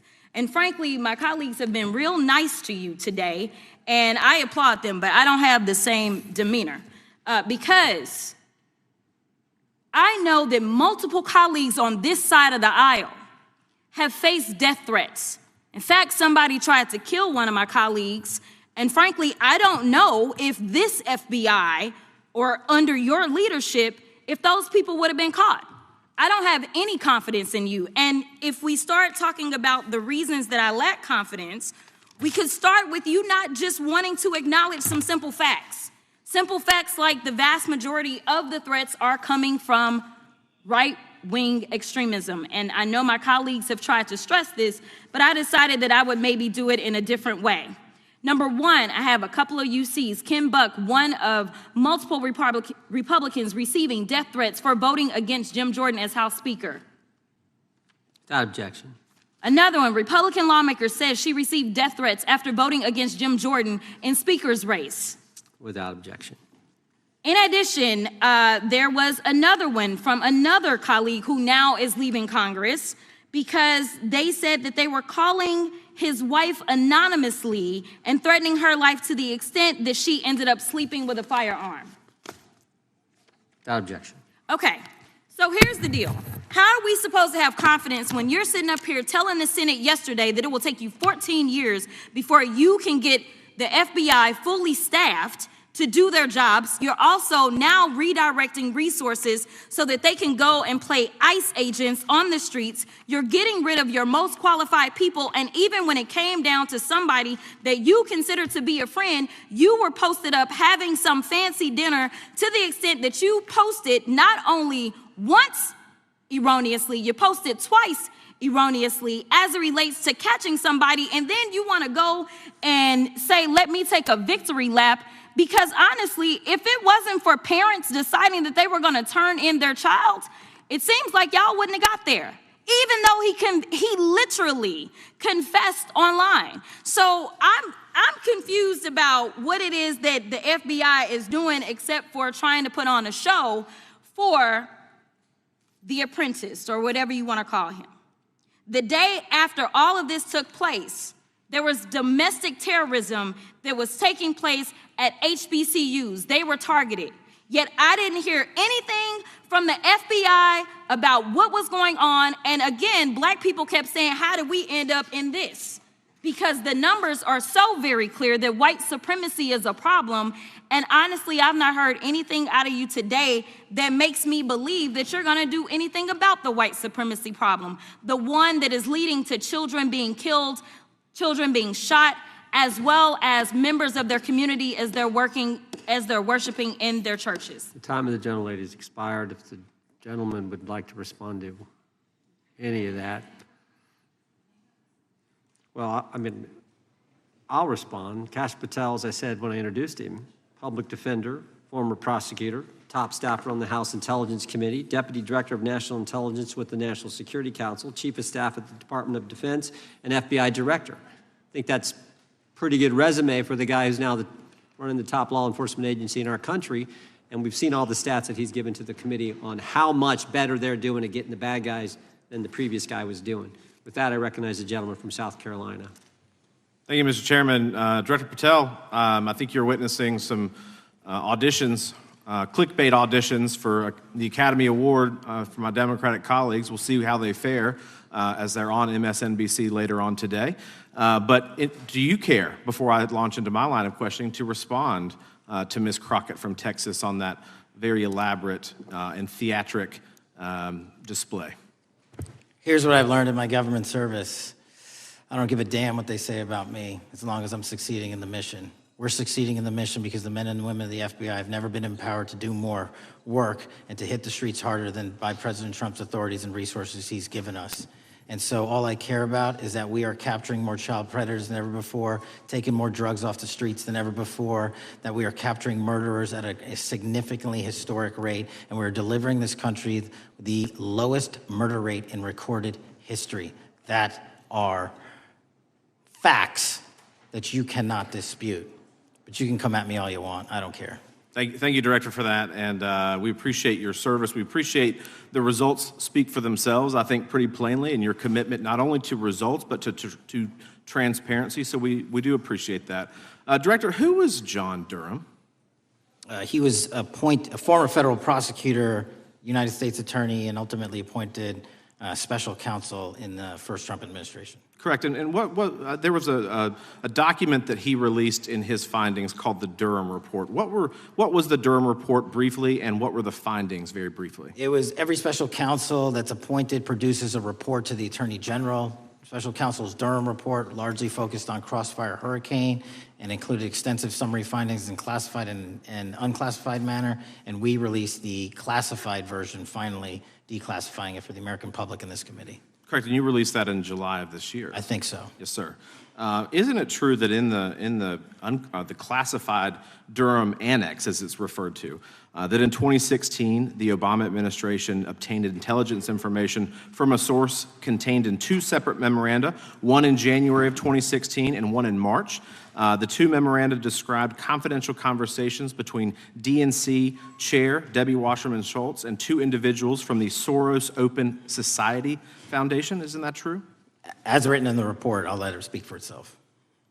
In the Durham Annex in January of 2016, the memorandum noted in part that President Barack Obama intended to scuttle the FBI's investigation into Hillary Clinton's private email server and mishandling of highly classified information during her time as Secretary of State. Isn't that found in the report? I believe so. Isn't it also found in the report that in March of 2016, the memorandum also included references to the same Obama effort to shut down the Clinton investigation, but additionally outlined a plan to falsely connect Trump to Russia? Isn't that in the Durham Annex? I think it's in more than the Durham Report, but yes. The memo also stated in part that, quote, the Democrat Party's opposition is focused on discrediting Trump, among other things. The Clinton staff, with the support from special services, is preparing scandalous revelations of business connections between Trump and the Russian mafia. Isn't that also found in the now unclassified Durham Annex? I believe so, sir. According to the Durham Annex, based on analysis and translation of the intelligence, FBI analysts believed that special services could either mean the FBI or CIA, or the Trump dossier author Christopher Steele. Isn't that in the Durham Annex? I believe so, sir. When the Obama administration received intelligence in March of 2018, Fusion GPS was preparing open source opposition research regarding purported ties between Trump and Russians. The research was paid by the Clintons' campaign and the DNC. Isn't that open source and also in the Durham Annex? I believe both. Okay. And so also in the Durham Annex, which I found interesting, was the potential campaign plan was shared with high-ranking career officials at DOJ. Isn't that in the Durham Annex? I believe so, sir. The Durham Annex describes that in July of 2016, emails allegedly between Leonard Bernardo, senior vice president of George Soros' Open Society Foundation, included data providing specificity on the Clinton plan in an attempt to smear Donald Trump by falsely linking him to Russia. Isn't that in the Durham Report? I believe so. And so, briefly, this additional evidence that you've unclassified and released to the American public, what does that purport to show or augment about the Durham Report that you can share with the American people. Put simply, that the FBI was weaponized. Against a political campaign. Yes, sir. Thank you for that, Mr. Chairman. I yield back. Gentleman yields back. The I have UCs. gentlelady from Texas recognized for unanimous consent. Yes. First one is Russia's ghostwriter hacker group takes aim at German election. This is from Politico. Objection. The next one is Director of National Intelligence, 30 days until election 2024, which specifically states that our assessments about activities and goals of Russia, Iran, and China are unchanged from earlier election security updates, and that they were meddling. Without objection. And I've got three more. The last three are that how Russia is using artificial intelligence to interfere in elections. Moscow's attempts to interfere in U.S. and other elections are nothing new, though their tactics and strategy are constantly evolving. Without objection. The next one is Russian interference coming soon to an election near you. Russia pursues a systemic strategy of undermining elections and influencing public opinion in the West. EU and NATO countries must recognize that Moscow often acts through agents within their own borders and build resilience to such interference. And what's the source? This one is CarnegieEndowment.org. Okay, without objection. Thank you. The gentlelady from North Carolina is recognized. Thank you, Mr. Chairman, and Director Patel, I'm glad that I'm going a little out of order here because I'm going to pursue some of the things that you were just talking to Mr. Fry about and remind you about your confirmation hearing. At your confirmation hearing in January, you said under oath, and I quote, "There will be no politicization at the FBI. There will be no retributive actions taken by the FBI should I be confirmed." And in your written response to the Senate questionnaire, you said, I quote, "Personnel decisions shall be based on performance and adherence to the law. And every FBI employee will be held to the absolute same standard, and no one will be terminated for case assignments." So I want to just go through a couple scenarios with you to get a sense of whether you think these are examples of politicization of the FBI or making decisions based on the performance and adherence to the law. So, first question. Would hiring FBI agents, analysts, and supervisors from only one political party being politicization of the FBI or making personnel decisions based on performance and adherence to the law? We don't ask FBI people, applicants, where their political parties are. Mr. Patel, do you ask FBI applicants who they voted for? The FBI does not. Are you aware that in the lawsuit that Mr. Driscoll filed against you and the FBI, he was asked who he voted for? Since that lawsuit has been filed, that's ongoing litigation, I'm not able to comment. Well, but it also means that you just said that what happened in his situation didn't happen. So we will go on to the next question. Let me ask you an even easier one.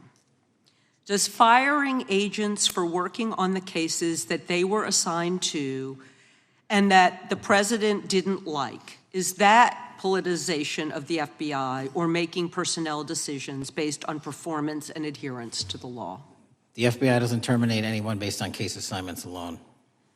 Has the FBI ever been sued by somebody who felt that they were terminated based on case assignments? In the entire history of the FBI, I'm sure they have. No, since your tenure. I'm sure there's ongoing litigation.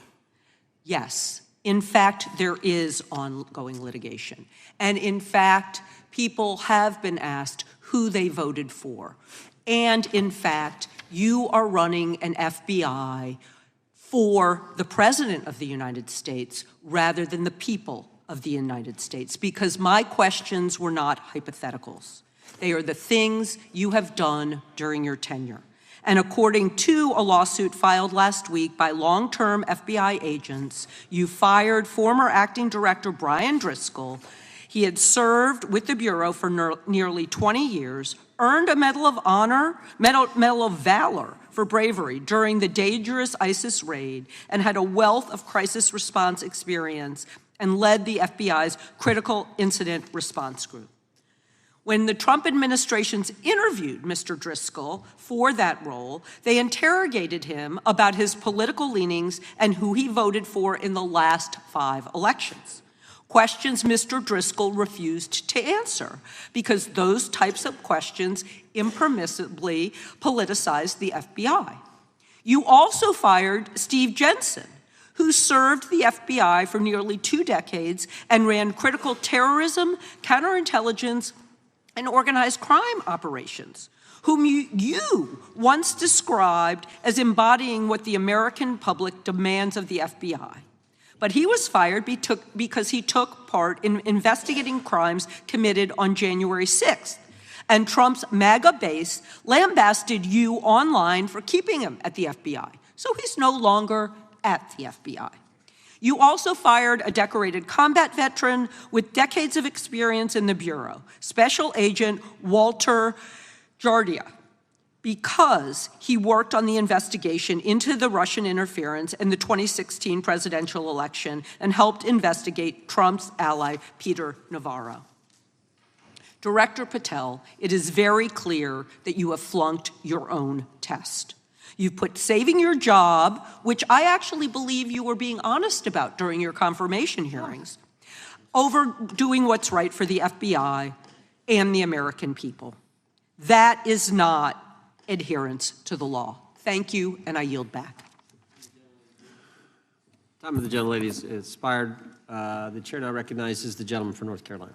Thank you, Mr. Chairman. Director Patel, it's great to have this opportunity. Thank you for being here. Thank you for your service. And I've got to say, one of the most disheartening components of the previous administration, when I was working with local law enforcement all over the state of North Carolina, all over the country, people rightfully did not really care about the inner workings of Washington, D.C. The FBI had previously been the paramount, the sterling, the top of the top law enforcement agency. They wanted their FBI to fight crime. Whatever small town, city, whatever it may be, FBI was expected to deliver for the American people. And then reports started to come out, in addition to the likes of McCabe, Comey, Clapper, Strzok, Page, that the FBI was targeting Christian nonprofits. They were targeting parents for protesting radical gender theory at their schools. They targeted Catholics, churches, pro-life organizations. And the FBI was really bruised in just modern day America. And your focus on getting the FBI back to the streets, fighting criminals, locking up bad guys, whether they're violent criminals, whether they're sex predators, whatever they may be, that is restoring the reputation of the FBI, and I thank you for that. In regards to the perceptions, I want to be very clear here. You mentioned the statistics about removing dangerous illegals, removing thousands of kilograms of drugs, violent criminals, guns. The border is secure. These accomplishments are noteworthy and they're needed. But at the same token, I want your take. The fight is not over. Isn't that correct? When we look at what happened in the previous administration, the number of illegal alien criminals that made their way into this country of every type, they're embedded, they're here, and it's going to take a sustained effort to win this battle. That's the critical component, sustained effort. And that's the critical component when you look at what happened in Washington, D.C. We're not here for 4 seconds in terms of safeguarding Washington, D.C. Yep. It's a sustained initiative. We're taking it to Memphis and wherever we decide else. And so we are going to continue the mission till it's done. In regards to offloading some of the agents from Washington, D.C. to the states, to the people, can you just explain how tactically that is a force multiplier in the law enforcement community around the country? Yeah. It's pretty simple.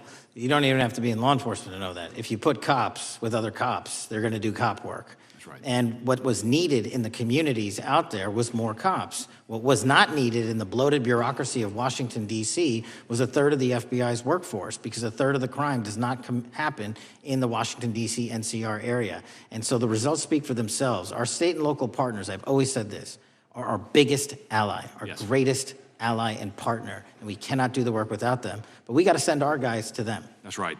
And in regards to the last 4 years, the open border policies, whether it's terrorism, drug trafficking, human trafficking, violent crime, massive amounts of organized retail theft, and other types of criminal behavior, can you describe, just so anyone who's listening here can talk about, how serious the levels of criminality have become in the United States?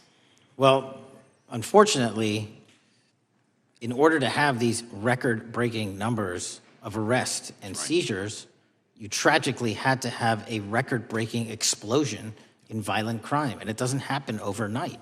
And it came in from all corners of the earth and from all platforms, including social media. And that's the root cause of all of these evils. And in order to clean it up, it's not going to happen overnight. But the men and women of the FBI, what they did in these 7 months, everybody should be talking about it. Every single district in this dais is safer now, today, than it has ever been because of that work.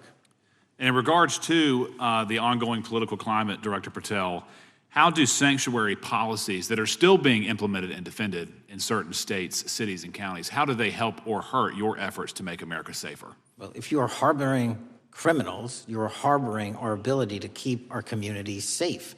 It's that simple. If you have a fugitive warrant for a violent felony offense and we are not able to procure you because of policies or rules that don't allow us to go get them, and time again, we have heard all too many illegal immigrants who should not have been here murdering women, murdering children, giving drugs to our youth, and raping our children, and that is unacceptable. Straightly put, can you separate immigration enforcement with fighting crime? They're intertwined. Thank you. In regards to policies like cashless bail, how does that help or hurt your efforts?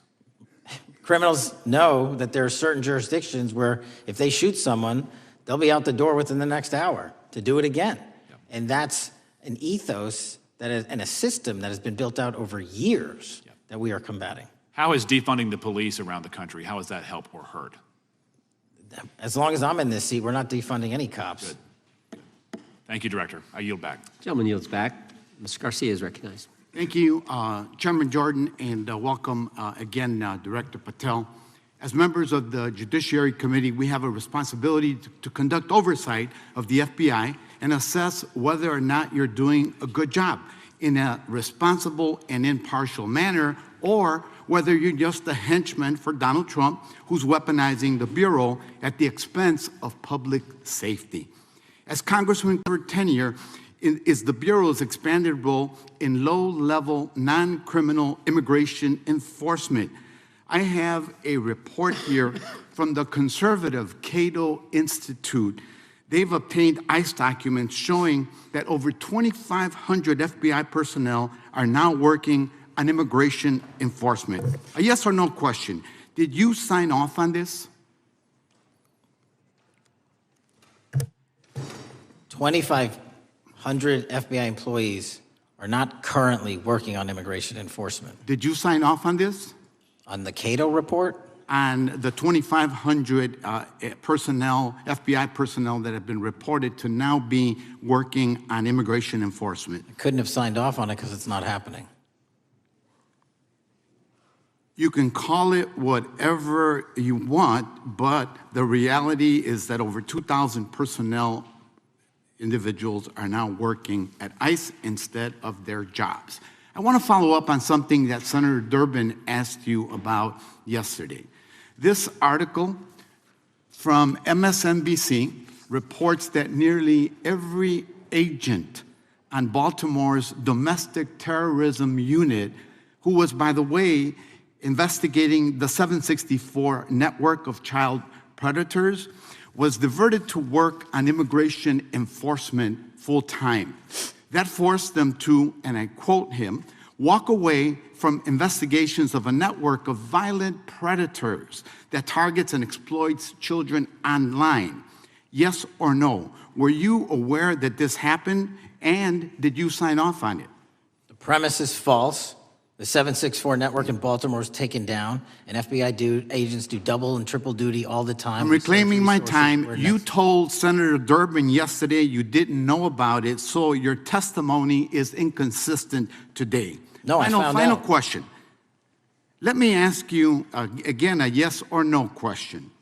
Are you aware that agents have been told by supervisors not to documenting their shifting of resources toward immigration-related work? That's a literal another falsehood. It's impossible to move a human being without documenting that work.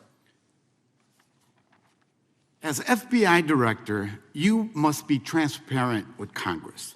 You need to provide us information about how many agents have been diverted to non-criminal immigration enforcement, why the Baltimore unit was dismantled, and whether there's a cover-up of what's happening under your leadership. Because this goes to the heart of whether or not you're carrying out the stated mission of the FBI, keeping our communities safe.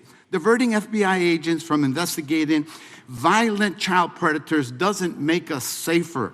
Using FBI resources to target parents, children, and other immigrants for low-level, non-criminal enforcement doesn't make us safer. Enabling violent, lawless conduct by federal enforcement doesn't make us safer. As we saw last week when an ICE officer killed one of my constituents.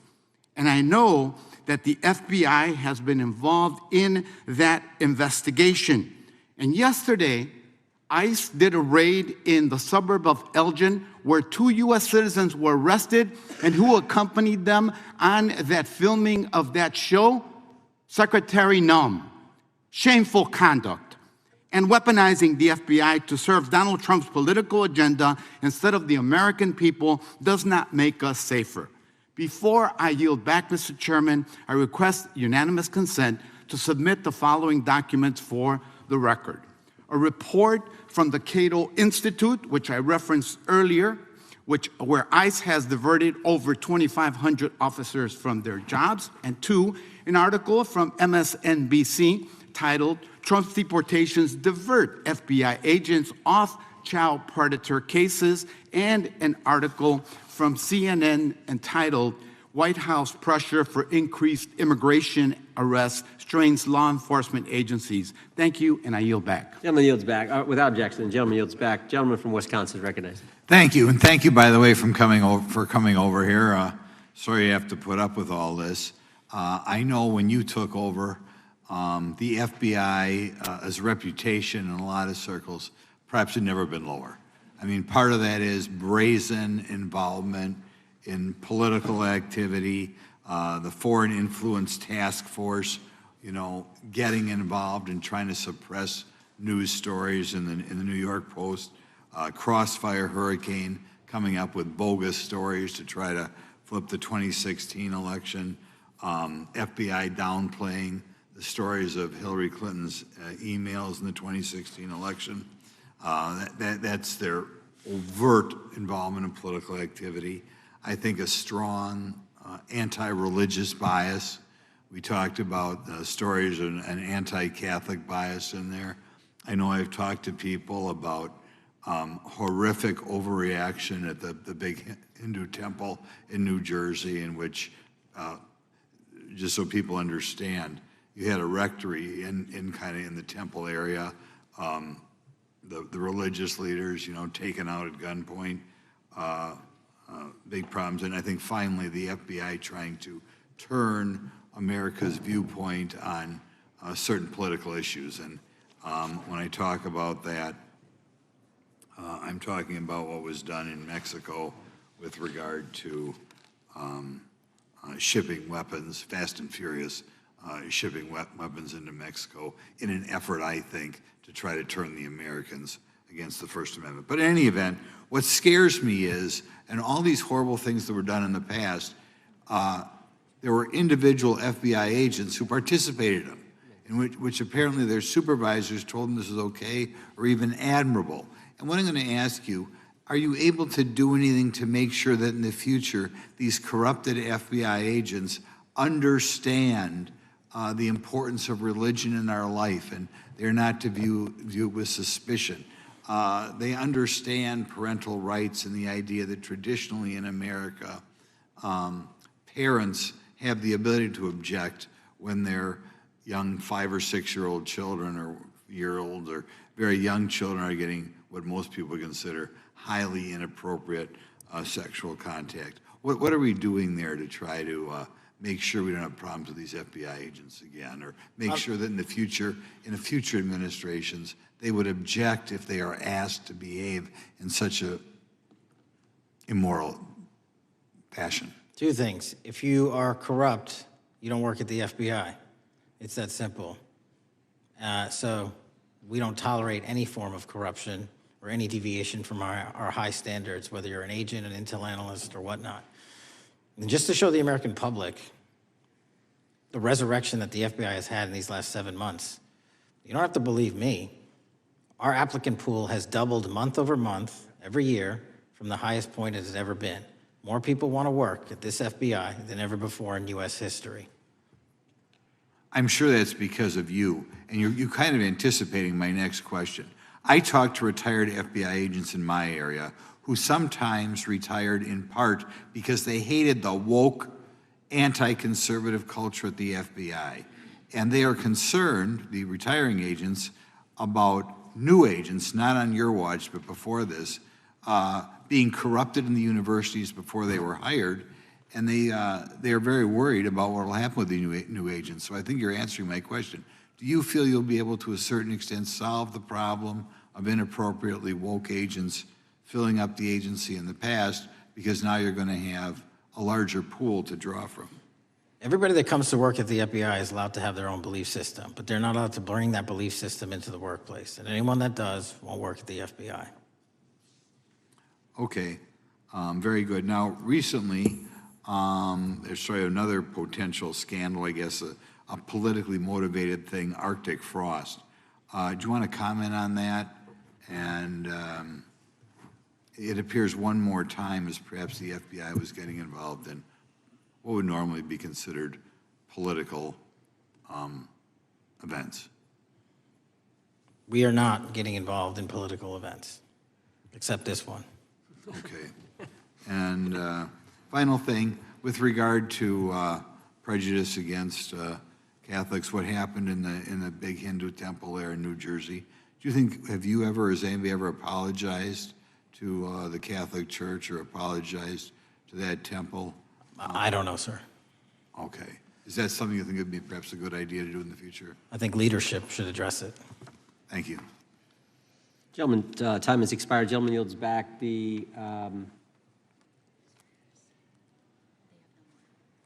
so we got the gentleman from North Carolina, Mr. Harris. All right, thank you, Mr. Chairman, and thank you, Director Patel, for your endurance and your perseverance throughout today's hearing, and for all you've shared. First of all, let me start by saying that I was very grateful and glad to see that the FBI has joined the investigation of the tragic and brutal murder of Irina Zarutska in Charlotte, which is just right by my district. This woman, as you know, fled the war in Ukraine only to be killed in cold blood by a man who had no business being on the streets whatsoever. This man, who had been seen stabbing Irina to death on video, had been arrested 14 previous times, served prison time, and was diagnosed with a severe mental illness. In response to the previous offense, the magistrate over his case released him to roam the streets with a $0 bond and a simple written promise to appear in court. Mr. Patel, let me just ask, should judges apply the most lenient bail standards to people with extensive criminal history? Do they apply the most lenient? I'm sorry. Yeah, should they apply the most lenient bail standards to people with extensive criminal history? That has not been my experience. That should not happen. Is America a place where young women should fear to ride public transit? No. And was Irina Zarutska's death, would you say, possibly the result of Democrats' pro-crime policies? That investigation and matter is in open trial, so I don't want to stylize the evidence. I understand. Well, Mr. Patel, let me just say, taking over the FBI after the Biden administration's blatant weaponization of the agency is no easy feat, as we've recognized throughout this hearing today. For 4 years, we witnessed the Biden administration targeting regular Americans rather than violent criminals. For example, the Biden administration's FBI spent its time and resources going after churches and Christians, We know that the FBI used an undercover agent to collect information about a parishioner. We know that the FBI investigated and surveilled a Catholic priest. And all of this was in response to First Amendment protected activity. Mr. Patel, I want to ask you, should the FBI use its resources to spy on Catholics? Never. So what does it say about the culture of the Biden FBI that law enforcement resources were used to go after Catholics, and some FBI employees were comfortable with taking such actions? Well, pursuant to my transparency initiative and working with Congress on oversight, those documents, that's it. Those documents are available for the American public to see and read and hold people accountable, and that's what I'm committed to. And so have you been able to hold accountable those at the FBI who went after law-abiding Catholic church members? If they did so improperly, yes.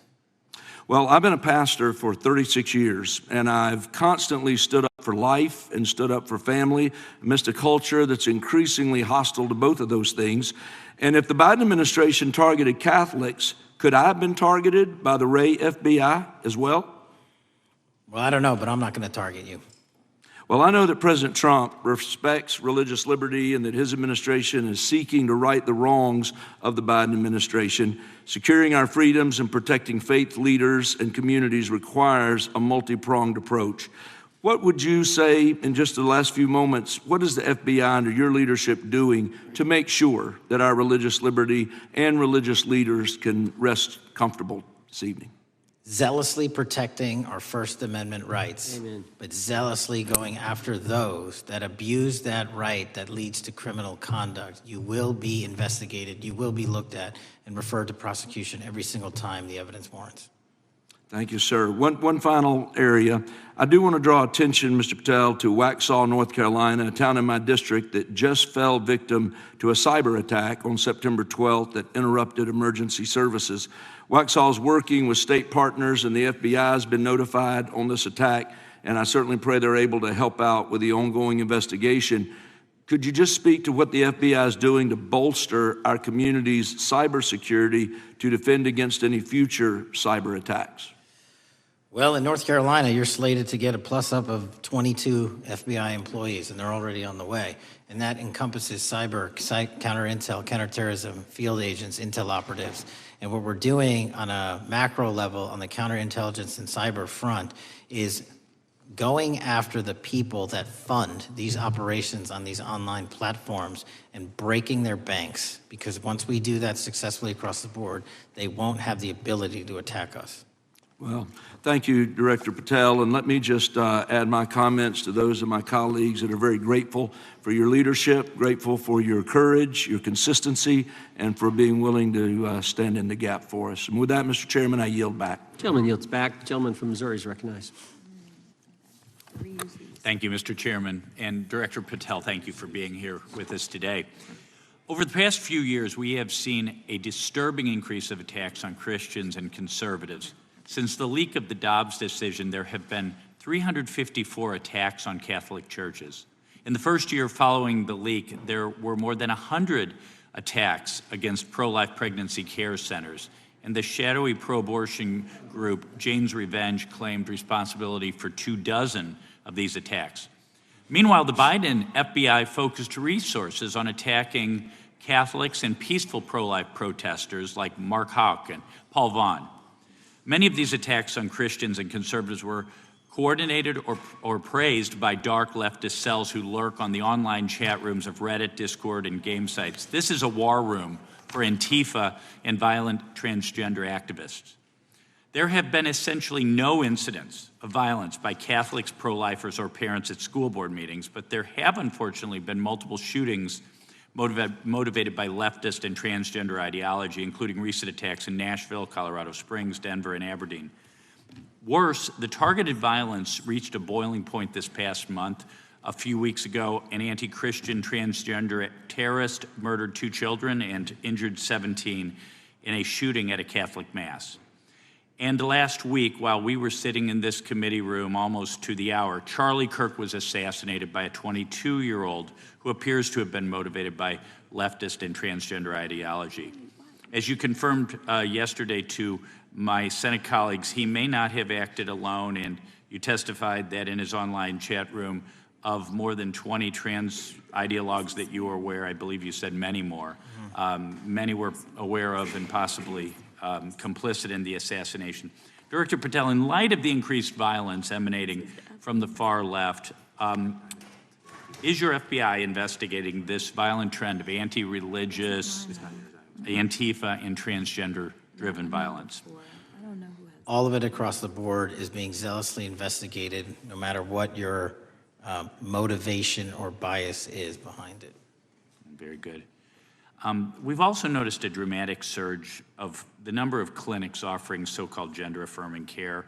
Whistleblowers in a recent NIH study confirmed that these clinics prey on some of the most mentally ill children and young adults in our society, and these clinics are quick to prescribe life-altering puberty blockers, cross-sex hormones, and surgery, and often these patients get worse rather than better, and unfortunately, some have become violent, some have even committed mass shootings, and the partner of one of them assassinated Charlie Kirk.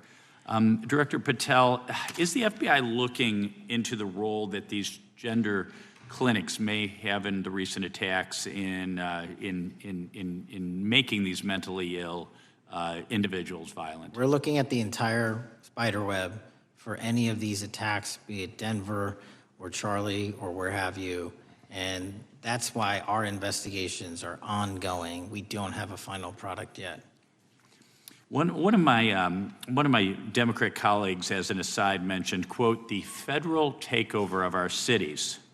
And I don't know whether my Democrat colleagues, for some reason, liked Washington, D.C. better when it was more dangerous and more violent, when there were more robberies and carjackings and murders and rapes. But what has the crime picture in Washington, D.C. looked like since the so-called federal takeover? 2,100 arrests, 37% decrease in violent crime, same time last year, 60% decrease in gun crimes, 74% decrease in carjackings, and 53% reduction in homicides in Washington, D.C. in the last month alone. Very good. And I thank you so much for your testimony. I know it's been a long day, so I'll give you a little break and yield back the rest. Gentleman yield? My time. Gentleman yield? Yes, and yes. Director Patel, what's a 302?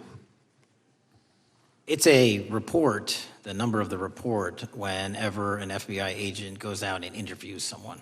And are you familiar with the 302 where the FBI agent interviewed the whistleblower who's come forward and talked about the former chair of the Intel Committee here in the House pushing staff members to leak classified information? Well, I'll just read from it.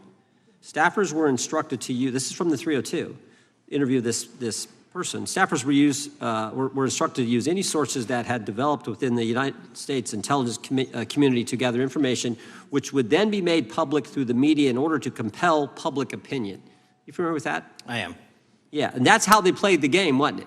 Leaking information, classified or otherwise, true or otherwise, to create this public opinion to compel action to undermine the president. Is that accurate? I believe so. Just one other point I would make from this.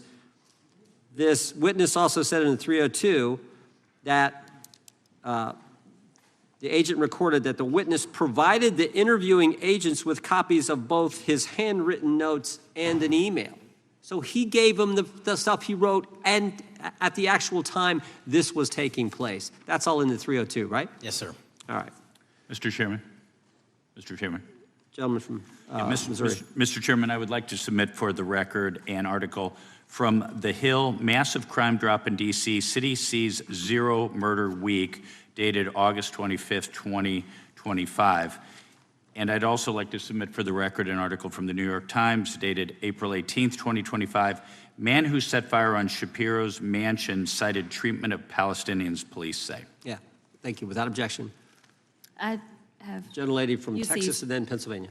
Thank you so much. My first UC is the FBIAA letter to Congress on summary terminations, where it states denying fundamental due process and summarily dismissing special agents will only make it harder to protect our nation. These actions distract agents from their work, foster fear that their assignments could cost them their careers either now or under the next administration, and increase the risk of criminal and national security threats by undermining unity and morale within the Bureau. Without objection. The next one is a CNN article. FBI agents are again pulled from their day jobs to address a Trump priority. It states, morale is the worst I've seen, said one law enforcement source. The Bureau is becoming unrecognizable. Lots of people are weighing really difficult decisions right now. Without objection. Gentlelady from Pennsylvania is recognized.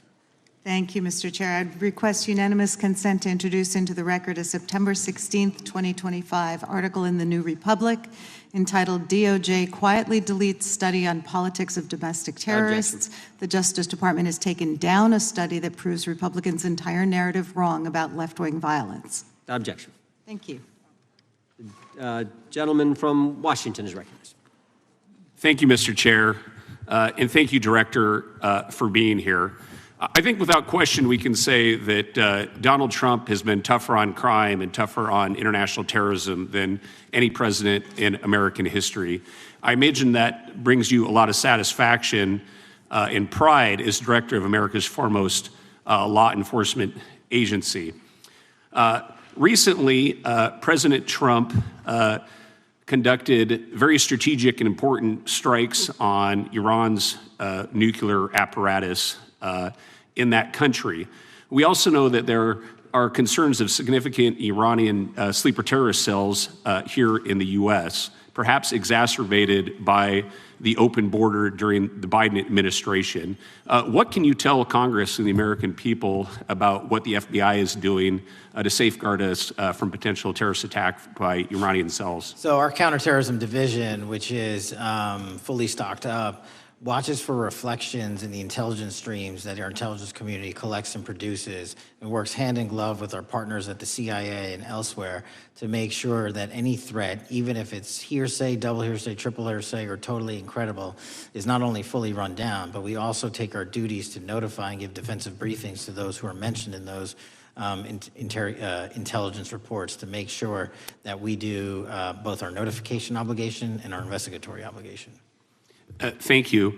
The FBI is also the foremost counterintelligence apparatus here in the U.S. We know the U.S. faces a more complex threat of global, more complex array of global threats than any time perhaps World War II or even superseding that time. As America continues to be under attack from various intelligence agencies globally, what can you tell us about the counterintelligence operations of the FBI as a core function? This is why the CIA mission is so important to the FBI, because as you said, no one else can do it. No one else has the authorities to do it. And even if they did, they don't have the capabilities to do it. And the CIA mission has to be headquartered in Washington, but have far-reaching capabilities because we have to face against our adversaries in the DPRK, in Russia, China, Iran, and elsewhere.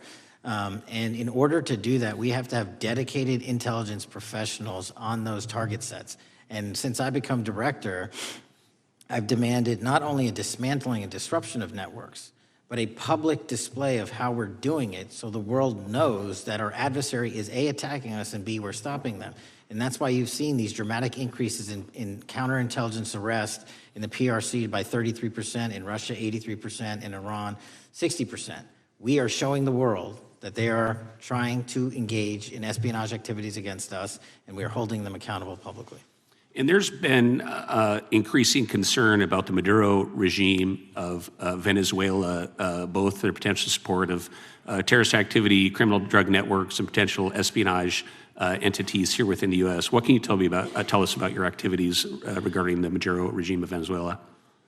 Generally speaking, one of the largest transshipment points and shipment points for narcotics out of South America, Colombia, obviously, and also Venezuela, is being utilized heavily by the narco traffickers to send up cocaine, meth, and fentanyl, and excuse me, all the other illegal narcotics through the island chains in the Caribbean Ocean and ultimately for America. So there has to be more work done in the region to stop those navigable waterways from being traversed with drugs bound for America.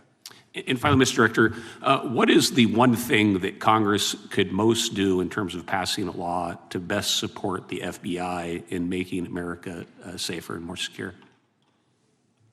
Get us more authorities to get online, to get onto gaming, to get onto social media companies, gaming platforms, have legal access, and also have private partnerships with the FBI of those companies and allow them to report into us on a daily basis. There is no human being or AI system on earth that can go out there and cover down on the threat in those theaters. And so we need the assistance, and we need more authorities, and we need the private sector to double down. Well, thank you very much for all you're doing, all the men and women of the FBI are doing to keep us safe, and I yield back.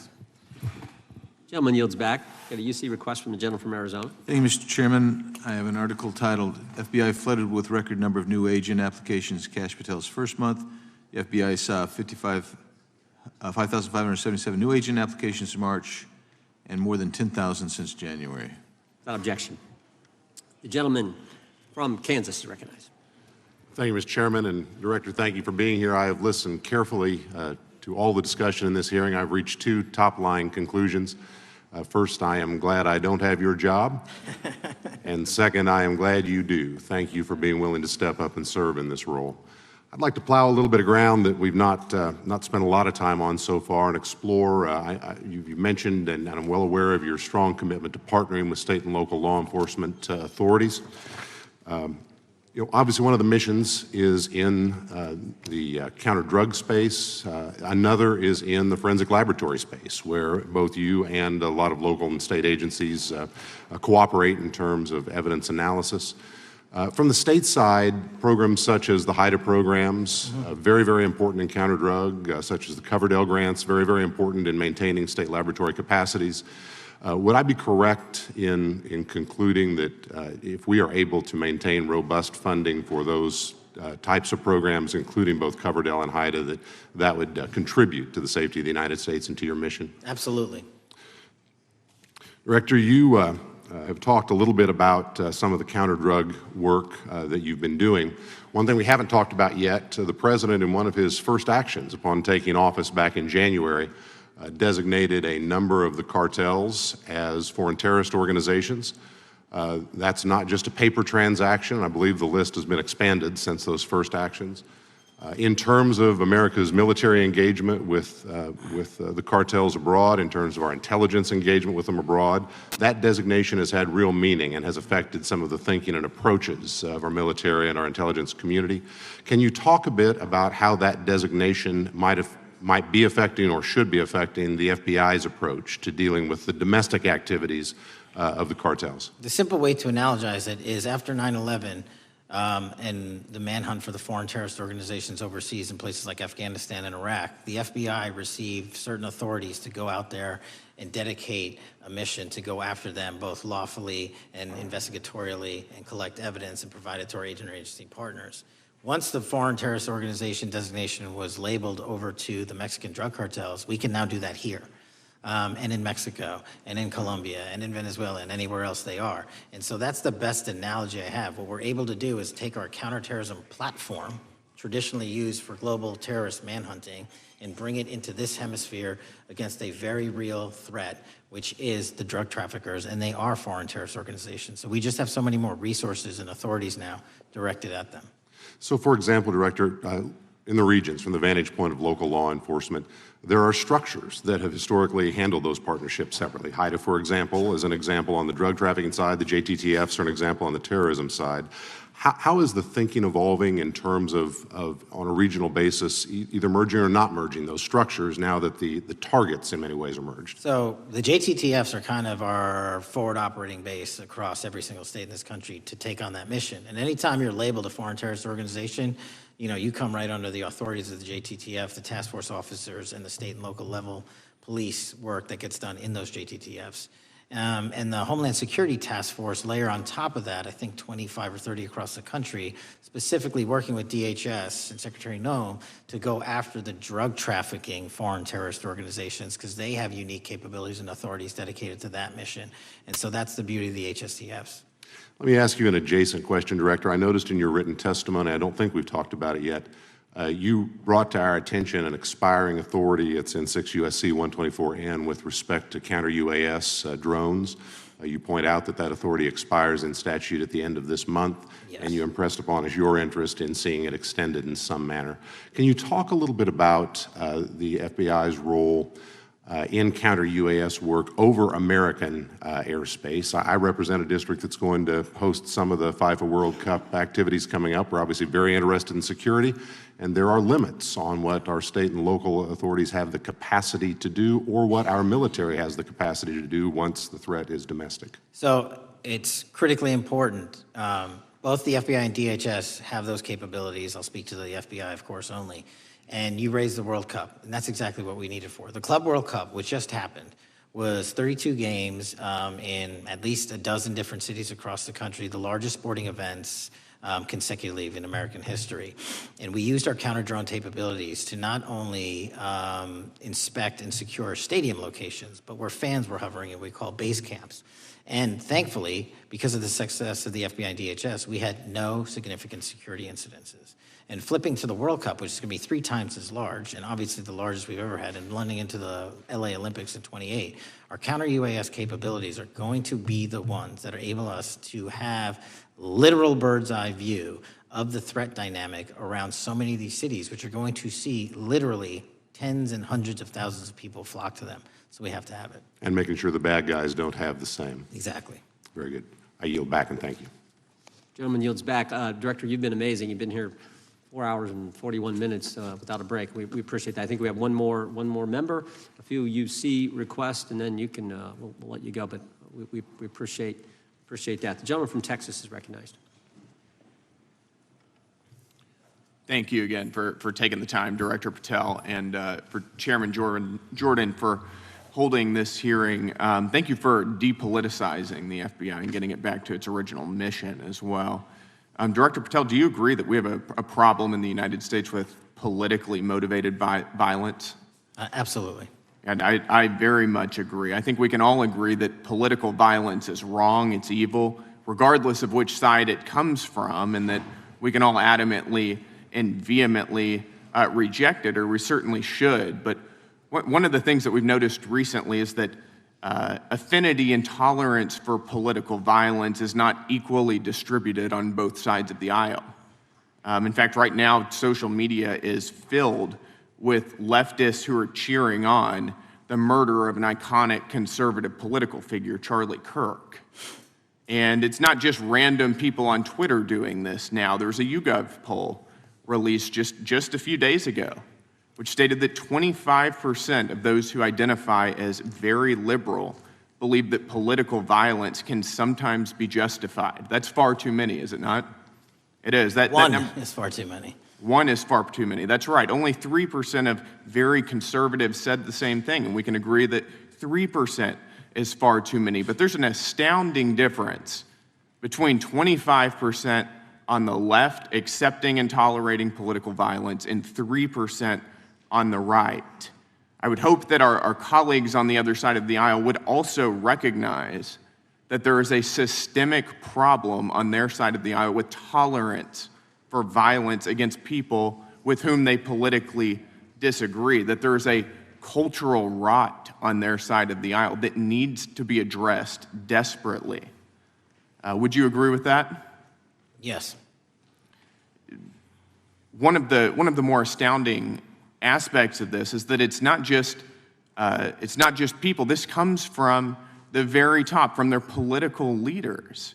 Just a few days ago, a member of Congress of this body, Ilhan Omar, shared a video on her social media account about Charlie Kirk's murder, and I'll quote what it said. It said, "Charlie Kirk was Dr. Frankenstein, and his monster shot him through the neck." In other words, Charlie had it coming to him. The words that he said naturally led to his assassination. I mean, that is a reprehensible thing for a member of Congress to say, to suggest, to promote in any capacity. And there are people across this country who are losing their jobs for far less than this. And that, by the way, is a just response to acceptance and tolerance of political violence. It's amazing to me that the political left today, who were the originators and the cheerleaders of cancel culture now have the backbone to attack conservatives for defending their assassinated friend. But there's a key difference here. Democrats want to silence conservatives for speaking obvious, self-evident ontological truths like that men aren't women and men can't get pregnant. That seems pretty basic. That seems like a basic truth that we should all be able to agree on.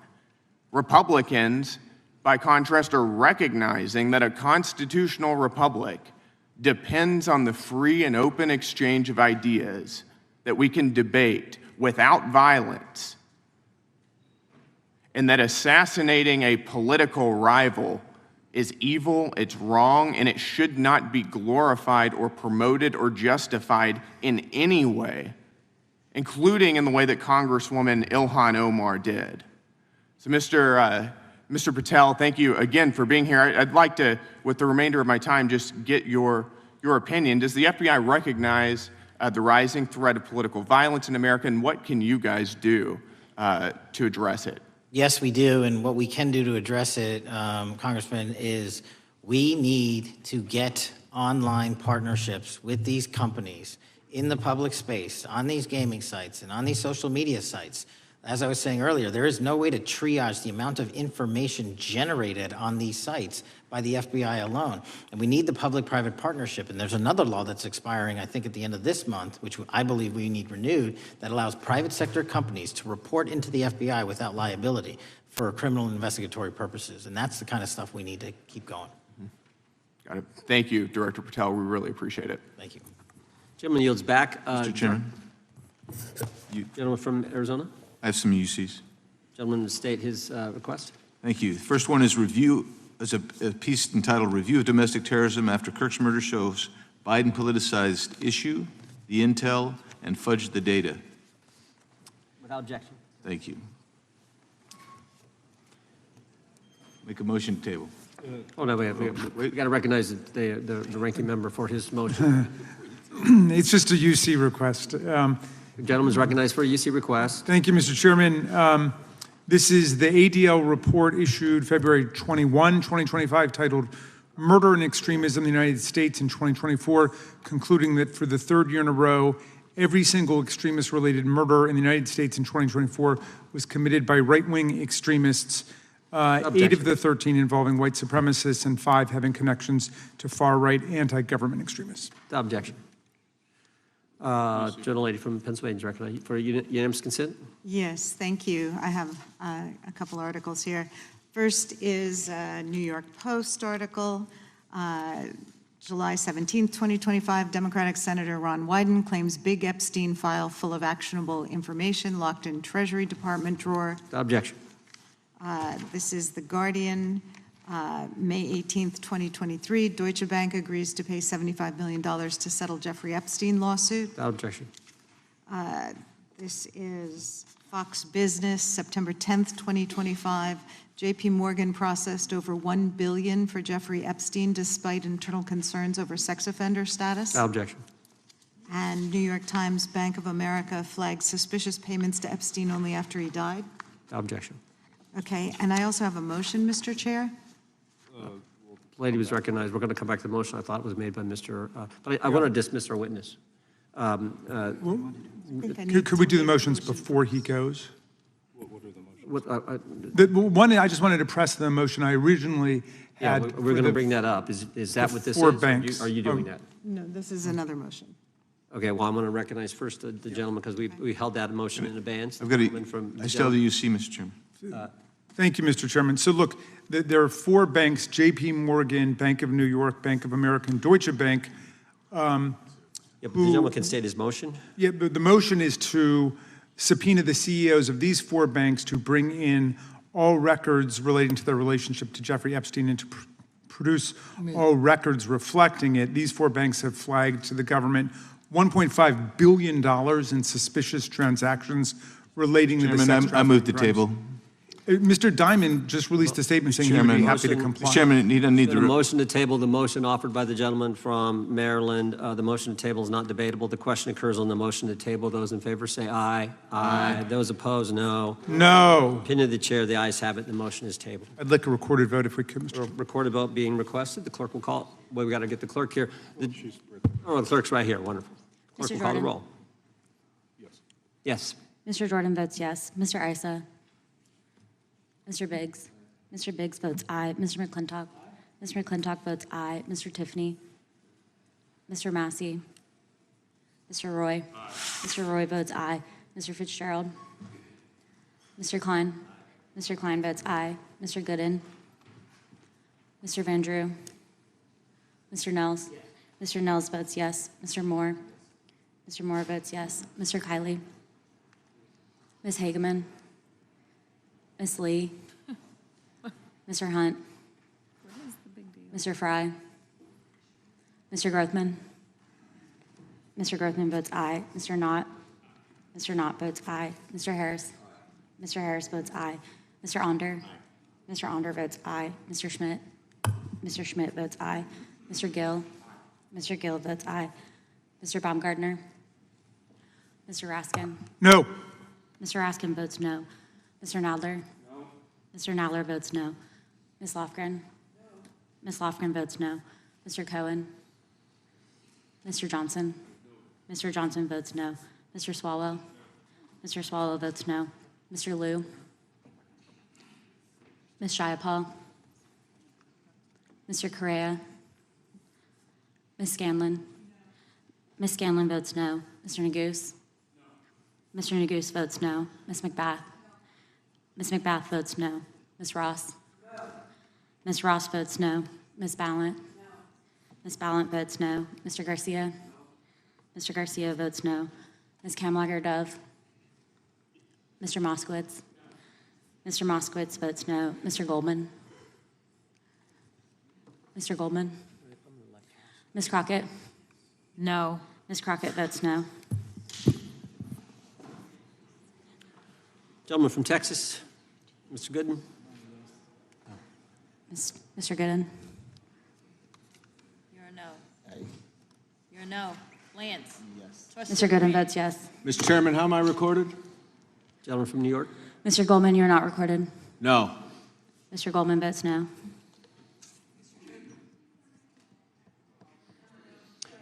Gentlelady from Washington. Ms. Jayapal votes no. Gentleman from California. Gentlelady from California. Mr. Liu votes no. Ms. Kamlager-Dove votes no. Gentleman from Kentucky. Mr. Massey votes no. Director, I want to thank you again for being here. While we're waiting for members to get back to record their vote, you don't need to stay around for these kind of motions. We appreciate the service you're providing the country, appreciate your testimony today, and appreciate the fact that you did it 5 hours straight. That's amazing. So God bless you and keep up the good work. The witness is dismissed. I know, but I'm dismissing the witness. I don't think it, nothing involved. I just put them in the record. Mr. Chairman, we're still waiting for members to come back to record their vote on the motion offered Good. by the gentleman from... no, I just, as a point of order, I just wanted to establish that the dismissal of the witness doesn't affect the viability of any of the motions. No, the committee's still going. How many members do we need?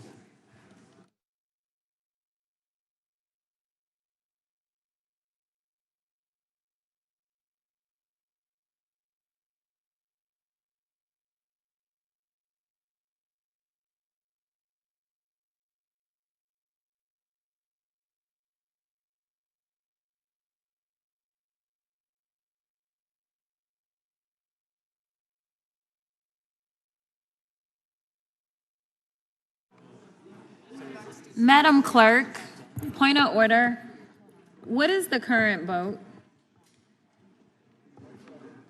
Point of order. The vote is open. We will be waiting for members to get back to record their vote. Gentleman from Wisconsin is recognized. Mr. Fitzgerald votes aye.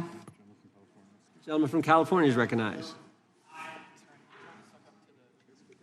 Mr. Kiley votes aye. The gentleman from California, I think, Mr. Chairman, is seeking to be recognized. Mr. Correa. Mr. Correa votes no.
Mr. Chairman, point of order. Gentleman may state his point. A number of members have conflicting markups in committee hearings going on right now, and I'm just wondering how long are we going to hold this open? My read on the vote is that right now it's 18 of 14? 17? It's 1916. 19 to 16? We're going to give members an opportunity. As you point out, as the ranking member points out, members have numerous obligations, different committees going on, but we want to give everyone an opportunity to record their vote, and that's why we're waiting. Mr. Chair, point of order. We'll state a point of order. Couldn't we just be debating instead of sitting here waiting? There's a motion on the table. There was a motion offered by the ranking member, a motion offered motion to table offered by a member, and that's what's on the table right Ms. now. Frandrew, you are not recorded. Mr. Frandrew votes yes. Right.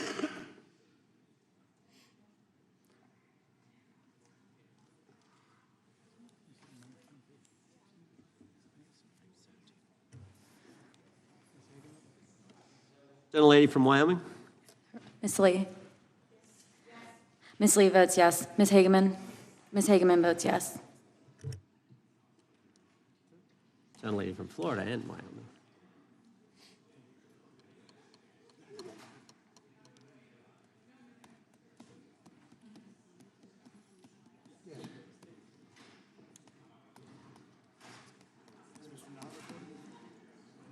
Mr. Knott, you're recorded as yes. Gentleman from Wisconsin. Mr. Tiffany. Mr. Tiffany votes aye. Clerk will report. Mr. Chairman, there are 20 ayes and 19 noes. The ayes have it. The motion is tabled. The gentlelady is recognized from Pennsylvania. Thank you, Mr. For what purpose? I have a motion. Gentlelady may state the motion. Okay. Pursuant to Clause 2K6 of Rule 11, I move that the committee subpoena U.S. Treasury Secretary Bessent to produce or otherwise make available to the committee all suspicious activity reports in the possession of the Treasury Department, identifying the roughly $1.5 billion in Gentleman from suspicious transactions. California is recognized. I move to lay the motion on the table. The motion is not debatable. I didn't finish. She hadn't completed the motion. Is it proper to cut it off before it's completed, Mr. Chairman? Finish your last sentence there. The gentlelady can finish. Okay, so we're asking them to identify the roughly $1.5 billion in suspicious transactions related to the sex trafficking crimes of Epstein, Maxwell, and their co-conspirators. And as we know, Mr. Chairman. Mr. Patel said that the Treasury Gentleman's might recognized. have that Move to lay the information. motion on the table. Yep. The motion is not debatable. The question occurs on the motion to table. Those in favor say aye. Aye. Those opposed, no. No. I request a recorded vote. Recorded vote being requested. The clerk will call the roll. Mr. Jordan? Yes. Mr. Jordan votes yes. Mr. Issa? Yes. Mr. Issa votes yes. Mr. Biggs? Mr. Biggs votes aye. Mr. McClintock? Mr. McClintock votes aye. Mr. Tiffany? Mr. Tiffany votes aye. Mr. Massey? Mr. Massey votes no. Mr. Roy? Mr. Roy votes aye. Mr. Fitzgerald? Mr. Fitzgerald votes aye. Mr. Klein? Mr. Klein votes aye. Mr. Gooden? Mr. Gooden votes aye. Mr. Van Drew? Yes. Mr. Van Drew votes yes. Mr. Nels? Mr. Nels votes yes. Mr. Moore? Mr. Moore votes yes. Mr. Kiley? Mr. Kiley votes aye. Ms. Hageman? Ms. Hageman votes aye. Ms. Lee? Ms. Lee votes aye. Mr. Hunt? Mr. Fry? Mr. Fry votes aye. Mr. Grothman? Mr. Grothman votes aye. Mr. Knott?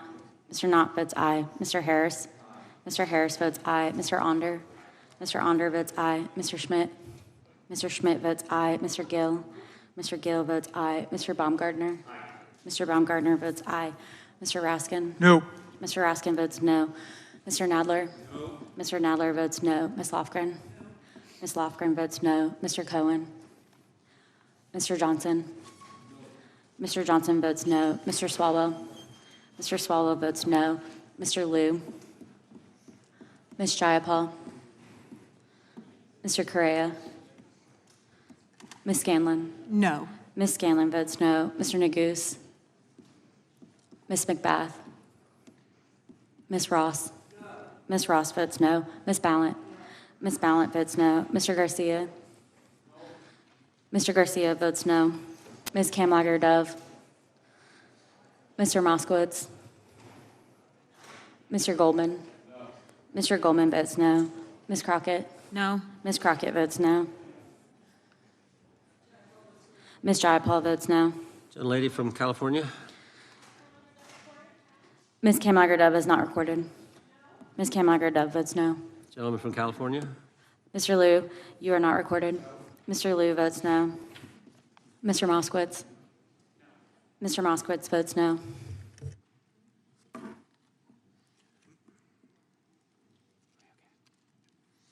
Clerk will report.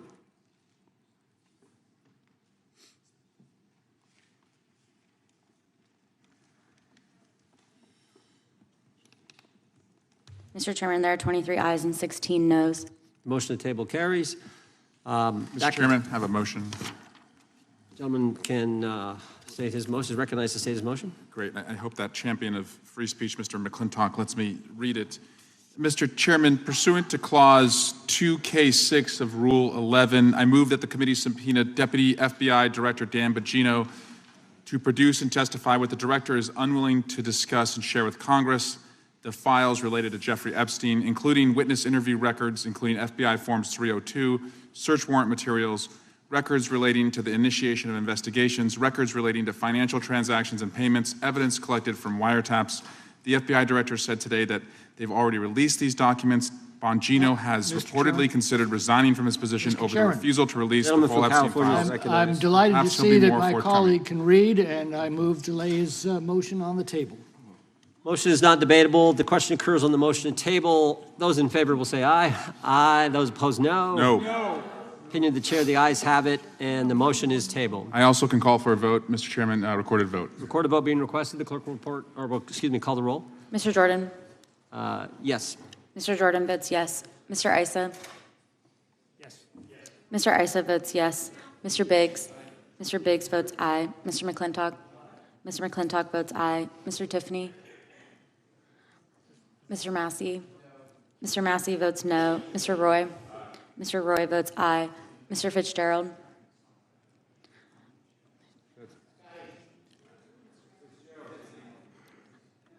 Mr. Fitzgerald votes aye. Mr. Klein? Mr. Klein votes aye. Mr. Gooden? Mr. Gooden votes aye. Mr. Van Drew? Mr. Van Drew votes yes. Mr. Nels? Mr. Nels votes yes. Mr. Moore? Mr. Moore votes yes. Mr. Kiley? Ms. Hageman? Ms. Hageman votes yes. Ms. Lee? Ms. Lee votes aye. Mr. Hunt? Mr. Fry?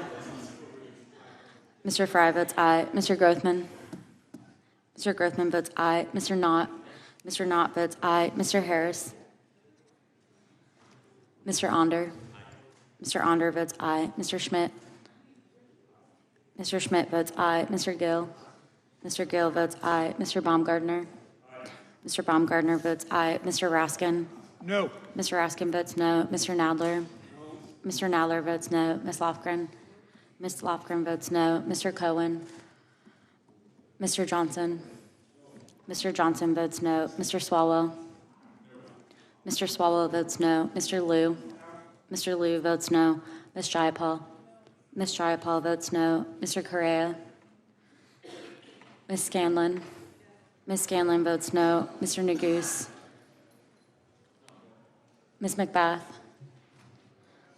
Ms. Ross? Ms. Ross votes no. Ms. Ballant? Ms. Ballant votes no. Mr. Garcia? Mr. Garcia votes no. Ms. Kamlager-Dove? Ms. Kamlager-Dove votes no. Mr. Moskowitz? Mr. Moskowitz votes no. Mr. Goldman? Mr. Goldman votes no. Ms. Crockett? No. Ms. Crockett votes no. Gentleman from Wisconsin. Mr. Tiffany votes aye.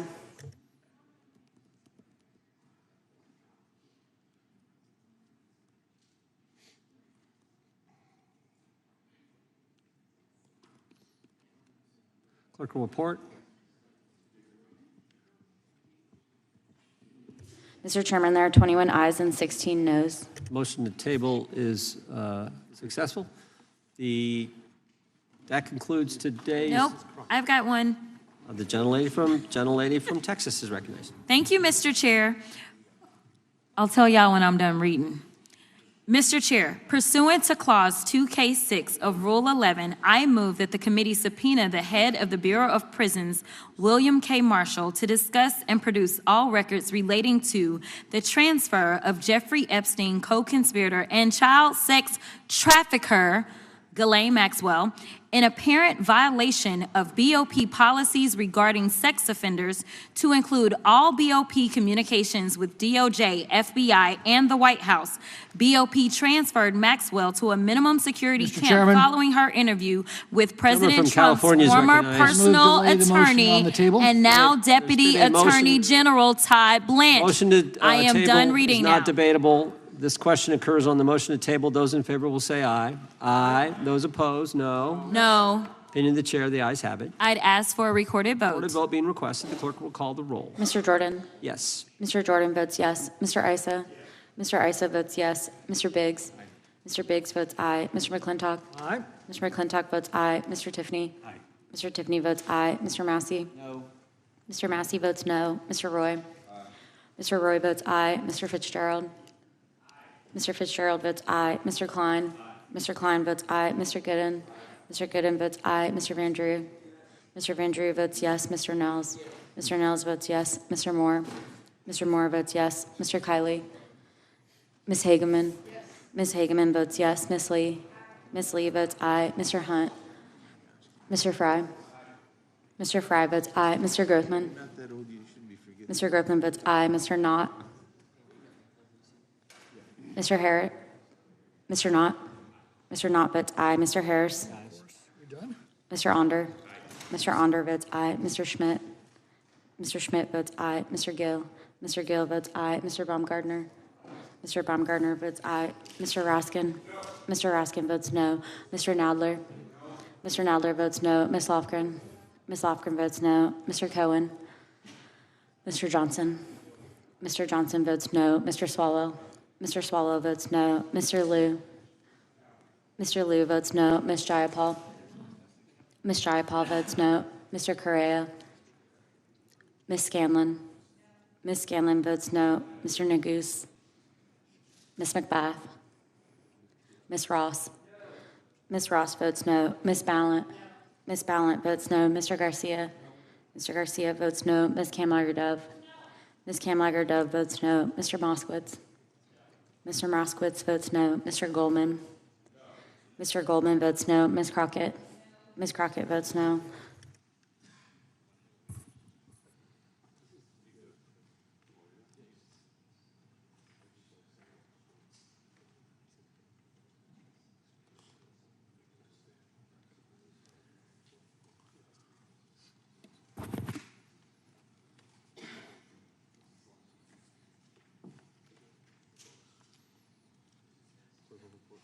Clerk will report. Mr. Chairman, there are 21 ayes and 6 noes.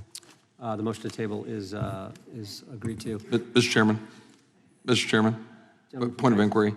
Gentleman can say his point. Am I correct that the House Oversight Committee, led by Chairman Comer, is issuing significant number of subpoenas along the lines of some of the things we've been talking about today, but in general terms, pursuing a lot of the questions that are being raised here today and others? That is accurate, and specifically the SARs. They're actually getting the SARs from the Treasury Department, which is something that we think is important. But yeah, that material is going to the Oversight Committee. Mr. Chairman, may I ask a follow-up question?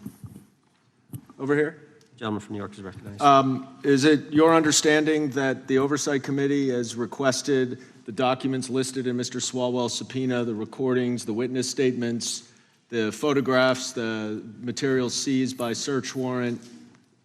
I'd have to look at those carefully, but I know that there's a broad subpoena and It's a very broad all kinds of subpoena, files. and oddly enough, it excludes all those essential documents that are in the possession of the FBI.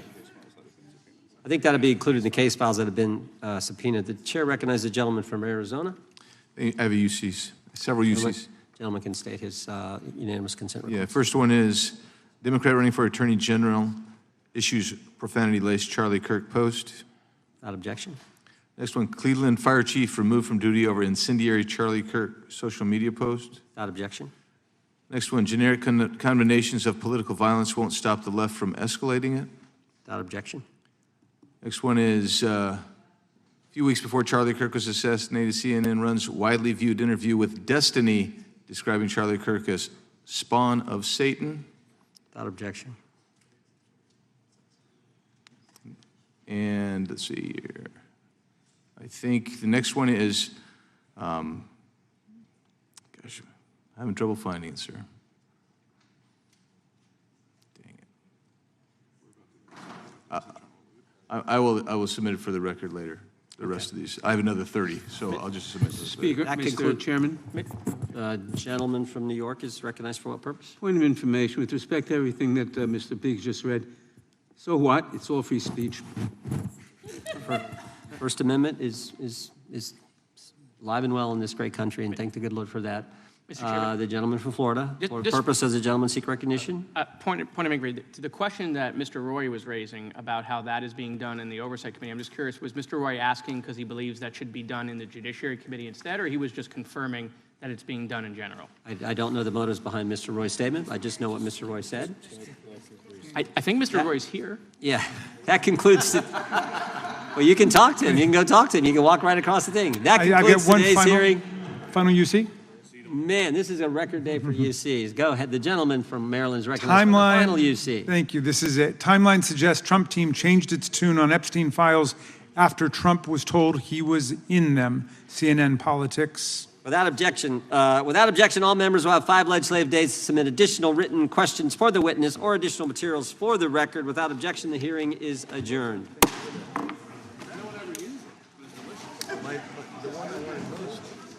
Disappeared on me. It was there. I had it. Kate and Sarah.